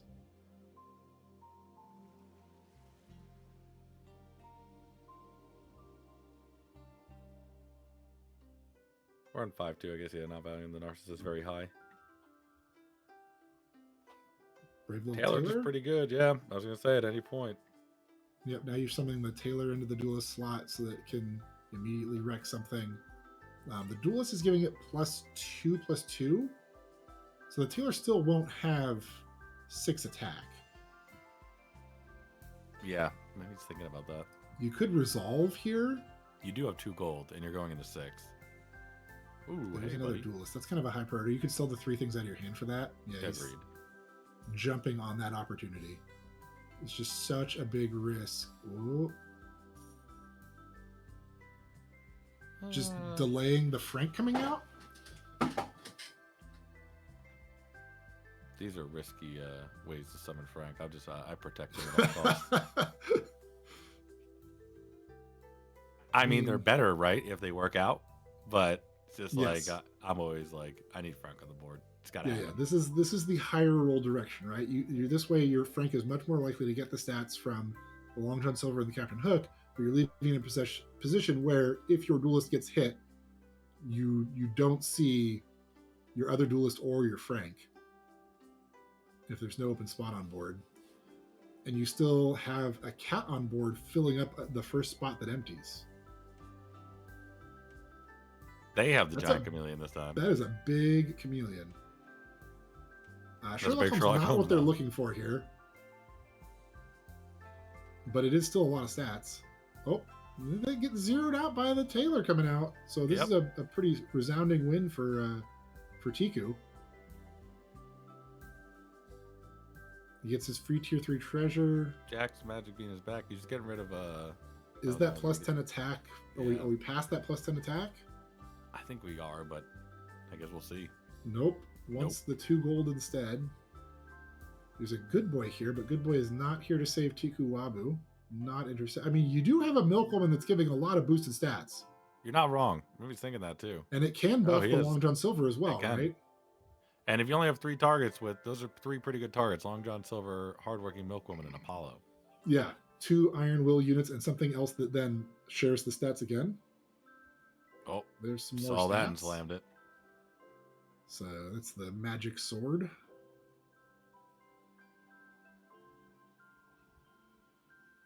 Do you want to twist something here? What would you twist? Apollo? Maybe Snow White Bride of Dracula? I guess it's always going to get smaller, but you could hit something ranged. Yeah, I was thinking shield too, just to protect Duelist more. I would just sell cats all the way to the right and pick up and put it on Duelist at this point. Yeah, I mean, you could still hit like go first spell if you roll here. But it takes you out of fireball range. That's the most important part to me, I think. 11 is 11 out of fireball range on 6? Because fireballs 1 damage grow. Oh, I forgot. Actually, I 4, forgot 5, about that. 6. It's at 13 with that shield. Yeah, I mean, 6 definitely dies to fireball. I'm not sure that 9. I think 9 still dies to fireball in 6. It's 13 because of the whatever bonus you get from it. He put it on the Duelist for a second. It was 13 defense. Oh, because the food gets added to it again. Yeah. The item sets get added. But choosing to put it on the good boy, prioritizing the good boy here. Yeah, good boy is here to save us. What is this shop? Is he's looking for the Guinevere? That's a pretty sensible. It's a good unyielding unit. Definitely does more than the Apollo for this board. Yeah, makes sense. You can put Duelist all the way in the back right. He's super going first and has a upgraded spider over there. We're pretty excited because neither of the units that care about getting spidered get spidered. Yep, and we forced the good buffs on all 3 of them by him going first and killing the good boys. That was great. And Analyzed has been eliminated in 7th. Top of the lobby's got some. What is that? Some dwarves, an Asmodeus. Honestly, I didn't even blink. It just feels pretty normal at this point. There's some Merlins. Some consideration there maybe for gaining some life. But I was gonna say 5 health. You're not using that Apollo. It's not bad. Yeah, it is still casting spells whenever you buy certain things like this Merlin. but I don't know. I don't even know they're buying them. Maybe they're buying the Nero here. Like, how are we getting from here to the next phase of this? Furnace again. Okay, that's Well, clearly Tiku's part about of to take this. us on an adventure. Yeah. See the Yeah, scroll? This character can have more items. Yeah, yeah. Because you can't drop a second one on there. All right. Is he gonna? Oh, he's gonna. Okay. Oh, okay. The optimization, beautiful here. Picking up that forge, that hammer. Yeah, I was just too excited about Furnace. I mean, is that the scaling plan to the late game? We just keep furnacing items? It looks like it so far. That's a lot of stats over there. I imagine that puck is gone and there's some other quality unit in that slot on this turn. Quality unit. Look, how dare vampire you? vampire bats stay on the board all game. But yeah, puck? Listen, I'm going to be buying some vampire bats this week. I'm just saying. I want to be cool. Spell reflector on Aladdin. Oh, man. That's why he has the Merlin. I see. Spell reflector on Aladdin. Symbol of unity on the Guan Yin. Cooking. Midas has a treasure. Has a bunch of cats. And its celery tea. Definitely a lot of strong boards left here. It's no easy way out of this lobby. Yeah, everyone seems to be progressing at a similar rate in their builds. Mm-hmm.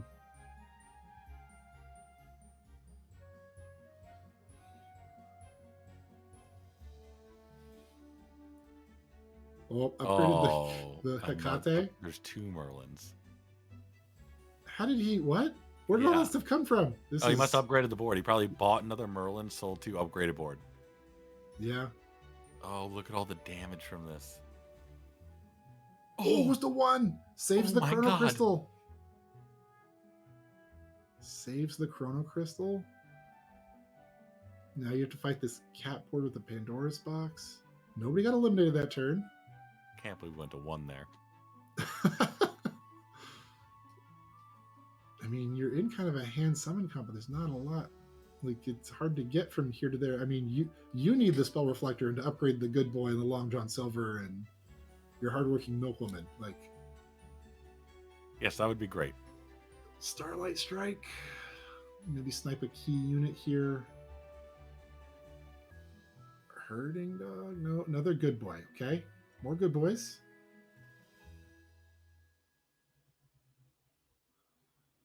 Yes, Frank's getting worse and worse, but the more Good Boys we buy, I'm not going to lie.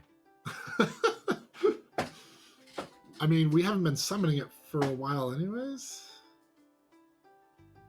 Just 2 Tailors. Just put all, like, getting your Good Boy stats onto Tailors. It's a thing. And I mean, you're really counting on the Good Boys buffing that at that point. I mean, that's what you want, though. You want a Good Boy in that slot. That's where the most of the stats are.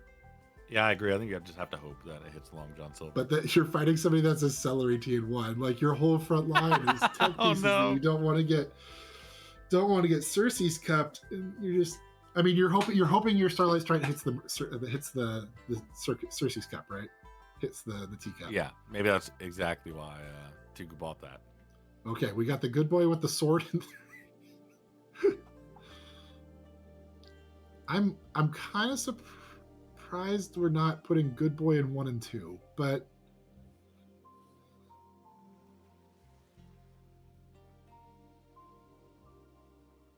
yeah, maybe you really need the Good Boy to like you have to have the Good Boy hit the Long John Silver. Yeah, you're just counting on the Tailors from your hand being more important than the Iron Will units in your back row, which is fair. Like, the Tailors probably do more.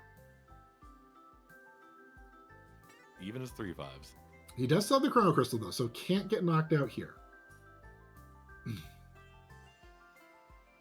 Sunlight Strike hits Van Helsing. Oh no. And half our board died. Half our board died, and it deleted our stats off of the 1 unit that we needed to buff our hand, our Long John Silver. We lose the Chrono Crystal. There's a Wolf Bait. Does it matter? I don't think so here. Again, no one died that round. That's crazy. You're always kind of hoping there's another bag.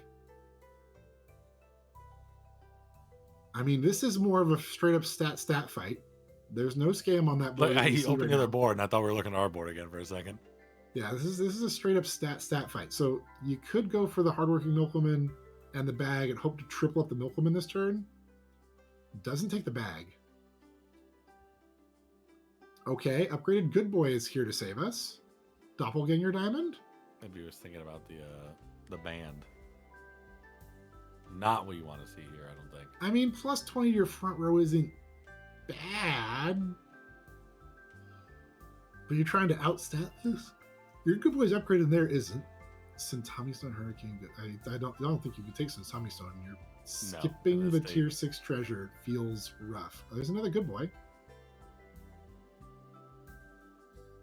Maybe you give up on the stream of Long John Silver's, take this other good boy, and hope things work out like that. Yeah, you put upgraded good boy in 2, and the other good boy in 3. Put Long John Silver in 1. Like, yeah. Or just take Captain Hook out altogether. The good boy here is like hitting good boy into good boy stats. Nope. Okay. I mean, that's a unit that you want for your board, but you just can't take it here because it doesn't do anything this turn. Another Long John. Now that we were out of second duelist, out of Frank. Yeah, just out of Frank. And used by this other Long John Silver. Good boy hits both of those. It makes a big difference. Out of Captain Hook. Yeah, there's the Frank. Bye-bye, Frank. There's also a bag here. We could buy that bag.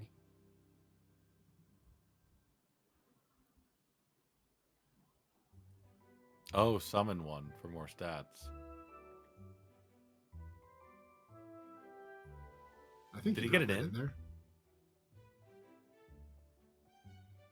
Nope, didn't click the slot. I mean, there's a flying good boy over there. That's not really good for... Oh, but it hits the one... Oh, it did kill it. What? And now that's a giant Arthur. Yeah, but we have tailors. Not enough tailors. Yeah. And all right, we're going to be hopping over to Sin. Synesthesia's board.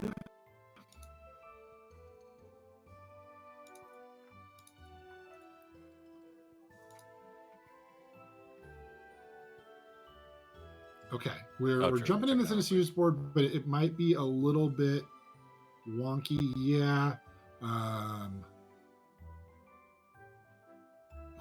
We need to figure out who Synesthesia's fighting this round because at the top lobby, that 2 people got knocked out that round. We can go to Yoshitsune, still in. Yoshitsune, or no, maybe they got knocked out. Maybe that's an old preview. Yeah. Who's the Aladdin? We just need the player. We need Synesthesia to mouse over the other players. Skooky. Yeah, Skooky. We're going to Skooky's board. And there's a doubled up star reflector you were talking about before over on this board. And those do you see the Merlins? 75 and 67? Yeah, no biggie. Also, can we talk about the turn 17 brooch going on over here still? That has been there for a long time.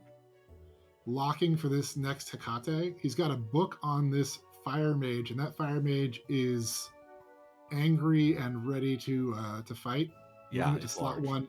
It gets a lot less Merlin buff this way, but he sees that his opponent is running this Milkwoman comp that is very, very vulnerable to having their backline sniped. Although 342 on a fire mage will not kill a 212 health Milkwoman. Fire mage only does half of its damage to the things behind the front row. So right now you're only doing 170 to the back line. And that's probably what Skooky was looking at when he had the Tempe there in 1 at first.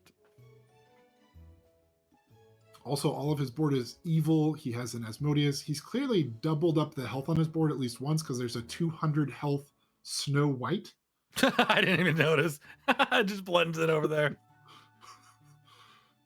So the one of these things is not like the other. One of these things is a 200 health Snow White. Still running the Fire Mage in 1, even though it can't kill the Milkwoman. I mean, hitting the Guinevere still deletes a lot of their stats. Yeah, makes sense. And locking for this next Hecate.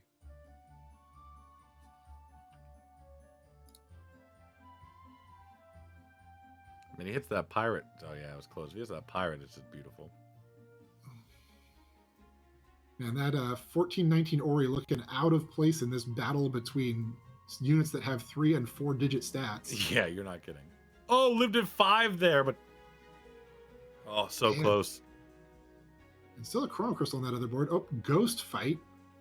Yeah, cast spells. Here we go. Again, not casting on the shop. Interesting. He's buying book here. Nope. Keep it rolling. That's a draining spell. That's a free spell. We cast those. Arthur here or Good Boy. I mean, your whole board's evil, but the Arthur could still play. I was gonna say the whole board is evil. The two Merlins, you could put the Arthur there. It'd be quite a bit of stats. Just, I mean, 190. That's a lot of that's a lot of support bonuses. Do you sell them for that? I mean, it's probably easy. I mean, You sell the Snow White and the dwarf. sell the bad book. Sell the Vendy and Snow White. Oh, you're keeping. Yeah, I would say the Vendy Snow White is where I'd be going with it. Once you have Spell Reflector, you can never cast Fusion. So it's not like saving the Snow White is stats you can put anywhere else later. Yeah, that makes sense. I might sell the 1 attack book. It's pretty underwhelming, but no, he opts to sell the 2 units instead. And you're saying, is there still a benefit for casting onto the shop? Yeah, because it casts the spell one more time. It casts the spell on the unit in the shop and then on everything on your board. So the Spell Reflector right now, a little bit higher. Yeah, so everything could be just a little bit bigger if you cast, because the Spell Reflector says whenever you cast a spell, cast it on all your other characters. And so casting it on something on board right now, well, he's got it doubled up. So it's casting on the 1 character once and everybody else twice. Oh, beautiful. If you cast that in the shop, it casts it on everybody twice, I think. I love these 2 Merlins right now. 107.99, hanging out. And it's not just their support bonus. Like he's a 295, 354 Merlin. Range, like, yes. This Merlin's seen some battles. Yeah, I think you might be right about King Arthur too. Would just be pretty good in that slot.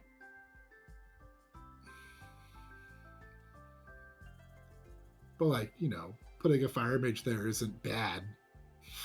Yeah, I don't know about this demon either.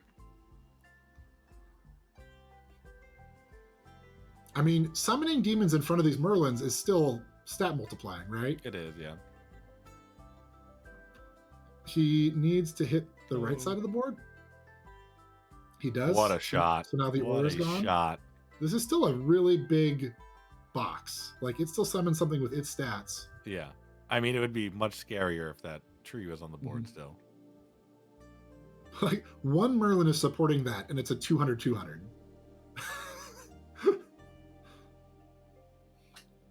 Each of the Merlins is giving about plus 200 in support, in boost.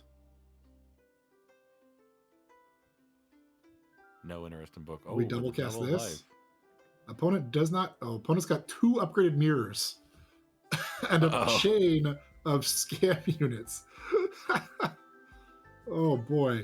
I mean, it's a lot of stats to double cast this HP. Who is the Tinkerbell? We'll find out here momentarily, I guess.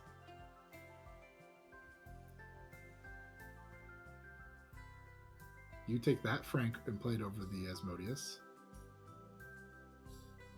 Oh, was that Sin? Is that who you just switched in on? So the only person live left right now is Rumpty. Rumpty's live, yeah. Yeah, Rumpty's live. Rumpty is playing the double mirror scam comp.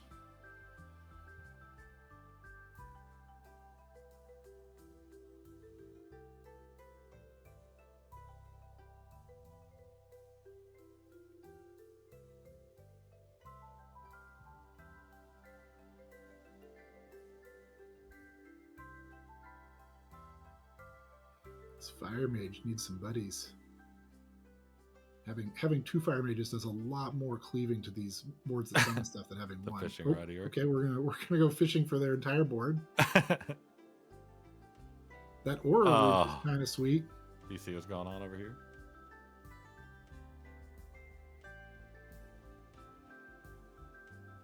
Wow, you got so much gold for that.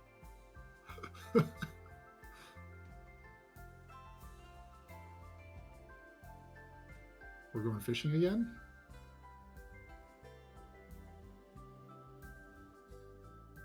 Oh, our whole board is flying now. Flying. That's not that good on Fire Mage. Yeah.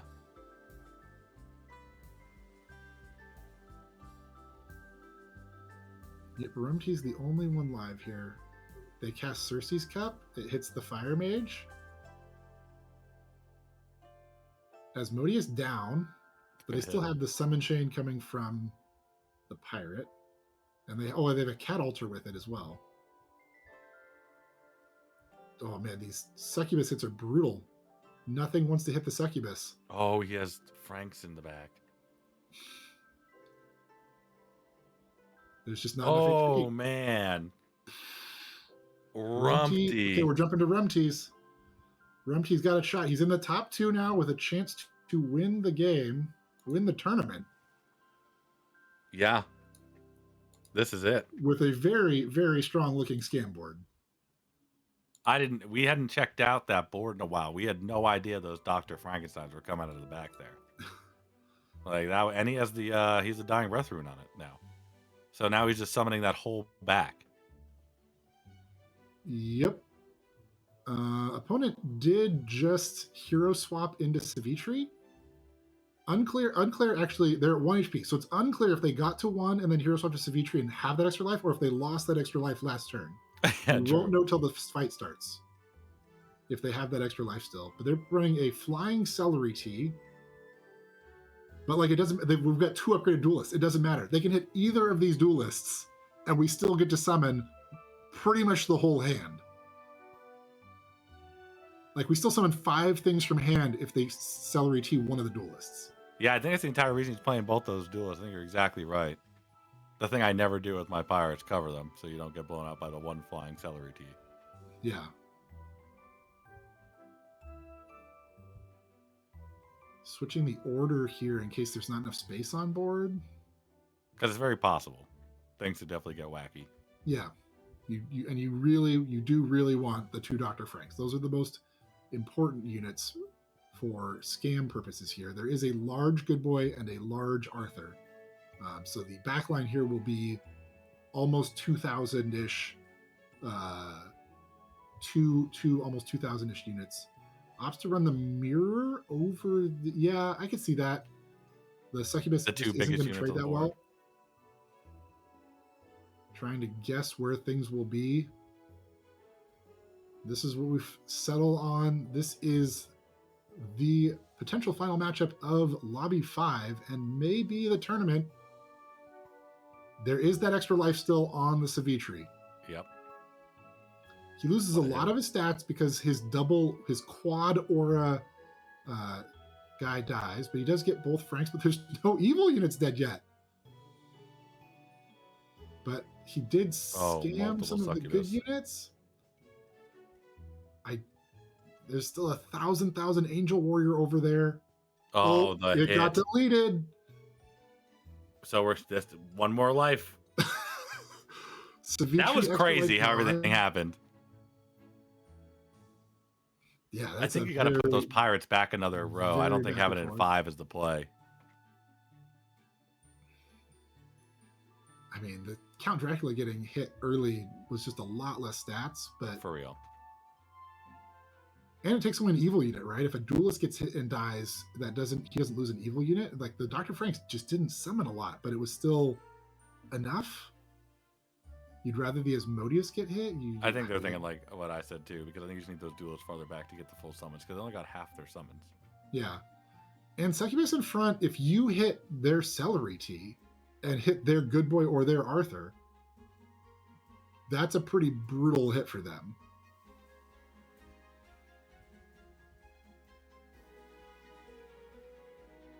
Okay, upgraded Frank, then upgraded Dr. Frank, upgraded Frank. Dr. Frank Asmodeus is our priority here on the 4 units coming in. We could have turned something else evil there. Yeah, skipped right over that duelist being evil. Shadow Orb. Wow. So now you don't have to play both pirates. Nope. This is still sketchy though, because now it's just like there's not going to be enough room maybe. Free money. Like the only thing you summon is Frank from the duelist after that.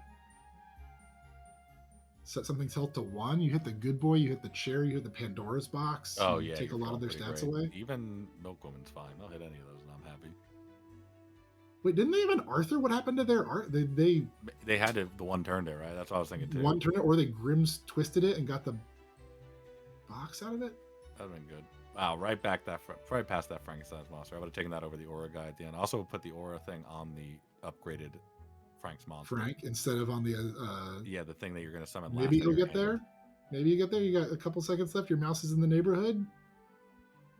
Dr. Frank versus the Count Dracula. Nope, leaves the auras on the Dracula.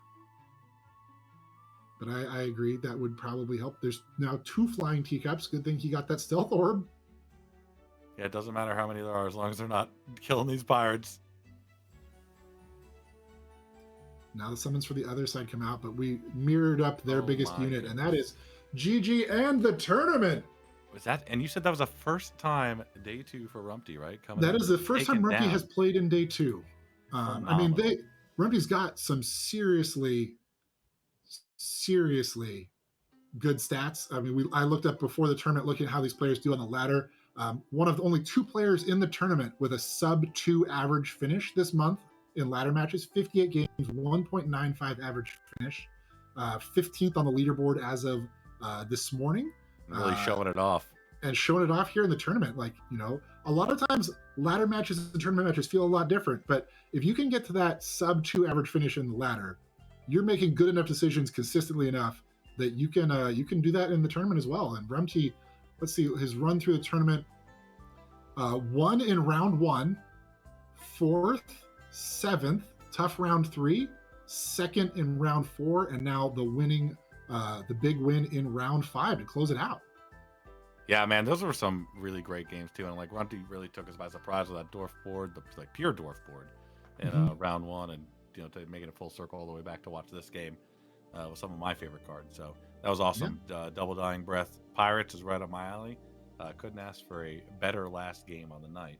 But I had a blast tonight, and thank you for casting with me. Thank you, Laralass, for putting this all together, because without you, we wouldn't be able to do this, and I had a blast. So thank you again.